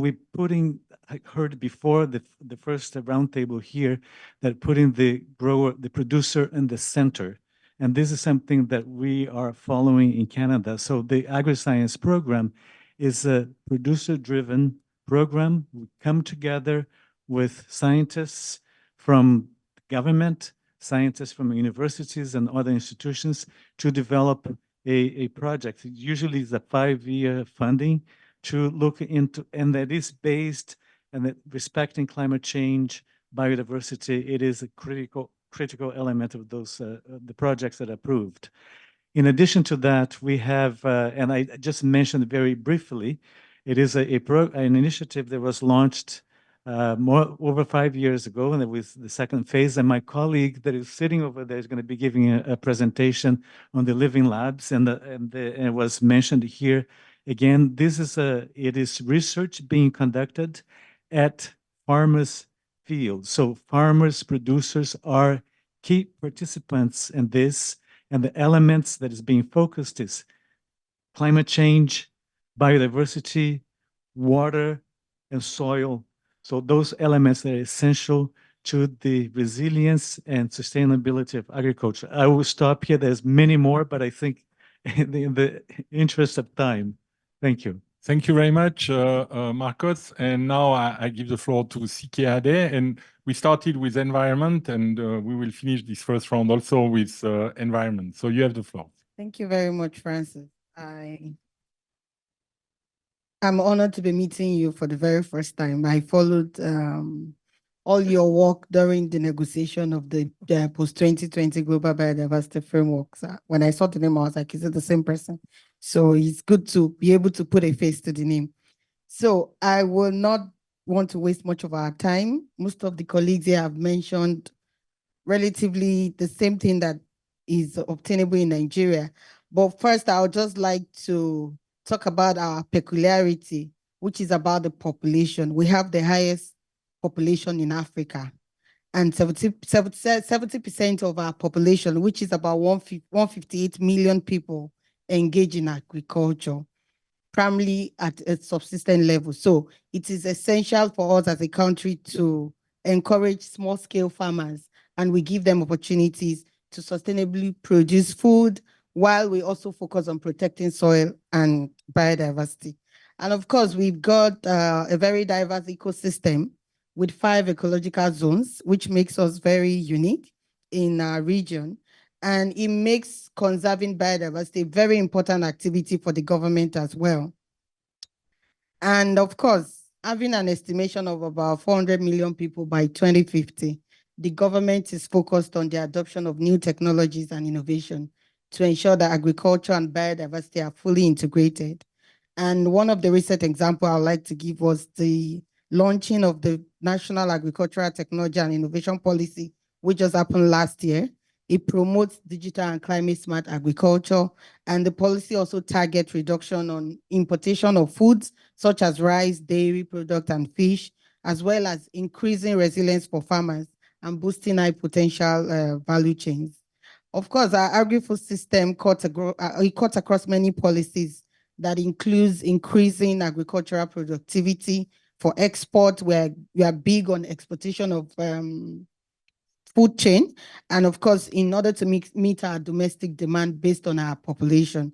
Another thing we're focused on our agri-food target is focused on is reversing forest loss and degradation and promoting sustainable management of natural resources, while we also ensure reducing erosion and climate vulnerability. Erosion is a big environmental challenge for us. And of course, when you bring down to the KMGBF, I like talking about the KMGBF because I follow the process of negotiation extensively. And so during the negotiation, a lot of parties were a little bit reluctant on pushing the agri-food target forward. And it was such a concern for me personally and for my country, because in Nigeria, agriculture is the is the biggest threat to biodiversity. And this is why I think this agri-food target should be important to countries in implementing the KMGBF.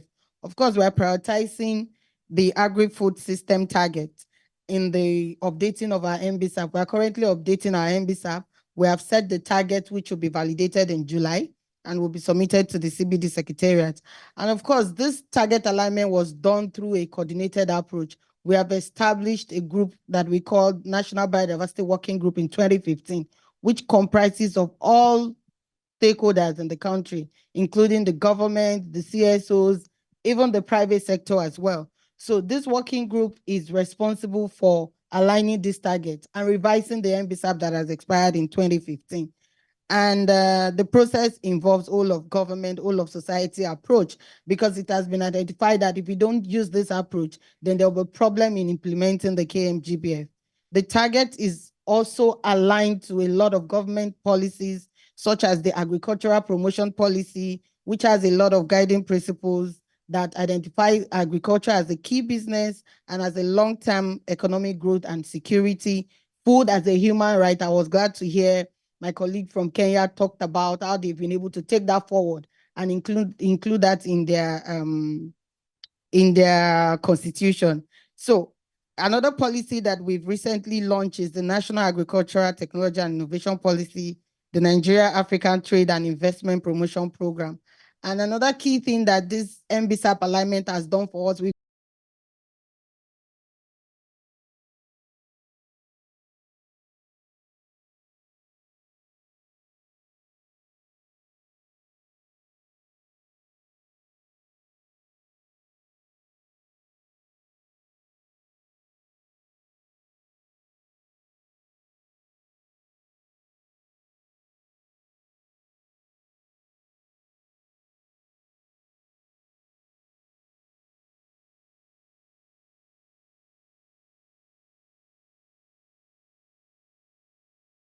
we have a new government that came into power sometimes last year, and they're really big on agriculture. It's the first time that the president and the vice president are going out there to seek for investment for agriculture.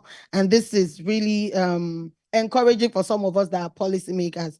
And of course, we've got this project on RED Plus as well. Some of us may know RED Plus, which is on reducing emission from deforestation and forest degradation. The key thing is it places right premiums on forest and support actions like agriculture. Another program is the Agro-Climatic Resilience in Semi-Arid Landscape Project. This project was just launched late last year, and it aims at increasing implementation of sustainable landscape management practices in targeted watersheds, sites, and strengthening long-term enabling environments. It's a project of World Bank. We're working with FAO as well as a key partner on this project. And of course, I will not stop without mentioning the Action Against the Desertification program, which the FAO is supporting. And this project supports the Great Green Wall Initiative, the interventions of Great Green Wall Initiative in selected communities. And the activities, some of the activities include restoration of 4,266 hectares through mechanical and manual methods. And through this project, we've been able to impact it directly on farmers, on local farmers. And another thing I would like to say here is that in as much as I was listening to the first panel discussion, and it was more like the government, we are the culprits. But in most cases, we also want the farmers as well to be engaged, because sometimes they also sit on the fence. If you sit down and ask many farmers what is KMGBF, most do not know it. They don't even know it exists. They don't know how it is important for them to be able to mainstream biodiversity into their work, because it helps them the government will be able to listen to them more. It's easy for you to speak to your Minister of Agriculture and say, we want to do this practice because it helps us to conserve biodiversity. It helps us to sustainably use biodiversity. So I'm going to end there. Thank you. Thank you very much, CKAD, for this presentation. I think this concludes the first round about the measures or the initiatives that have been taken by your government at the national level. And now, like in the previous panel, I would like to move to the challenges. And I think you already mentioned some of the challenges. And when you make your intervention on the challenges, the main challenges you see for the integration of biodiversity in agriculture, I would also like you to take into consideration what came out from the previous panel. And I think for me, what was an important point is the cost, and who has to bear the cost of which is often caused by better, more sustainable practices. And I think already, Braulio, you mentioned that this is very specifically one of the elements you are looking to when it looks at the deforestation in the savanna area. So we will use the same order. So Braulio, main challenge? Challenges, plenty. So we're really scared with the speed and intensity of climate change. We have had in the last few years a number of big droughts, a number of big floods, frost events, etc. Biodiversity is suffering a lot. The last assessment we made, we published 2 months ago, of the risk of extinction for all species of trees in the Atlantic forest of Brazil, and we have about 5,000 different species of trees in the Atlantic forest. 2/3 of them are already threatened. If you put on top of that the risk of climate change, the risk of losing much of these species is very real. And we don't have enough topographic variation in Brazil to offer refuge for many of these species. So first thing is restoration of habitats to create corridors, ecological corridors.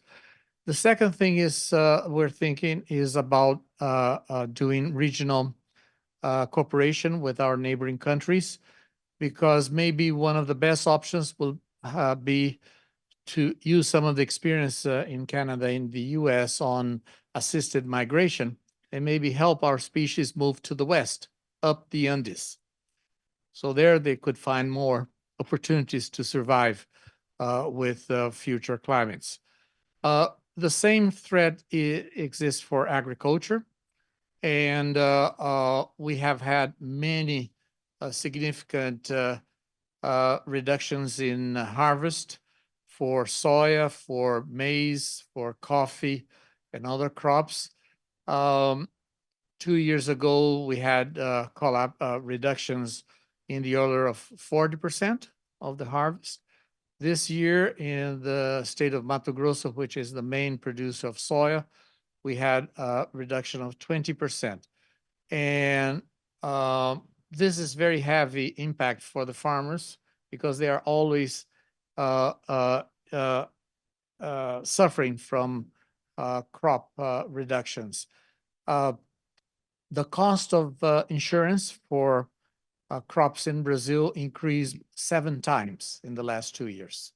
So it's becoming unsustainable. And even that in Brazil, you can only get access to crop insurance if you follow the guidelines of the agroclimatic risk zoning that we have in Brazil. So if you're not operating under that guidelines, you are off the market for insurance. But even if you are, you're facing these challenges. The rainy season in many parts of Brazil have been delayed by 3 to 4 months in recent years. So that means initially people would start planting in September at the beginning of the rain. Now they can only plant in December. That means a shortened crop season. And in Brazil, we were used to have 2 crops in a year. And now in many parts of Brazil, we cannot afford 2 crops again. So the impacts are huge, both for biodiversity and agriculture. Thank you, Braulio. I think the message was clear. We talk about climate change, but in Brazil, you don't talk about climate change. You really have the impact of climate change, which is even higher and faster than what was expected. So now, Carla? Yes. So main yes. challenge? Sure.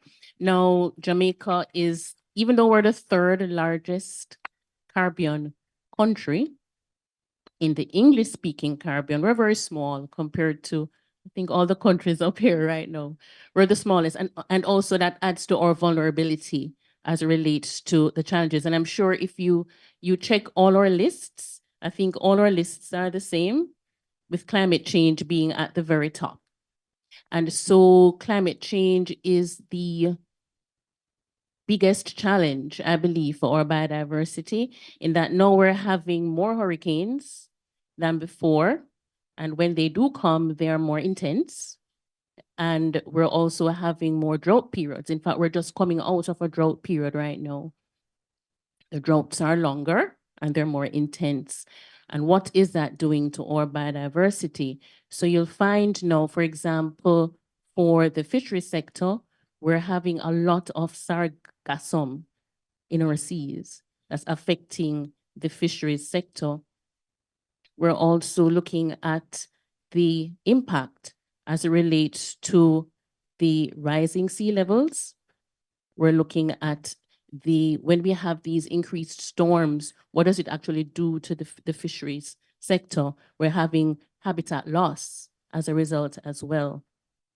And so climate change is really having a negative impact on the fisheries sector for us.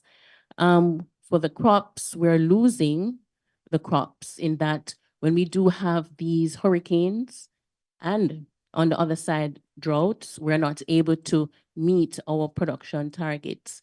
And also you're looking now at the impact on our gene banks that are in field as well. So the impacts are there. As it relates to the livestock sector, similar impacts as well. So we have climate change, and then we have the costs associated with trying to rebound from these challenges, and also trying to buy the inputs that we need to have a sustainable setting. So we're saying to our fishers, okay, the reefs are being damaged. We're saying go out further. So now you're looking at the costs now to go there. You're looking at the rising fuel costs. You're looking at all the inputs that they'll need to actually do that. So that's another challenge.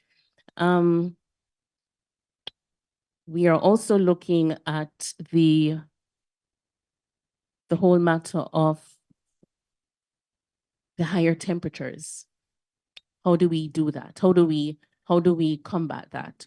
Now, so you're looking at higher night temperatures that can actually impact the flooring of your plants.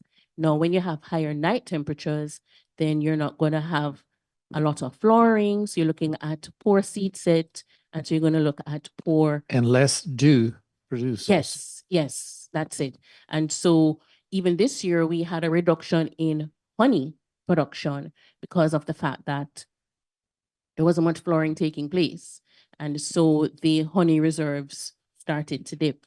So these are some of the concerns that we're having: climate change and cost of inputs. Thank you very much. Esterio.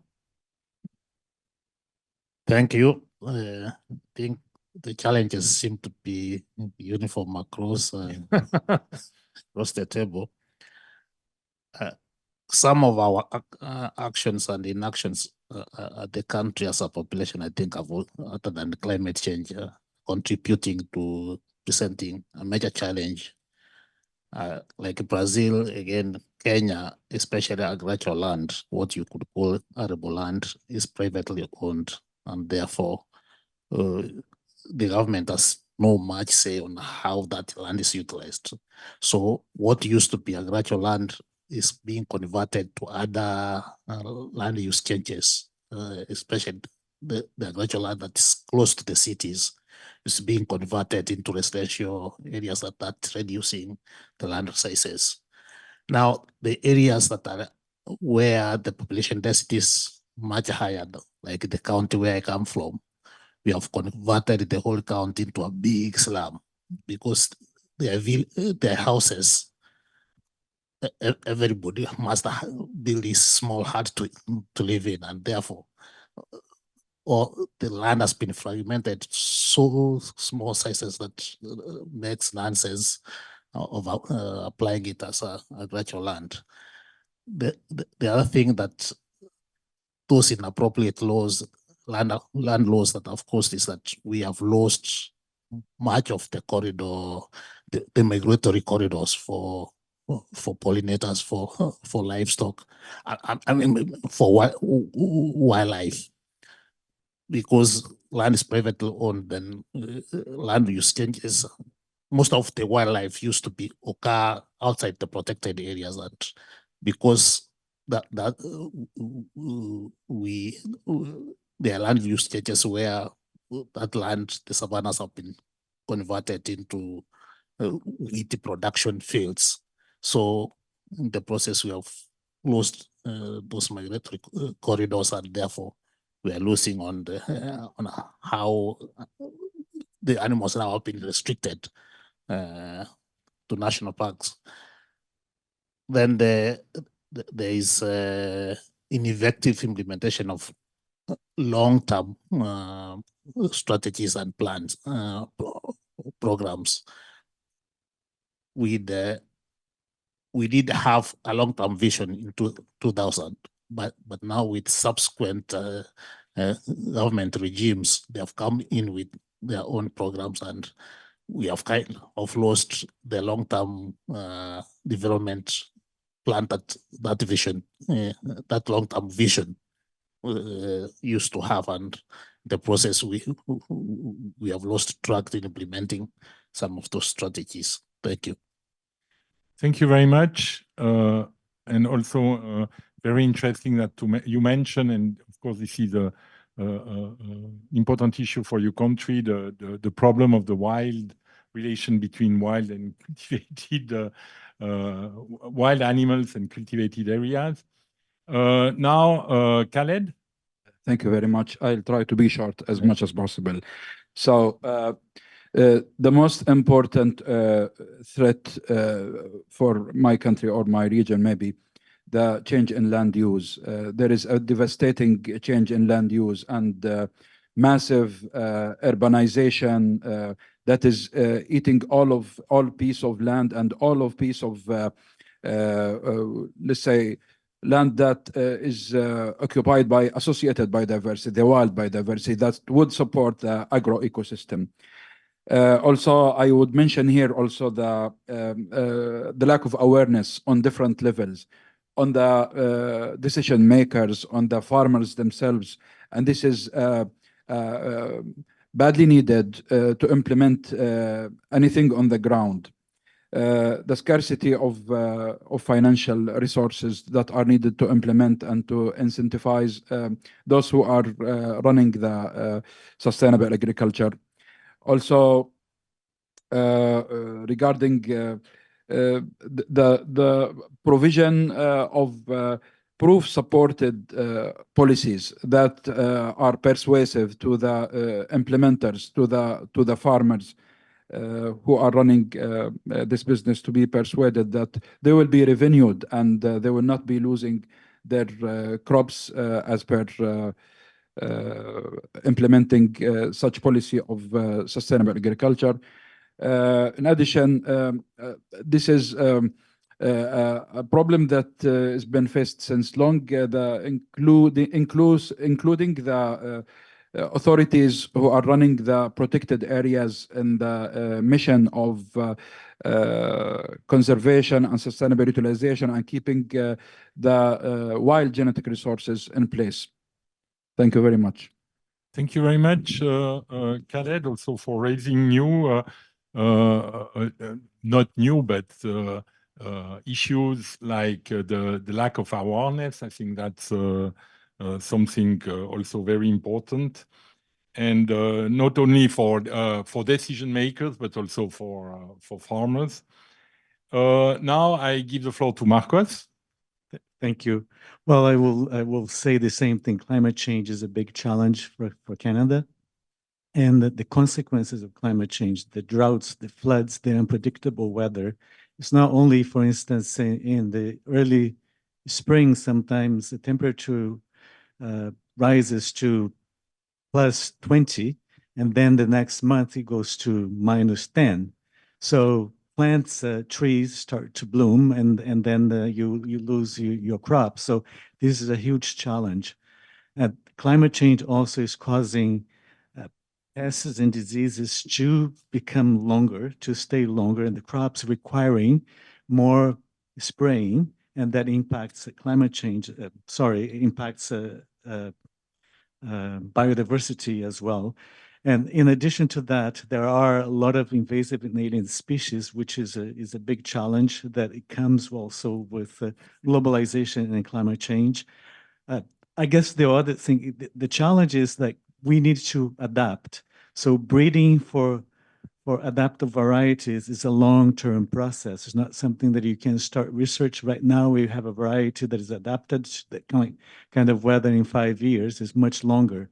So there is a need for a paradigm shift also in agriculture. So, and the other challenge that it is adoption of the technology that we develop. Canada is a big country, and adopting the technology that we develop, for instance, sometimes is not taken up as readily as we would like to. To give an example, we have a program that is a pesticide risk reduction program. We develop integrated pest management approaches, and just bringing that technology to growers and making sure they adopt is not as easy as one think. So that's why the programs that we have developed right now, the agri-science and the living labs, is the one that brings the producers together so that you do the research, that adoption, it is readily done by the participants. It is not something as easy as one think, but it is very important. So I heard about the biodiversity corridors is very important to provide the refuges for the biocontrol agents, so and to moderate climate as well. So that's something that we need to, I guess, encourage more, but it's not something that is changed very readily because of the economic. We need to have more economic incentives. So the cost of land, the cost of production, it is a challenge for us, but there is an opportunity coming up there as well with the digital transformation and the big data. You understand more where events are happening and collecting the data and making very targeted actions. It is something that we have, we sort of counteract the impact of climate change on pests and diseases, for instance, rather than widespread spraying. You very targeted using of pesticides or biocontrol agents. So it is a challenge that we have, but again, there is a opportunity for research as well. Thank you. Thank you very much. And to conclude this round, CKAD.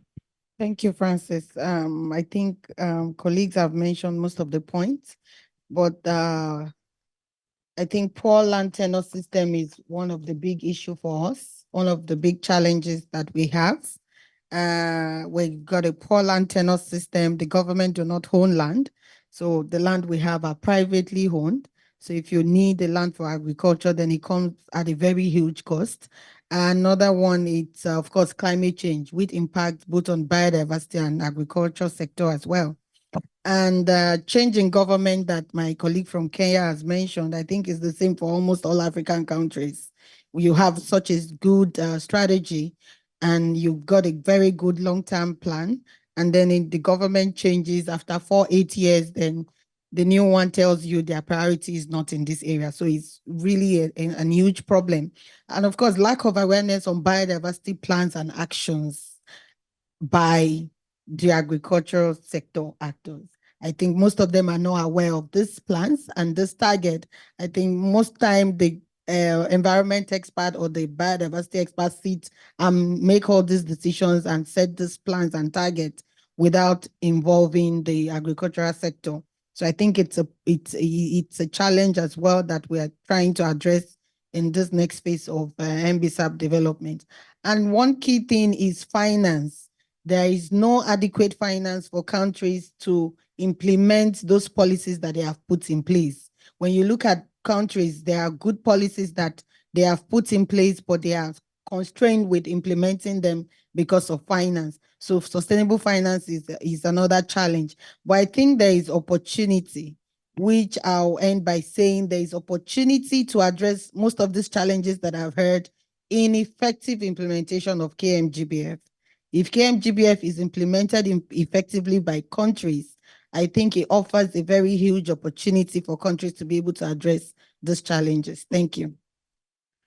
Thank you very much for these. And I think what I take from your last statement is also interesting is the relationship between challenge and opportunities. So, but it's a little bit always the story of the la poule et l'œuf.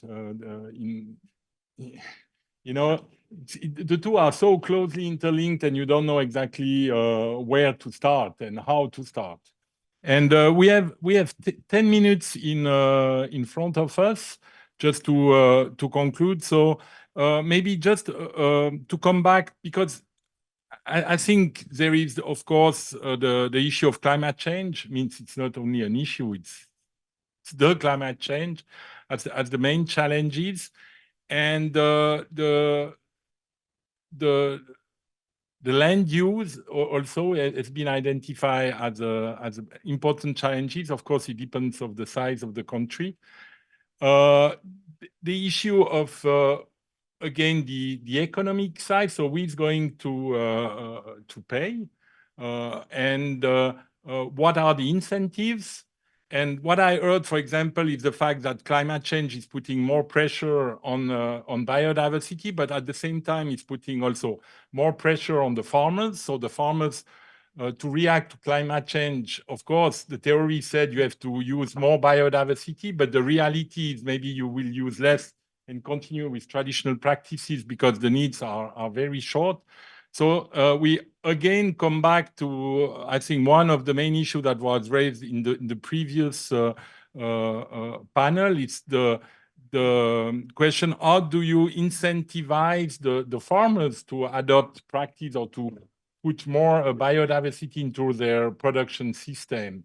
And I remember this morning somebody, and I think some of you also mentioned the issue of the distribution of the value along the food chain, and the role, for example, of the food industry and distributors. This is an issue, for example, in my country, which is taking more and more importance because at the end, what we would like to see is a system where the farmers is able to have a decent income, and at the same time, with a sufficient income, is able to invest into, for example, more sustainable practices. So maybe on this issue, on how to improve the income of the farmers or the fishers, because maybe I will make a very rapid tour of the panel. You have 1 minute each, so any proposal or feedback? You want to start? Yes. Khaled? Thank you very much. Actually, this is not a new thing. There are proofs and there are figures and papers that are published about the increase of the products of identified crops due to the presence of the places where the natural pollinators exist. Living corridors and measuring the effect of natural pollinators has affected drastically and increased the product. So this is a proof by itself. Also, regarding the value chain, this is a major importance here, because if we are promoting like planting the land races, the adaptable varieties, we have to find a value chain for them in order to be marketed and give good.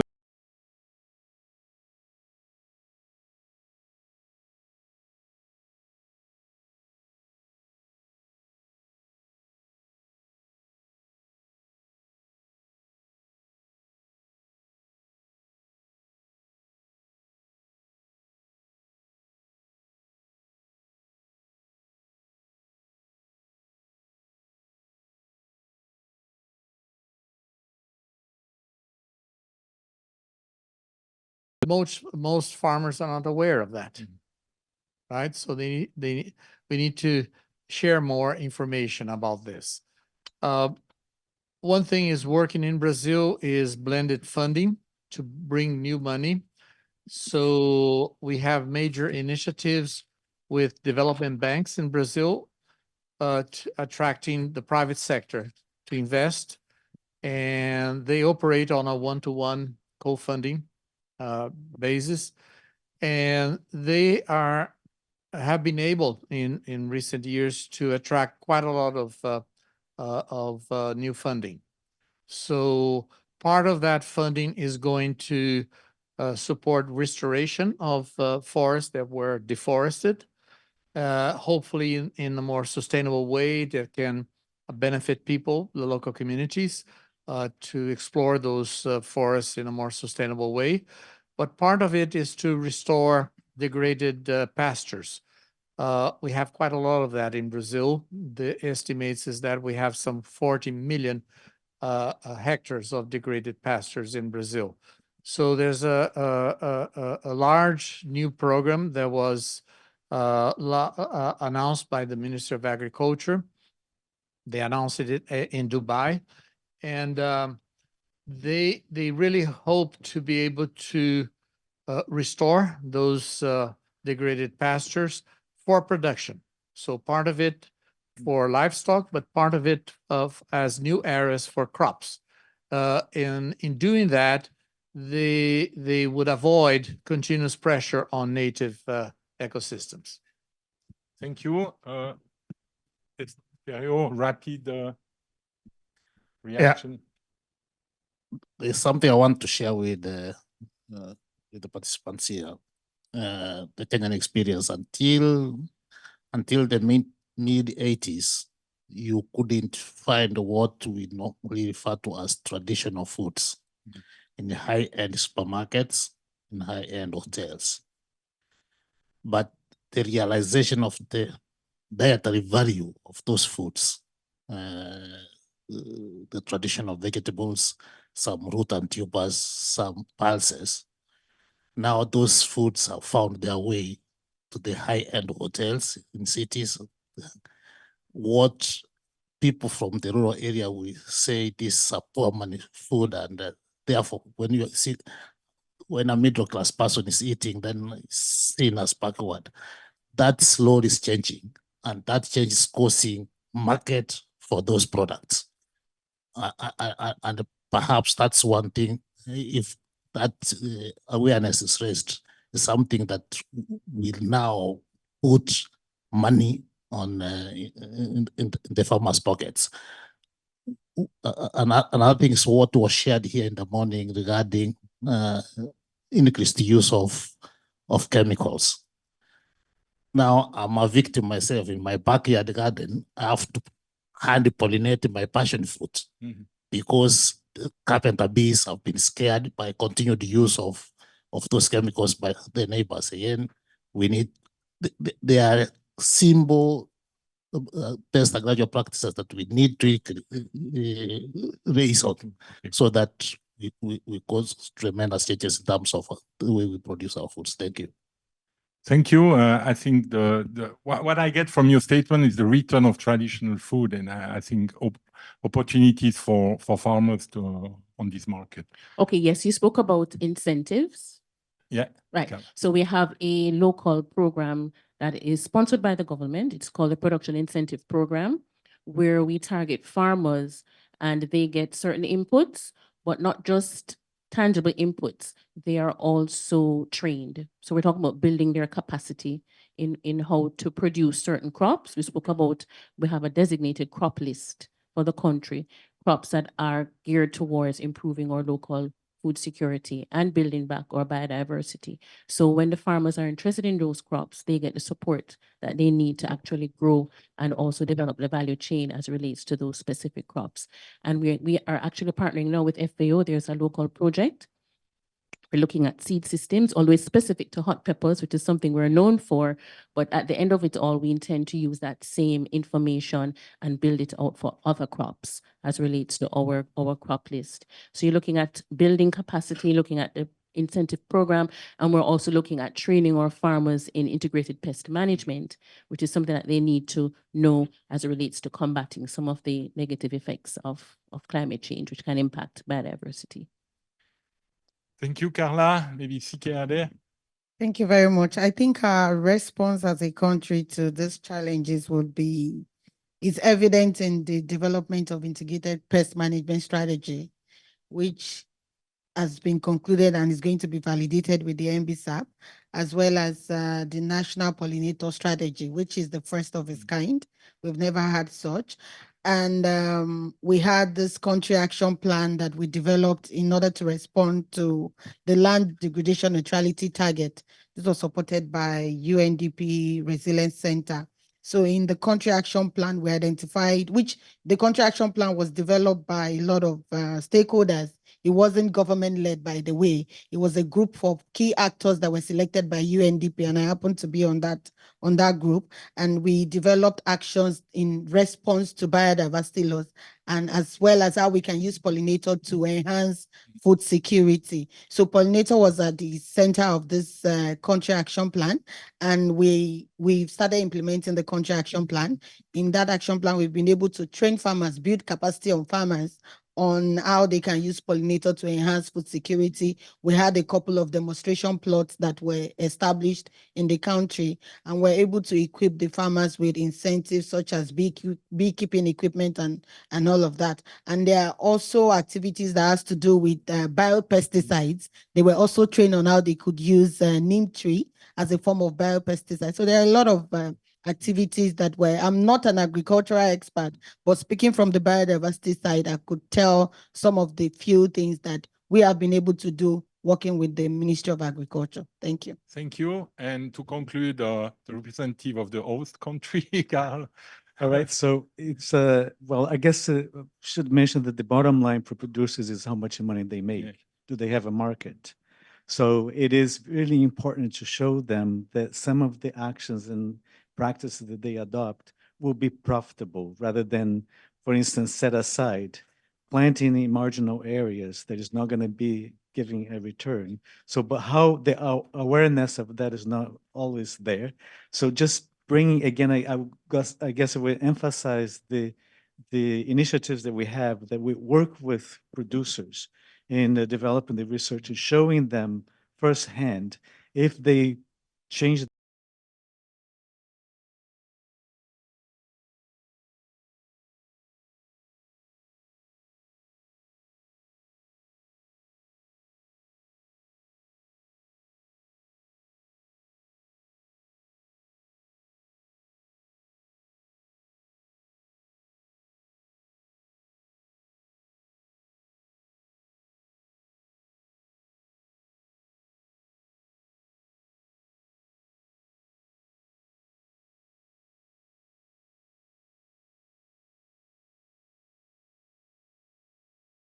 pest management approaches, that it is cheaper in terms of they reduce the use of pesticides and they have a return. And working with that and being targeting and using scouts to determine where's the threshold that they will, the economic return of using spraying with pesticides, going with machinery, it's more, it costs more than the loss that they will have. So thank you very much. I think with this, it concludes very well because it's again the issue of the collaboration between the government, means the public sector, and the farmers to develop solutions which are win-win for both. So win-win in terms of national policy and win-win, of course, in terms of incomes for the farmers. So we slightly went over our time, but thank you to all of you for your contribution. I think it was very rich again. Maybe it went a little bit in different directions, but I think there is a lot of food for thought and to be some ideas that could be addressed in a more systematic way and deepened way in the atelier that will start just after the break. So thank you, and I apologize to you. I was planning some time for the questions, but again, we are out of time. I think a panel, such a rich panel with so many people. I think, thank you, and that's all for me. Thank you.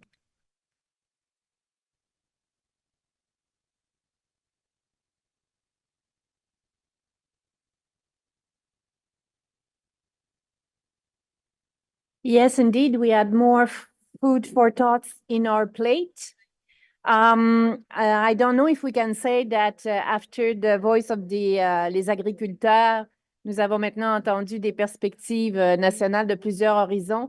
Je ne sais pas si on peut dire que c'est l'autre côté de la médaille, mais en tout cas, je pense que c'est la même médaille à avoir entendu les deux panels. Maybe it's the other side of the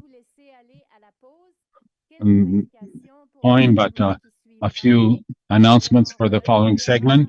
So there's going to be 3 parallel sessions, which will take place in 3 different places. I don't know if it appears on the screen, the title of the 3 sessions. Otherwise, I'll mention them for you. There's going to be a session on the reduction of biodiversity threats, which will take place in room 309, which will be in French only with no interpretation. And then there's another session on resiliency of agricultural systems to climate change in 308 in French only with no interpretation.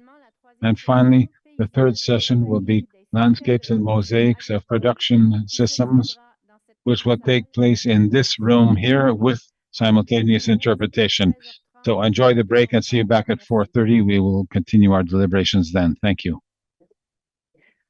Alors, pendant que vous finissez de vous installer. Okay, while people are getting seated, I'm going to introduce the panel. We have two co-facilitators.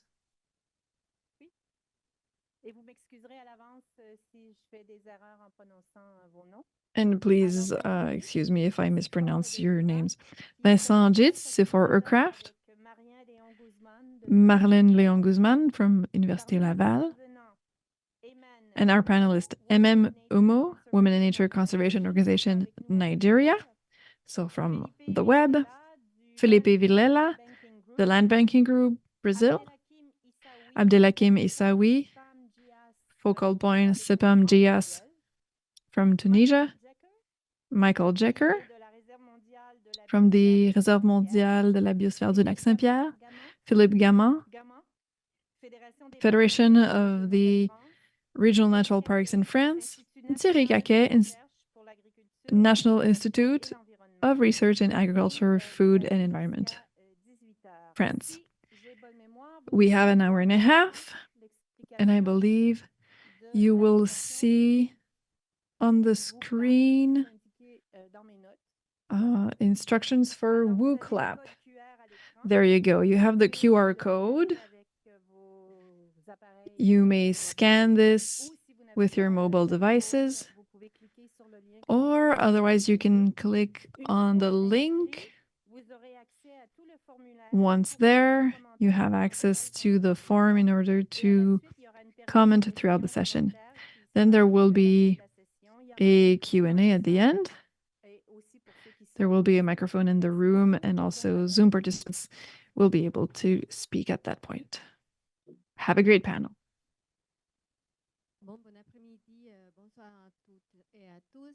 Good afternoon, all.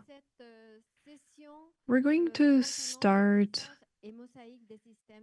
speaking here about landscapes and mosaics of agricultural production systems. This should be very interesting. We have very practical examples of such mosaics. I'd like to remind you that we're going to work specifically on the importance and role of landscapes and mosaics of agricultural production systems in conserving biodiversity and in restoring environment. We are going to quickly analyze the problem related to coexistence of biodiversity requirements and agricultural requirements as well. I'm reminding you and our panelists that we'll try to answer a few questions. So what are the efforts for conservation in the agricultural sector? What are the constraints, opportunities, and challenges? And what are the policies that will foster biodiversity in the agricultural sector? So this is the work plan for this session. Vincent, please, you have the floor. Thank you, Marlène. And I think what we want to see through these examples, since we're focusing on targets 1, 2, and 3, would be to go a little bit in more details about protected areas and their management, and what are the ways to have a more integrated approach at the nexus of agriculture and biodiversity, given the benefits that one has for the other. We'll also try to see, we saw some actions with regards to individual farmers, but now we're going to focus on the collective approach that is required to work on the landscapes and mosaics. Okay, so we are starting with Michael Jacker. Welcome.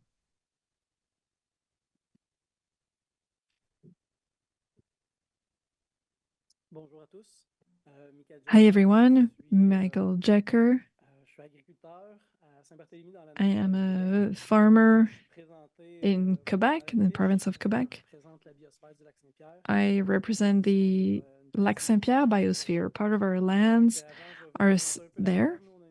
Let me represent our farm. We have a cow farm for milk. I work with my wife and parents and my 2 children, who hopefully will be able to be the next generation. Oh, technical problem here. Okay, so we have 150 hectares on 2 different sites. The first one on top is higher up in the land, and then the lower one is around Lac Saint-Pierre. Around Lac Saint-Pierre, lands are submerged every spring, or almost every spring. Some years the water stays a long time, and years like this year, where it's quite different. And this is an issue to plan for sowing and also crop rotation.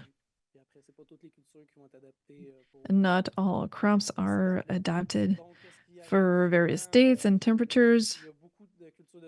So we cultivate soy around there because it can be planted later in the season. So a lot of soy, less of other crops. Lac Saint-Pierre also has another characteristic, the birch. The birch is an somewhat at-risk species. There's a loss of habitat issue because a birch needs a covered zone to lay eggs, and it likes to lay eggs in shallow waters. We also have a loss of habitat for younglings. Perch lives in submerged areas around the seagrass areas, so a lot of hectares were lost due to erosion and higher turbidity, which means there are less suitable zones for laying eggs. So in order to fight against erosion,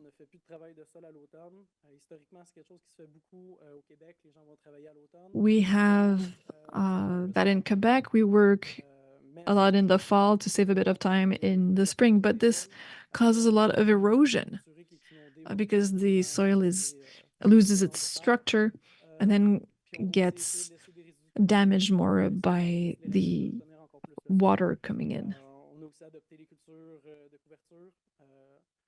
We adopted various crops in order to fight against that problem. It helps with biodiversity in the field. We adopted cover crops to help with that. We have also some policies that were put in place with regards to a certain percentage that needs to be covered with perennial plants. So we planted some small trees and some hay around the borders.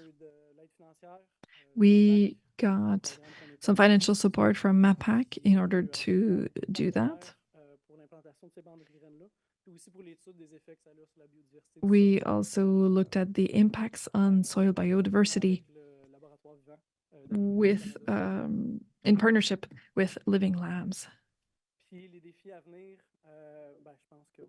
Now, upcoming challenges. We talked about that, of course, climate change.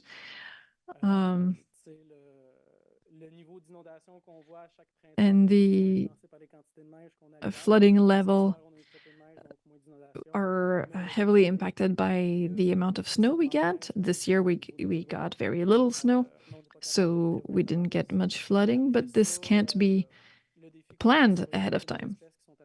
We also need to find species that are adapted to these flooded spaces, especially riparian species.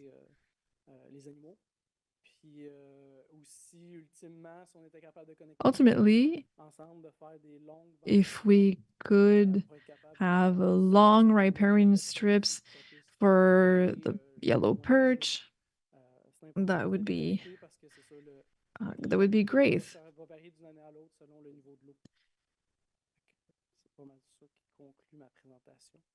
This is all I had to tell you. Thank you so much.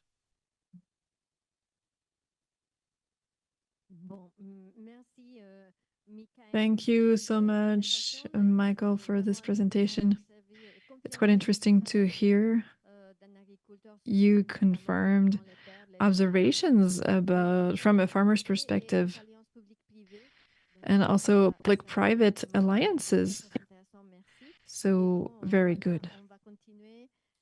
Let's continue now. Okay, so we had a great example of the intersection between fish and tillage. Now, the second panelist comes from Nigeria. This person is joining online, could not be here in person due to, I think, visa issues. So,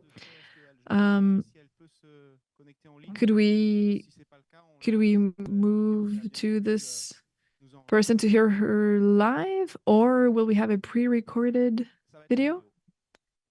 We have a video. Okay. Hi, everyone. My name is Ememumo. I'm the founder, Women in Nature Conservation in Nigeria, and the coordinator, GLFX, Uyo chapter in Nigeria. And I'll be looking at the title, Landscapes and Mosaics, Impact on Agricultural Production, Biodiversity Conservation, and Ecosystem Management. So we'll go straight to a brief of definitions. Landscape mosaics is a heterogeneous area composed of different communities or a cluster of different ecosystems. Mosaic landscapes are also found in natural systems, as well as those modified by humans. So the relationship between landscapes and agricultural practices is crucial for sustainable food production, biodiversity conservation, and ecosystem management. A brief look at the Nigerian landscapes. We have the landscapes in Nigeria ranging from the tropical rainforest to arid savannas. And these support diverse flora and fauna. But there are challenges. We've identified challenges such as deforestation, water scarcity, climate change, cultural beliefs, and these actually need adaptive approaches, which we have highlighted as landscape restoration, sustainable agriculture, agroecological approaches, and of course, the community-based conservation, which is what we're going to be looking at based on our intervention on the ground. So looking at community-based conservation, we are going to be talking about our intervention and subtitled Mainstreaming Sustainable Agricultural Value Chain in Community Biodiversity Conservation in Nigeria. And I'm using a case study of one of the communities we're working with in Nigeria, That's Ukana Ikotakwa in a Senate local government area, 5 states in Nigeria. And this is located in a typical tropical climate in Nigeria, southern part of Nigeria. And naturally, the southern parts are endowed with community forest landscapes. There are challenges highlighted as human-induced deforestation and degradation, fragmentation, and changing land use patterns for agriculture, indiscriminate logging and overhunting, unsustainable harvesting of non-timber forest produce, uncontrolled fire, and unsustainable collection of firewood, and of course, urbanization. These challenges, of course, had added up to record a loss of about 105 kilohectares of natural forest, as reported by the Global Watch in the year 2022. And of course, you know that this definitely need us to be on the ground to see what we can do in trying to restore the lost ecosystem. So the objective of our intervention was to leverage jackfruit plantations for community biodiversity conservation and work towards establishment of a jackfruit cottage industry to reduce pressure on community forests. Because community forests, we all know, we used to call them evil forests or sacred forests. They are ecologically unique, rich in biodiversity, and important for conservation on varying scale of landscape, communities, and species. Cultural beliefs, indigenous knowledge meets traditional taboos that the laws and the customs of the land, and sanctions have been successfully used to preserve biodiversity and landscapes in this forest, especially in the southern region of Nigeria, where the pilot site is located. We have tools and instruments recognizing survey was done, town hall meetings, stakeholders engagement, and we have also, while intervening, we've seen that there are opportunities like agroecology, agricultural value chain, using the jackfruit, which is very common in this area, but had been underused, underutilized, and undervalued until we started doing what we had to do in order for them to have a touch of restoration in line with, I would say, food security, to help enhance food security in communities. Because one thing in communities is, if you're able to provide basically what they need to eat, put food on their table, then of course they're going to really buy into whatever you're doing. So the opportunities for follow-up on research is capacity building, sustainable biodiversity conservation, and constraint, land use systems, unsustainable agricultural practices, ignorance, poverty, and government policies. Our intervention has produced over 10 pilots, jackfruit products. You can see pictures of the community people, all showing that, yes, we are ready to work with you in order to diversify and help sustain the forest. So we were able to pick 60 households and we trained them, enhanced them. The outcomes had been really, really, really fantastic and impactful. Sustainable ties between agriculture and biodiversity at community level. And also we now have a community conservation group, women-led in that.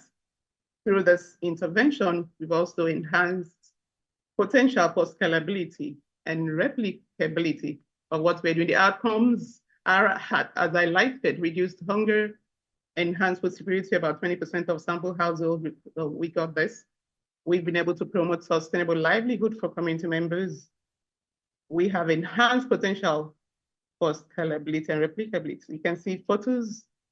This is one of the members of the women-led Community Conservation Forum, proudly displaying her jackfruit, and she is actively restoring nature and lost places in order to prevent or halt local extinction of species.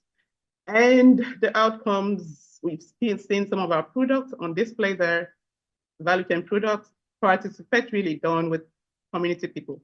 And for these and more, we'd like to say a very big thank you. And just thank you for having me. It's a whole lot to talk about, but I'm sure I'm going to have time to say more. Thank you. Thank you, Umo. And I think she's online, so she's probably hearing the, and please reserve your questions to her, because I guess maybe she will have the opportunity to answer that in the talk. Comme nous avons dit au début, nous sommes dans As we said early on, this is a roundtable that covers a mosaic of measures. We listened to Mr. Jecker.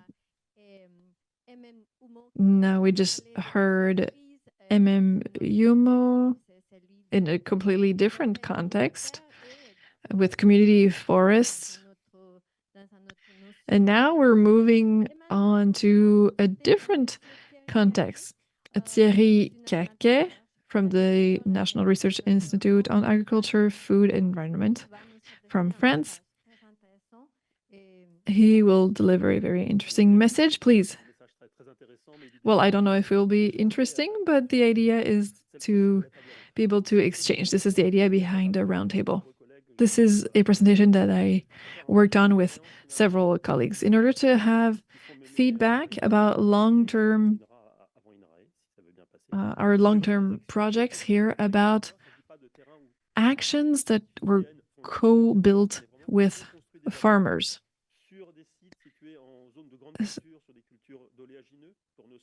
We're talking about a focus here on pollinators, looking at grain also and its impacts on climate, land use, reintroducing a species, and looking at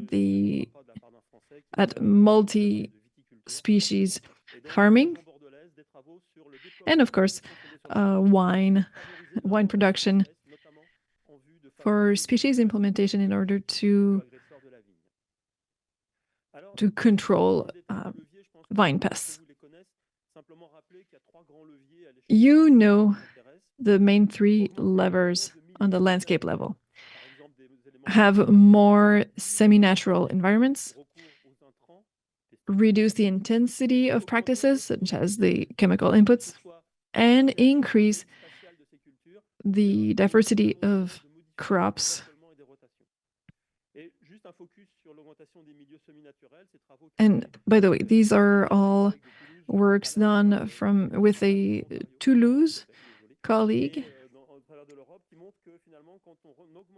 This shows that when we have more semi-natural zones, we have a better biodiversity index. Okay, so we know that land sharing, and we may get back to that, but it seems that we can marry biodiversity and agriculture, and we work on that quite a bit.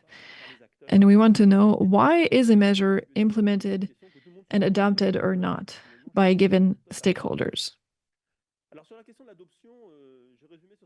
So with regards to adopting measures, so we're talking here about oleaginous plants, and we asked about various practices, especially those in red.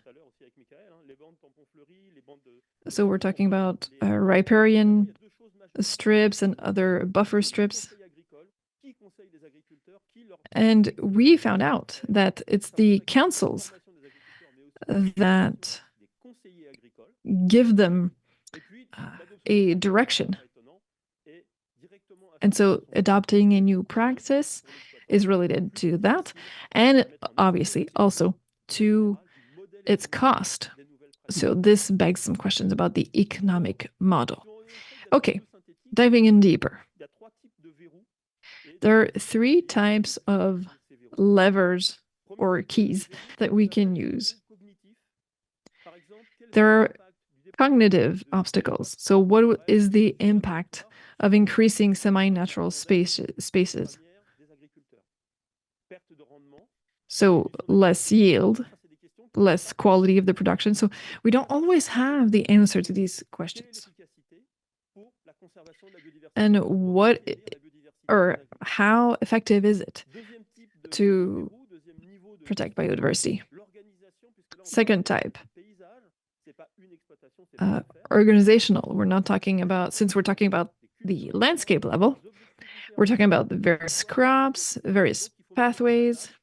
So we need to coordinate a lot more. And I'm talking about money quite a bit, of course. Who is paying?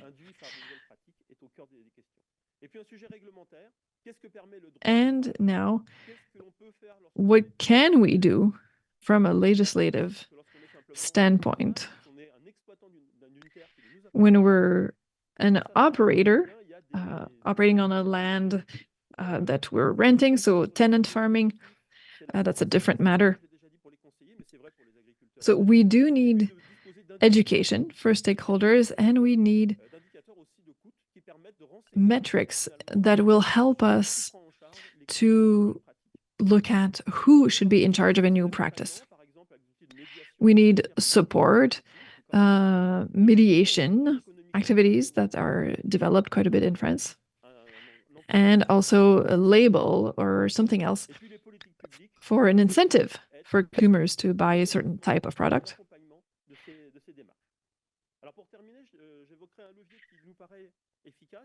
Let me mention one especially effective point of leverage. Those who ask for services, those who provide them, various stakeholders, that is, and the obligation of achieving a result. So can we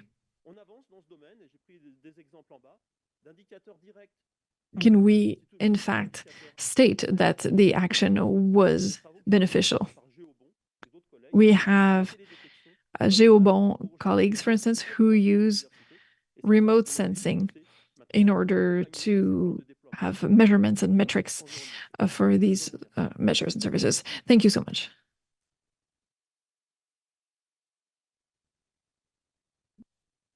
Donc, bon, et nous venons justement, en répondant à la fin, cette idée de modèle économique, de la mise en question de qu'est-ce que c'est fonctionnel et qui ne l'est pas.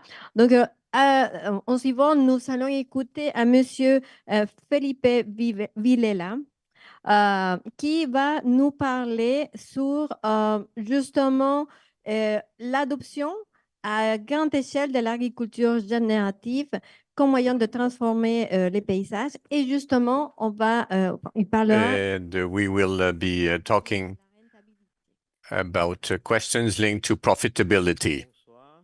Good evening. I'm from Brazil. Before I start, I would like to ask you a question. Who here likes coffee? Please raise your hand. Oh, okay. We have a lot of people who like coffee. So for the ones who doesn't like, maybe you could start liking it.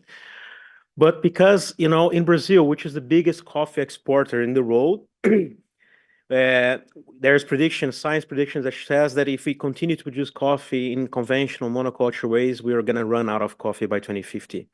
So that's the bad news. But the good news is we have a solution for that. And I will talk a bit about that today. So today I'll be talking about how can we scale regenerative agriculture so that we can transform landscapes worldwide, and which kind of tools are out there that we can use to reach those goals. So first of all, a regenerative agriculture landscape is looking at different practices, yes, from soil cover, so always keeping the soil covered with biomass so that we don't leave the soil bare. It's also looking at no tillage, so practice that, you know, take up all the microorganisms and the nutrients on soil, so using no tillage practices. We'll also transition to biologicals, phasing out fertilizers, pesticides, herbicides, and using biological inputs. And last but not least, diversification and rotation, which in my opinion is the most relevant practice for us to actually build more climate resilience in the future. This is a coffee regenerative agriculture sim, how it looks like. So you can move from monoculture to highly diversified systems. I'm going to give you an example in Brazil, in a Cerrado biome, which is the biggest producer of coffee globally, where we worked with Nespresso, where we worked closely with smallholder and large-scale farmers. In this case, is a large-scale farmer where he had the courage to take away 10% of his coffee plants to plant biodiversity corridors. And I'm going to tell you what happened there, because for a farmer, a large-scale farmer in Brazil, to take out 10% of his plants of coffee to put like biodiversity corridor, it has to have a lot of courage, because of course he's thinking, oh, I'm going to have less coffee plants, therefore less use of coffee. Yes, that's correct. But in 5 years that he has done this, he already reduced his external input costs by 20%, and he has increased his profitability per hectare in 34%. So how is that? Well, he's started not needing to use more pesticides, for example. So by planting the native species Ingá and Fedegoso, which are two native species from the Cerrado biome, he increased the amount of this beautiful insect. Of this beautiful insect called Chrysopedio, which is the natural the natural enemy of nematoids and bicho mineiro, the biggest pest and disease in coffee.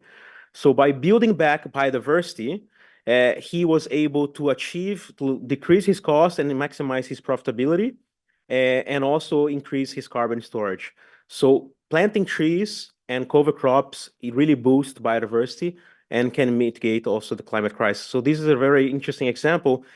But one important thing to keep in mind, that's too long, too much, is that, why this farmer is not being rewarded for, besides only, maximizing his diversification of income, why we're not looking at ecosystem services. So farmers should also be rewarded for their ecosystem services. I'm going to talk a little bit about that. So the organization working with the land banking group, we build a natural capital investment platform that enables investments in nature with the questions that really stands for us for what we do. So what if every land steward, what if we could monitor every ecosystem services on the planet? What if we could reward every land steward, farmers, for their natural capital? And what if those rewards would qualify as an asset on the balance sheet instead as a cost on the P&L of these companies? And what if those assets turn into hard currency so that nature creates tangible value for companies in the future? So these are questions that drives the work we're doing so that we can see nature as wealth and not as a cost in the time to come. So what if we could manage nature and sustainability in a different way? So the major mission we have is to put nature on the balance sheet so that we can really value nature for what it is, the most crucial infrastructure we have ahead of us. So basically, our solution is an investment platform that facilitates investments into natural capital. So we connect land stewards, farmers with companies really interested in investing in this natural capital. So we're moving from cost to asset, and we're using remote sensing and AI technologies to measure ecosystem services. So how does that work? Thanks to 150 interviews we have done with the most recognized international chartered accountant companies, we have seen that nature can be accounted as an intangible asset under the accounting code IFRS. It needs to be identifiable, controllable, and generate future economic value. So how is that done? So we use satellite imagery and ground truthing data, so combining satellite with field data to measure carbon, water, biodiversity, and soil, so that this can be used for financial accounting, so not sustainability and ESG reporting anymore. And we work together with multiple parties and institutions such as ETH Zurich, Crowder's Lab, Stanford, Oxford, to validate that data around these ecosystem services can be quantifiable. And so this is how the platform looks like, so that farmers has a full overview of how many hectares are under management, how many grassland or also cropland, and the amount of water, biodiversity, and carbon, and complying with all these ESG, but also like risk assessment tools like UDR, European Deforestation Regulation, and so on, so that these are being quantifiable and also and has a potential to get in the market. Last but not least, nature needs to generate assets. So nature is an asset that we are not quantifying yet. So we use measurements on removed tons of carbon in the soil, saved cubic meters of water, and X amount of intact and restored biodiversity, and then making an outcome-based contract between the farmer and the company that purchased this intangible asset, and then booking on the balance sheet.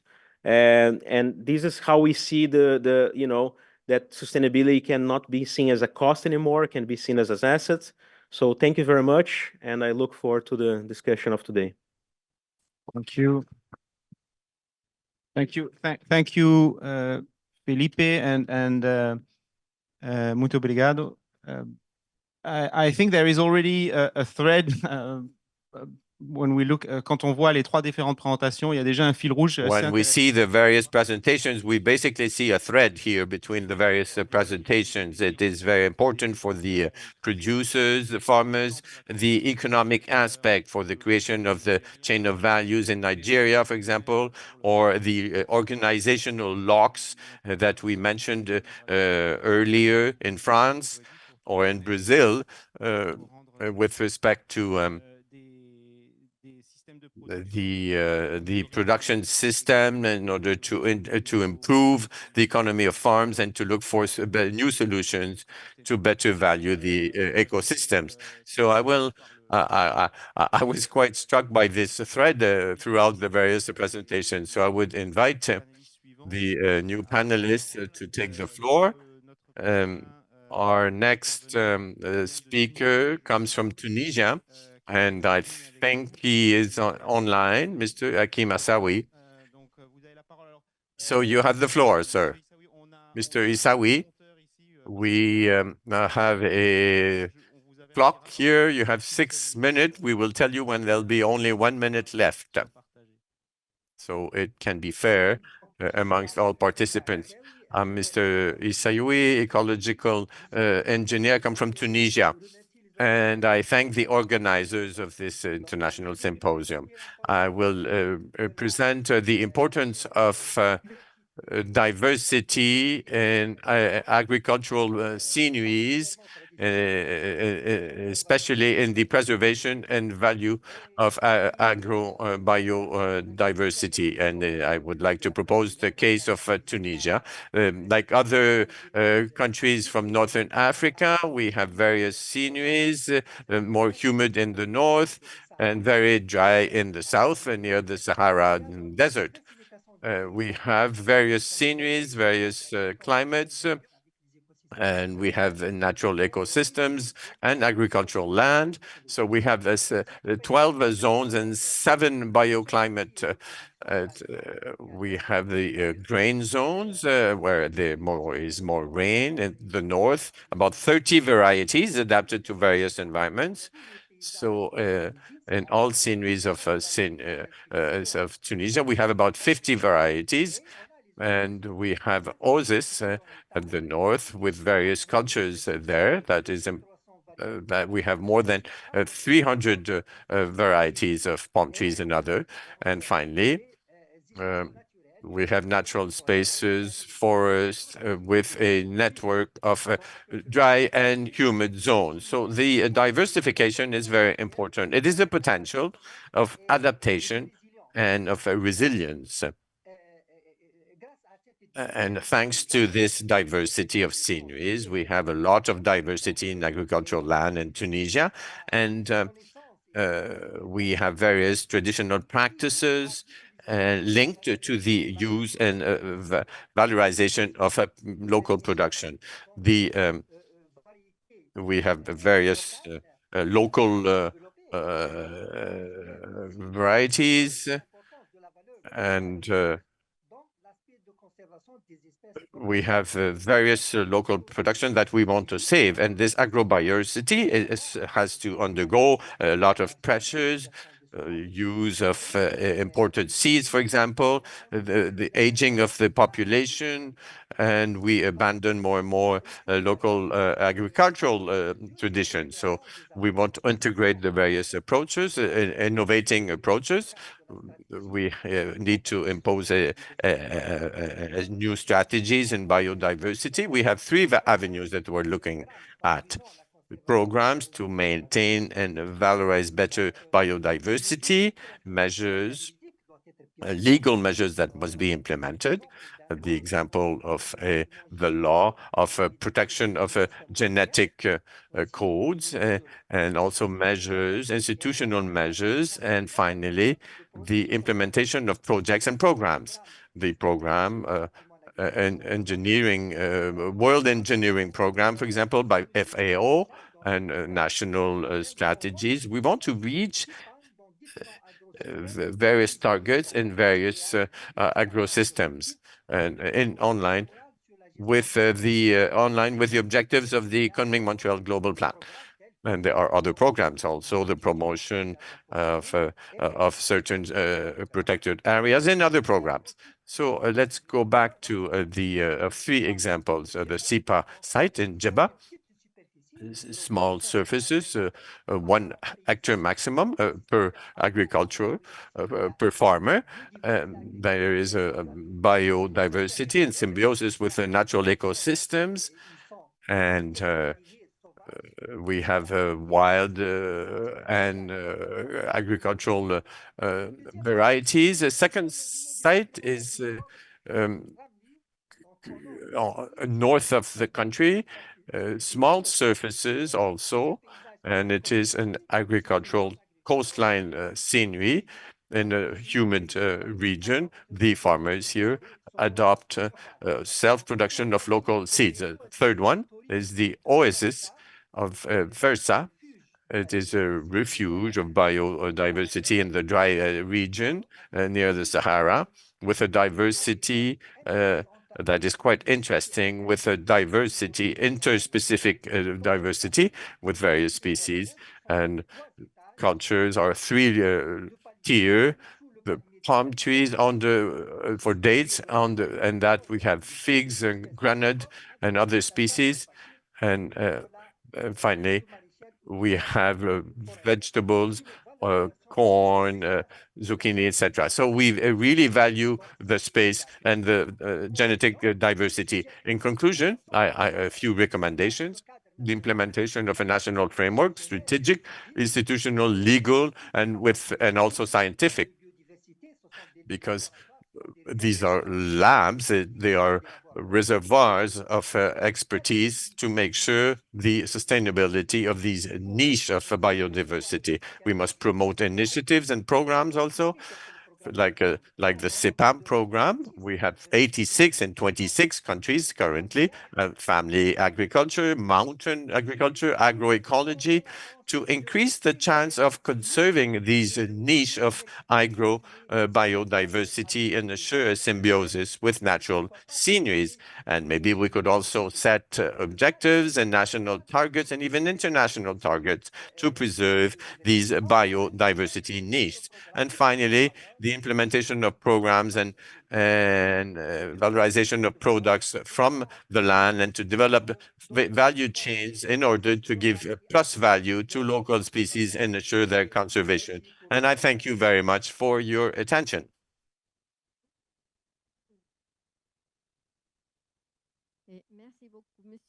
Thank you very much, Mr. Akomi-Sawi. And as we have said, we are talking about various measures, and we're here to learn new techniques. Now we are gonna talk about France with Mr. Philippe Gamin, who will be speaking about an example of the communities in the mountain. Well, hello everyone. Thank you for your invitation.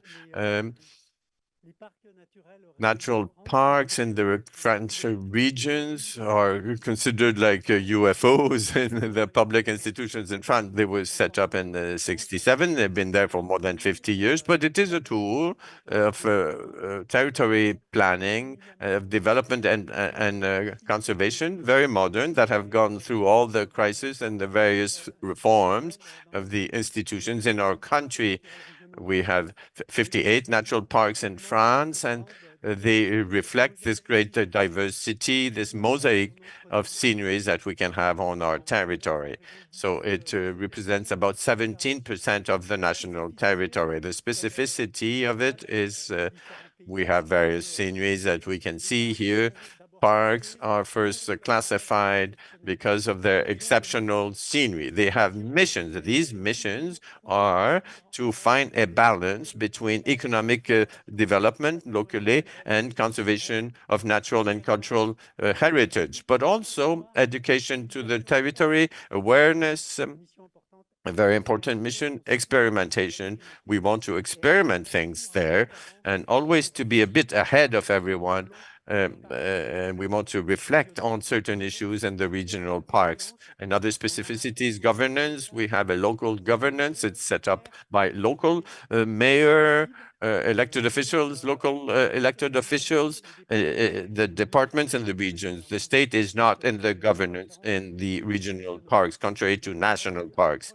We are talking about a project for the territory under the responsibility of local elected officials, because these elected officials wanted to preserve their territory and to value the assets of their territory. Often these territories are a bit abandoned in a precarious state and quite fragile. So we want to create such a territory for the 15 years to come, and we're going to review these projects every 15 years. These territory are inhabited, but I want to say more about this slide. Quite clearly, agriculture, I said, these are mainly classified for their scenery. That's what we are more concerned about, to maintain the scenery. But if we want to maintain the sceneries, well, agriculture has to play a role, and forest as well. So we have to look for good solutions to maintain these sceneries, be they mountains, plains. We must convince everyone, so everyone will be involved, as it has been demonstrated by various interventions this morning. This diversity of sceneries will create biodiversity. I will not go back to the assets of all the diversification of sceneries, but we have to look for the good objectives in order to have a win-win situation. It has to be good for local economy. Local agriculture is important, but also biodiversity. And diversity of sceneries will lead us to agroecology as well, and attractivity of sceneries in order to live in these territories and visit them. We have a lot of visitors, so a touristic activity has to be taken into account as well. A big challenge here for me as a local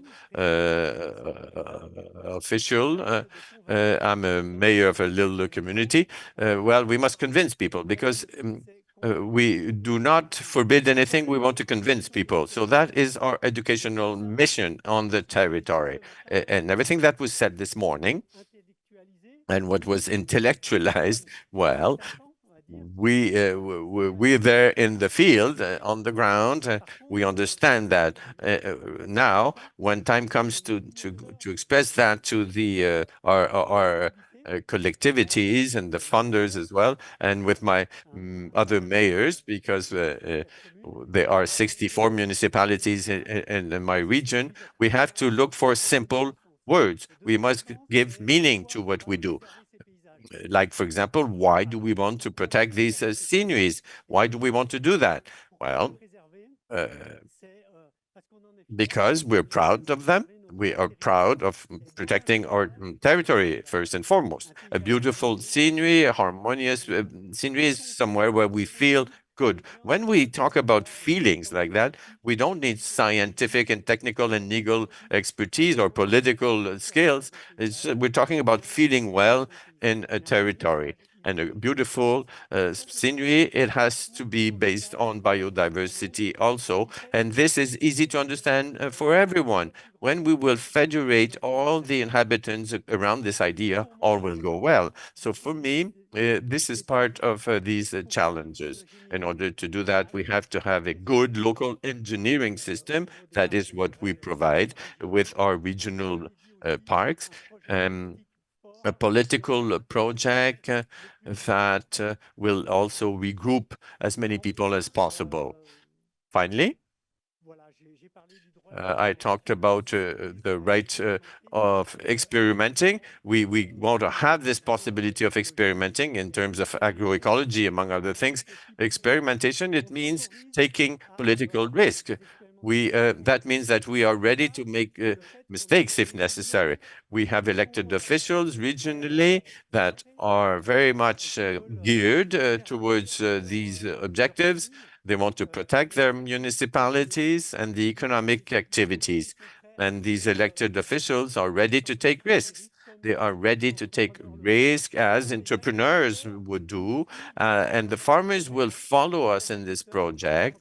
These farmers are also entrepreneurs, and we help them to anticipate the future. We propose more and more diversification. This is our role, and this is how we can maintain the mosaic of sceneries that is so important, giving plus value to everyone economically and in terms of diversity, but also in terms of well-being for the inhabitants. The quality of life is more and more important. I talk less about ecology than about quality of life, because if the word ecology sometimes creates tensions, but more and more I talk about the quality of life, the quality of the territory we live in. And this is a best solution to attract as many people as possible. Thank you. Thank you very much, Mr. Camille, for this intervention. And we're quite interested by this idea of constructing collectively these targets. We want to better protect the sceneries, and we have individual actors in these sceneries, and we have people from the agricultural sector, but other sectors as well. So this is a very interesting example of aligning the various policies collectively. So the links between agriculture and biodiversity always be a win-win for all sectors, tourism, for example, and others. That's quite clear. It is perhaps time to start our discussion. We have about half an hour. The objectives, Marlène, you mentioned it, the objectives of the discussion. Marlène stated them clearly. We want to share the challenges and the opportunities. We want to see what are the actions that we can propose to progress as much as possible in our territories when we want to link agriculture and biodiversity. So any practical suggestion is welcome. We will take a note of what you're saying, and that will enrich us in the future. We also have suggestions online. Maybe we'll take some comment from the room, and then we'll go online. I also invite the panelists to react to the comment and also amongst themselves if they wish to make any observation on the presentation that we just heard.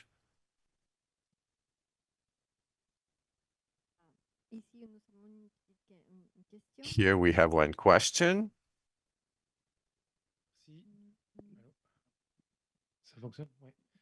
All fine? Yes.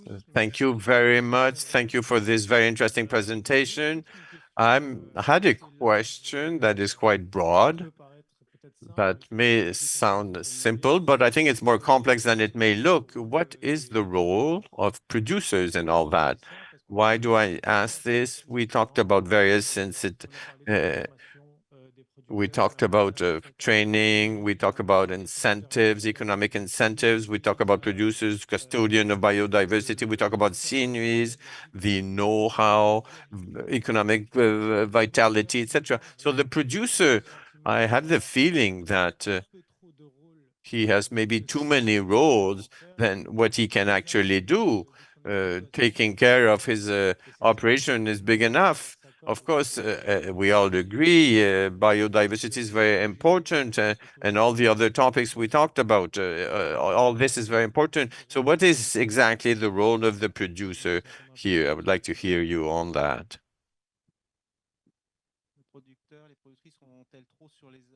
Maybe they bear too much responsibility on their shoulders. That would be the question.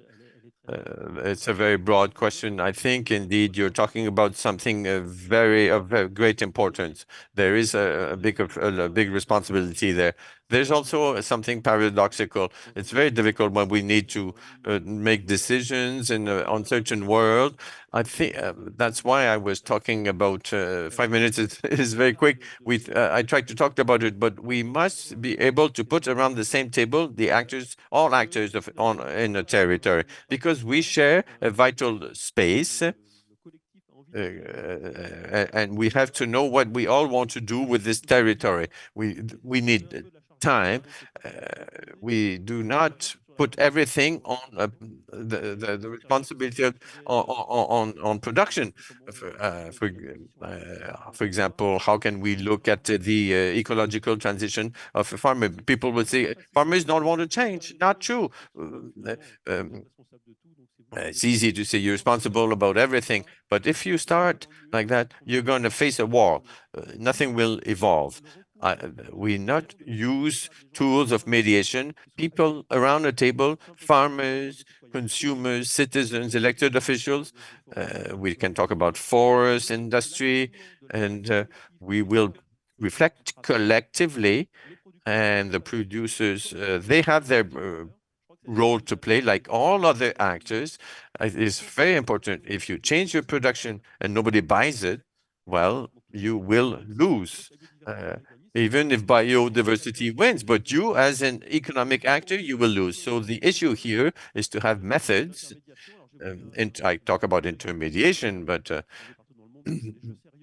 serious games that we talked about. So then I have a role in an assembly. I'm going to, if I'm a farmer, I'm a mayor too, or an elected official, or I'm there because I want to talk about an environmental issue. So if I share the others' points of views, so the responsibility will not be only on one person or on production only. Producers can also say no if needed. I think there'll be a session tomorrow on the role of Laval on that. I'm getting dizzy, but I'll complete that. Above all, we ask a lot from farmers, you're right.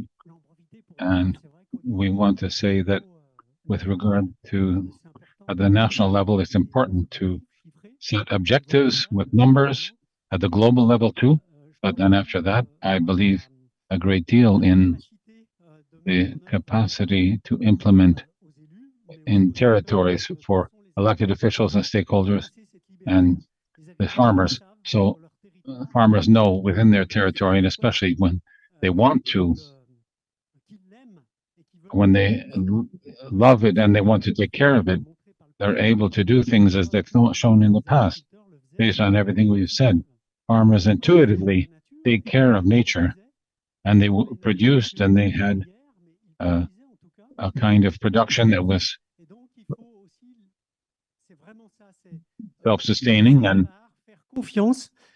you have to trust those farmers on their way of doing things and not dictate to them their profession. But organizations such as INRAE for decades have been having research results headed towards another way of producing, rediscovering. I have the impression recently, I discovered some things in an area the INRAE has been trying to for a long time. And there are some things that have been forgotten, and sometimes we need to place trust and return to more ancestral techniques and rediscover them. But really, that's the approach in politics too. Implementation, we define national objectives, but the implementation at the local level. Just a quick one. Perfect. No, yeah. So I myself, that's a very good question. I myself come from a citrus family farm in Brazil, and working with, in the farm, I always, I was always frustrated with all the things, the demands that come to us. Like you need to comply with these certifications, you need to, use these inputs, and you need to, you also need to make a business plan and so on. So there's so much things that comes to us. And one thing that came, that was a reason for me to also go in this field is because, how can we create like a financial incentive? Because in the end, the farmer, to enable him to have time, he needs money, right? So we need to like deliver like capital for them to enable the transition and scale whatever it is to achieve his goals. So for me, like one of the things that really inspired me is to see like, hey, these farmers are generating value from managing these ecosystems, and nobody's rewarding them for it. I was working in the citrus with my family, and the citrus was organic, was regenerative, and it was everything, but nobody was willing to pay a premium for it. So I thought like, okay, how can we use less time of farmers, but still have financial incentives flowing to them? So so what we have created like is a tool that you can only upload your shapefile, your geographical coordinates, and we can pull information from satellite that can track all the ecosystem services, and we have the job to find an investor, this natural capital, to pay for these ecosystem services. So we take out all the farmers' work on filling forms, on all these things that take so much time, because we are demanding so much from farmers, and the financial institutions, they have such traditional ways of like supporting farmers. So we need to find new financial instruments, blended finance instruments, to enable the money to go in the farmers' pocket, and they can decide on how to spend this money in the most effective way, because they are the ones who are the land stewards who manage this ecosystem in the most effective way. So, really good question. Thank you. Donc, mon point de vue de producteur, From my viewpoint as a farmer, we talk about biodiversity, which is a point that perhaps we've left out a little. Before, the mandate of a farmer was to produce a lot of food and to do it at an affordable cost and manage it effectively as a business. But now we're asking them to add the biodiversity aspect.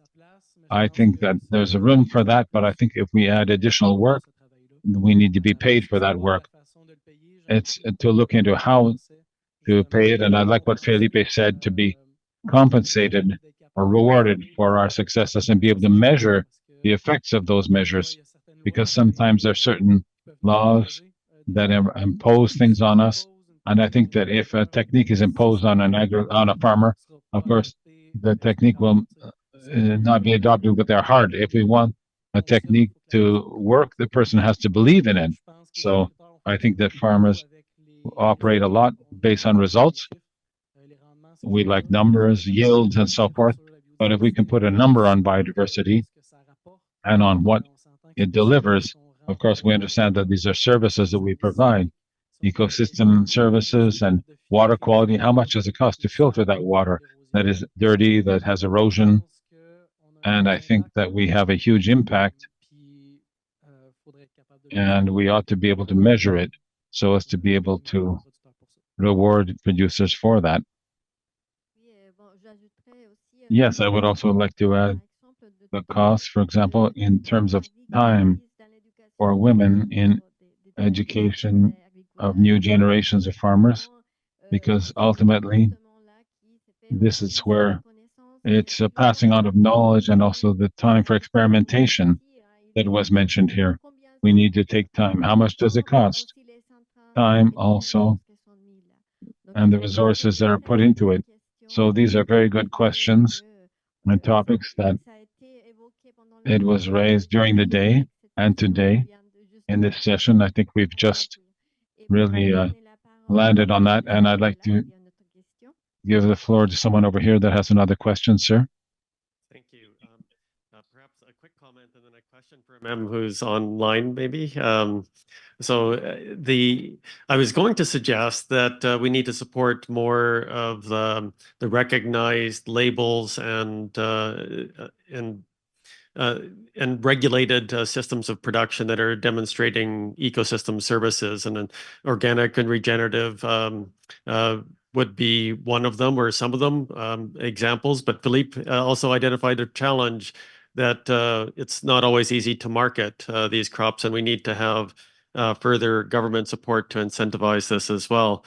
My question for Mem is related to women in agriculture, and I congratulate her on the Women in Nature Conservation Organization that has been established, and perhaps two questions to her, or maybe one. First, I was wondering why, if Mem could talk about why it's important to have an organization dedicated to women in nature conservation, and or conversely, what is the unique vision or ideas that women will bring to conservation? Alors, la question, c'est à MM, est-ce qu'elle nous a entendus? So, MM, did you hear the question? The question online. La régie, est-ce que vous le savez?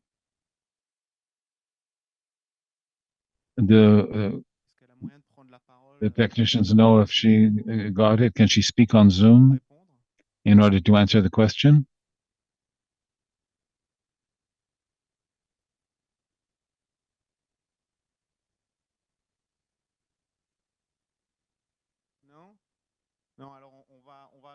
No? All right. So we'll try to submit the question to her offline, but perhaps one of our panelists would like to give some outlooks on that question.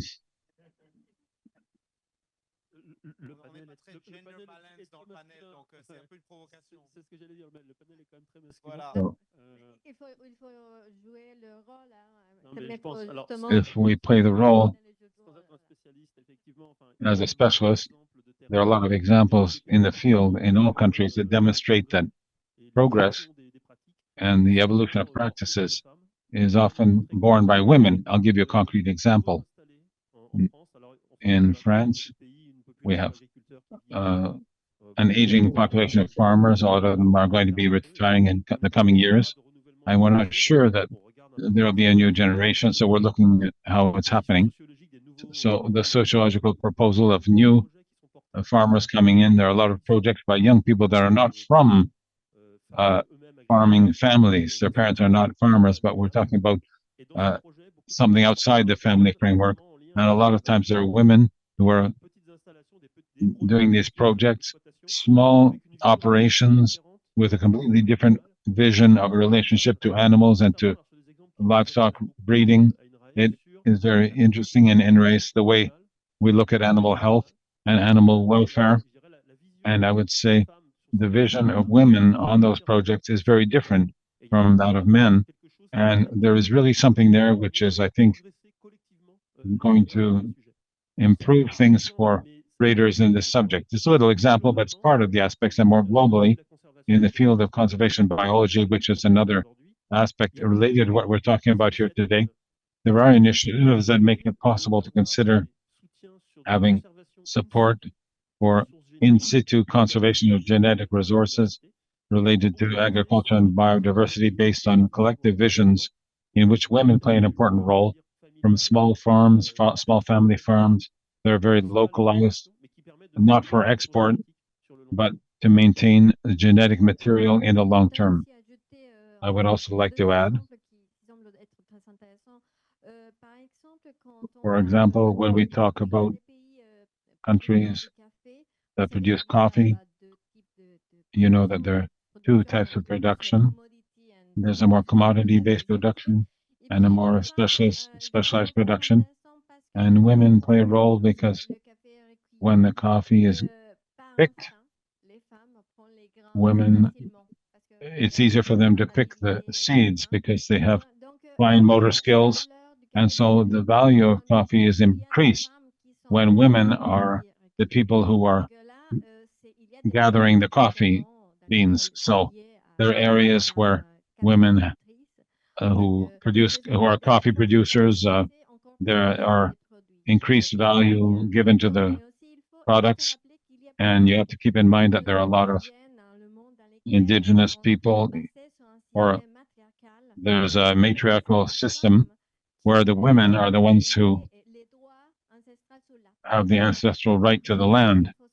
So you also have to keep that in mind. So, and also it's precisely examples that give us more opportunities. And finally, another aspect, more for the gentleman, in the proposal of the convention by the chair on diversity and food security, it included the idea of cooperatives, stewardship cooperatives, to assist women, or rather childcare cooperatives, so that women are working and then someone's looking after their children. And there are men who are not necessarily involved in the farming activities, but who assist the women who are farming. Thank you. And I think that MM could perhaps answer us now. MM, can you hear us? Yes, there you are. Hello. Good evening. Thank you very much. Yes, please, the floor is yours. Okay. I had the question. First of all, in Nigeria, where I come from, it's really tough to see women go into related courses. So why we decided to have, sorry about network connections, why we decided dedicated to women was, number one, young females from the undergraduate age, groom them to get to, identify with nature-related courses and agriculture courses. Because to them, the only courses that matter around us are what they call professional and all of that. So we decided to tell them that, look, they're able to do exactly more professionally than the people they see as in young undergraduates who feel so. I have been in the university environment as a that most of the students that come in to study were in there accidentally. So most times they're frustrated. Come here in the university, or their third year in the university. To leave the university environment, I decided to leave the organization, Women in Nature Conservation Organization, then build confidence in them to go take up conservation-related courses. Amen. Impactful, have a whole lot of them now identified with such courses. Thank you, MM. I think we got what you wanted to express. The line was a bit interrupted. So, but thanks for the feedback. And I think, it just shows that in order to work at landscape level, in order to improve the way agriculture can contribute to biodiversity and vice versa, we need to really align a lot of different things and start also with the social aspects and look at the bottom up from farmers and communities, and the building of momentum from the ground. I think that's a key message there are probably various ways to do that, but it's probably not only regulation and more regulation, more rules, more forms to fill, but more grassroots, bottom-up initiatives, including those that are looking at the role of women and youth, etc., in that new movement. Well, new or not new, because we're just learning what people did in the past already. Yeah. There are two more interventions from the room, so I'm not sure who was first. You were first. Okay. Bonjour, Marc Heffner, je suis brasseur. Marc Heffner, from Normandy, and I'm a brewer, and I also grow my own hops. And this is an activity that I want to speak about and also respond to what Mr. Gamen said concerning farming practices and returning to ancestral practices. And I wanted to ask you if you can imagine, in the framework of decarbonization and using less fossil energy, we could imagine that this new agriculture could be a source of jobs that would partly replace perhaps machines, and which would put a value back on the work of farm workers, which I think would be the beginning of an urban exodus and people returning to the land. Thank you.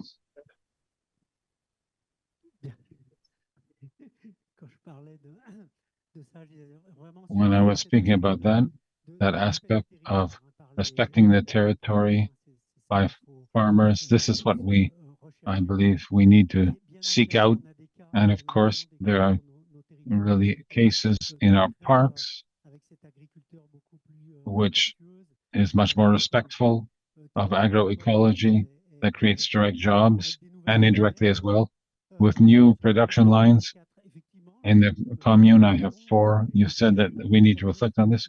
There are 4 young women who have come to produce, well, berries or jam, which seems a bit risky, but her family earns a living from that. And then there's one who took over dairy production with 40 cows, divided into 2 herds, and she does processing and produces cheeses and fresh cheese and organic. In fact, another one has aromatic plants, and another one creates meals and provides cooking training. And these are new activities, which is a form of farm production in very small operations. And ultimately, people are earning a living from that and generating jobs indirectly from that in a way that is very local. And a last example, I also talking about what I know about in my own area. We have farmers that were able to preserve a tool which is called dairy cooperatives, which is as old as the world, but these are places where they bring their milk and the building belongs to them, and they process their cheese, and the employees are their employees, and they themselves buy the milk to transform it into cheese. So they set the price on the milk they purchase, they produce the cheese and sell it locally, and city dwellers come out there on the territory to buy the cheese because it's exceptional and excellent and all that. And we really have, we've created jobs. We have farmers that create jobs. It's very localized, and there is no wastage in terms of value added. Somebody said it's 100% of the value added that comes to the producers, typically in these models, which are a model that is a very old one, but in some ways a very modern one that could apply, because we're talking about mutualization of the means of production, which could be spread out to other areas of production. That's what I was thinking about just now, as you are doing on the production of beer, the brewer, and the production of the hops. And we talked about the, or rather the malt, rather, and the we also talked about the production on the territory, and here we talked about diversification, which makes the agricultural activity more solid, because we were not able to do monoculture, but we diversified like all activities, economic activities, and we make it more robust because we diversified. And it was also said we use nature as a model because it's diversified. Thank you. Perhaps we'll take the question online in order to recognize all online. I think there are more than 200 people, so it'll be hard to take 200 questions, but perhaps the technical desk, they can send us one. Can you hear me? Yes, fine. So we have one online question from Afi Amasu, who was asking if we can talk about agroecology in mechanized agriculture. Who spoke about a tractor that works on the soil, and then there's pollution from the use of fossil energy. But there was another question on the practice of contributing to food security, lactoecology contributing to food security. We talked a lot about saving time for farmers to achieve other objectives. Does mechanization form part of the solution? I perhaps don't have a universal answer, but it might be a mistake to oppose technology and techniques and agroecology, to put them in opposition to one another. I don't think that's what we should do. We've been working on these issues for a long time, but on a more basic level, agroecology means drawing inspiration from natural ecosystems and biological regulation.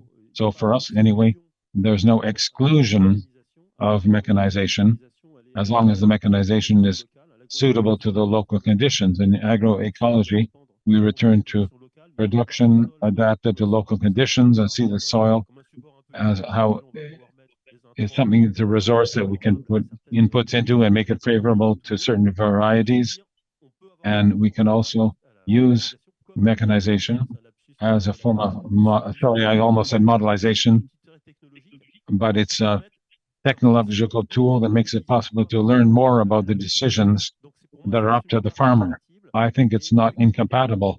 And earlier we talked about decarbonizing agriculture. When we talk about decarbonizing, there are CO2 emissions, and the main factor is we have nitrogen involved, and we have ruminants, and I think it would be risky to create an opposition between a vision of the world where if we do agroecology, we have to exclude, so to speak, you know, there may be a good side, at least we can discuss, but not close the door to mechanization or machines. I think it's reasonable, and I think the future of agriculture lies there. And as to whether agroecology can allow for food security, there's a whole debate. We'll have to come back to that debate. In Europe, we've had a lot of discussion on that. And from the viewpoint of, well, when we have a production and we look at what we can do on 1 hectare, and then we have related crops, and we can have a rate of production that's higher than what we see in traditional farming. So let's stop making an opposition between different visions and allow them to evolve and converge together. Thank you, Mr. Take, for that question. And there'll also be the cocktail. Continue with that, because we've seen others. There was a question here, 5 minutes left, a short answer, and then a last word from each of you, very briefly, from each of our panelists, as the main message that you would like to give to the audience and to the conversation before we end it. I don't know if it's going to be short answers, but I'd like to put the question out there afterwards. First of all, thank you for the presentations. I would like to hear you on how you reconcile, according to your different areas of expertise and experience, the targets that can be set globally, nationally, or otherwise, and the results that are set as being desirable. Sometimes that there are numbers placed on it, that certain X amount is expected, and the right to error, the right to experiment, and the right to adapt to the context of a given producer. So I'd be curious about how you reconcile that target at a given level and the right to experiment and the right to error, or the right to according to their to adapt according to their needs. It's a good question. I think that when we talk about the right to air and experimentation, what would slow down some producers is that it's a matter of money. Once again, unfortunately, I think a lot of producers don't have much room to maneuver to change things or to try things out on the farm. Even if they try them, they might be able to get by, but they don't have the necessary margin. In my case, in Canada, we have supply management, which helps on income stability, and that's what helps us to invest in biodiversity. And I'm convinced that in the long term, it's an investment that we're making for our operation, but it's also the market that enables us to do that, but it's not the case for all areas of production. And after that, well, coming back to the other question that was on mechanization, I think we need to stop putting different types of agriculture in opposition to each other. I think that all farmers have a role to play, and that the main producers, the big producers, who sometimes have a bad image, mainly have a huge impact on the environment if we talk about the land area affected. But we have to stop putting them in a corner because it causes a certain distrust of some producers about that and certain things that are very good. And as was said, it also, without talking about ecology, but also well-being, it's very good. I'm proud about it, but from my farm, I use less pesticides and fertilizer than I used to. Once you understand that system and you do the research, then you can share that information, which is also a major factor that can be difficult to do. But even if you can share your successes with producers and support them through research, I think after that, farmers have to feel involved in these projects that affect everyone. Just briefly a follow-up, and then we'll give you the floor for 1 minute each before we close it off. So just to continue, we have this mission of experimentation, and when it's in farming or in other fields, if we encourage people to experiment and to go towards agroecology, then we're going to try to get financing that accompanies it. So that is our approach. That's how we operate. We have a financial engineering, and we have regional, national, or European-wide projects, and we try to get assistance for agro-environmental measures for a farmer, for a part of their land area. We experiment in a different way of doing things or a different production, and we provide financing along with it. Farmers also operate a great deal. They observe. They're very observant people of nature and between one another. And if one of them tries something and it works, likely others will follow suit. But if it doesn't work, others will not follow suit. So that's what experimentation is about, is to test it out on small land areas and limit the financial risk. And then limiting the financial risk also, it involves providing financing. There, I think we have an action. I see some people taking notes assiduously. Commitment to actions. We're talking about actions and risk being put on the shoulders of farmers. So the real question is, how can we stimulate risk taking and also provide room to maneuver and a margin to respond if it doesn't work? And often we forget about that aspect. And it's also something that slows down action.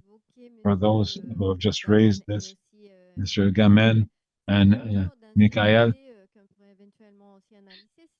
an idea is risk management based on experience.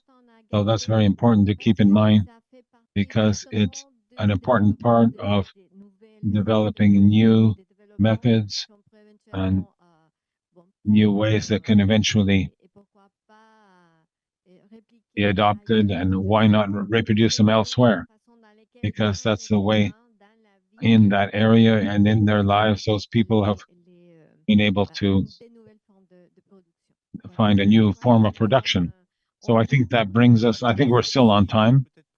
Well, perhaps to give the closing word to our panelists, if you have anything, maybe one clear message to put across. The conference for the roadmap, what would it be? In 30 seconds each? 1 minute each, but no more. 30 seconds for a Brazilian is going to be quite difficult.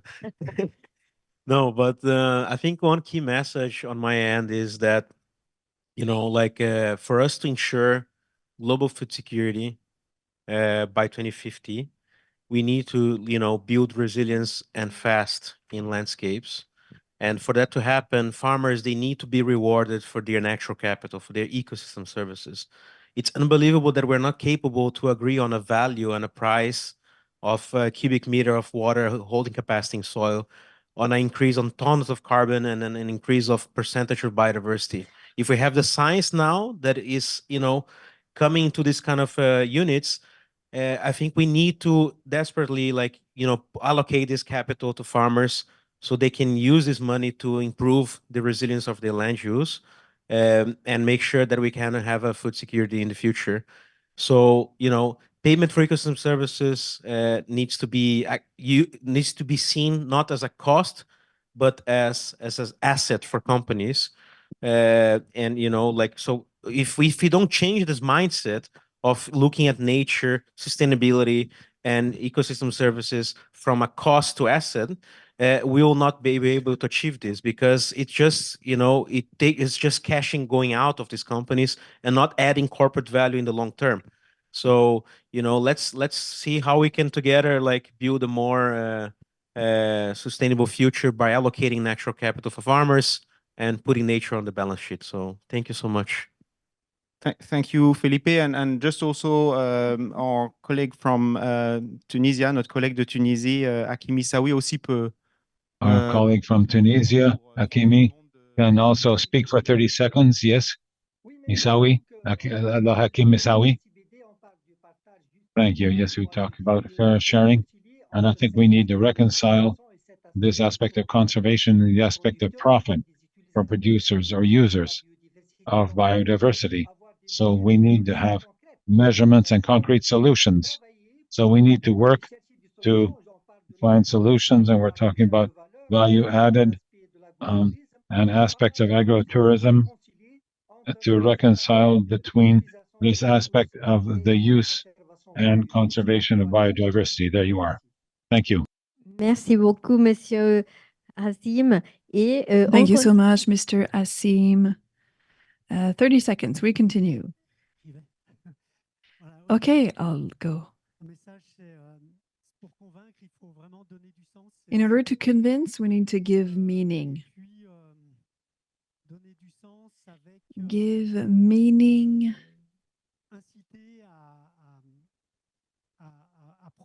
is to try to protect our land and try to like it, to make it more beautiful. I insist on beauty. Beauty of the landscape is related to the economy, to everything else. When something is beautiful, it is in harmony with everything, with biodiversity, with quality of life, with everything. In parks, we give meaning to a land project. We give meaning to the use of the land. We have foreign delegations that get inspired from what we have. I have a corporation in Guinea-Conakry, and we say, get inspired, but don't copy. But yeah, the way to do things, yes, definitely.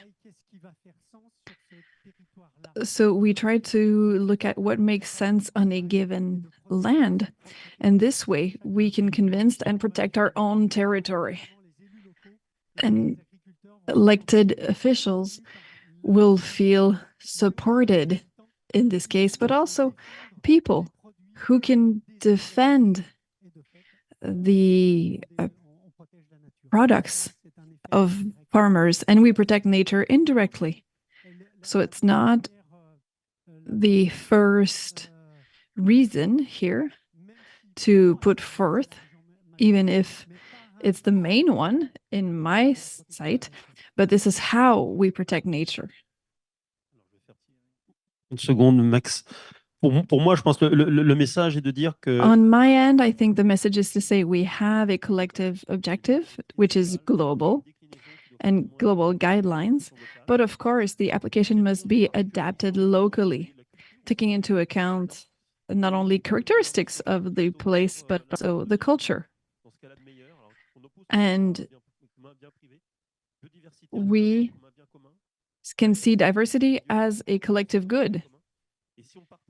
And if we share this vision, then we can gather around a table and build what we want, a sustainable food system and biodiversity.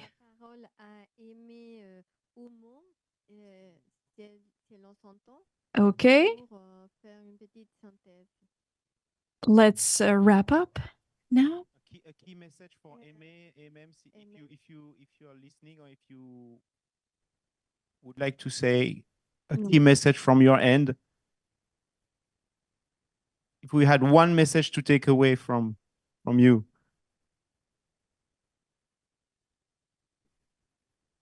I would like to emphasize the role of women, especially community women, in nature conservation and restoration of near local extinct species. Besides the fact that landscapes and mosaics are our real wealth. So when we mainstream sustainable agriculture in community-led conservation across Africa, then we would win the battle to safeguard biodiversity and, of course, our landscapes. Thank you very much. Thank you very much, Aimé, for your conclusion. And please, Michael. Donc, pour terminer, c'est ça. L'agriculture, c'est un Yes, merveilleux. in wrapping up, farming is a wonderful job. We wear many hats. And we also need to wear many hats to protect biodiversity. And to achieve that, we need resources, we need people, and we need to value the farming jobs. And I'm not talking about farmers only, but everything related to it, research and others. We need to include women, we need to include everyone, because we're facing a population problem, and we need the next generation to join us, and we need to be more inclusive to do so. Okay, so we're wrapping up and concluding on this note. Thank you to all our panelists, including those joining from Tunisia, Nigeria, worldwide contributions here. Thank you so much.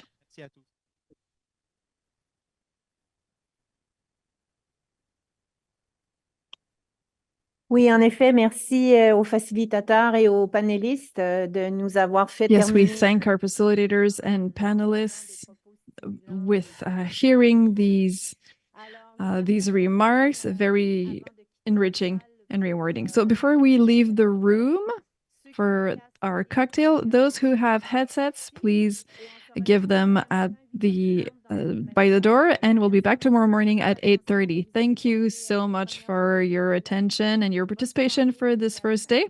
See you tomorrow.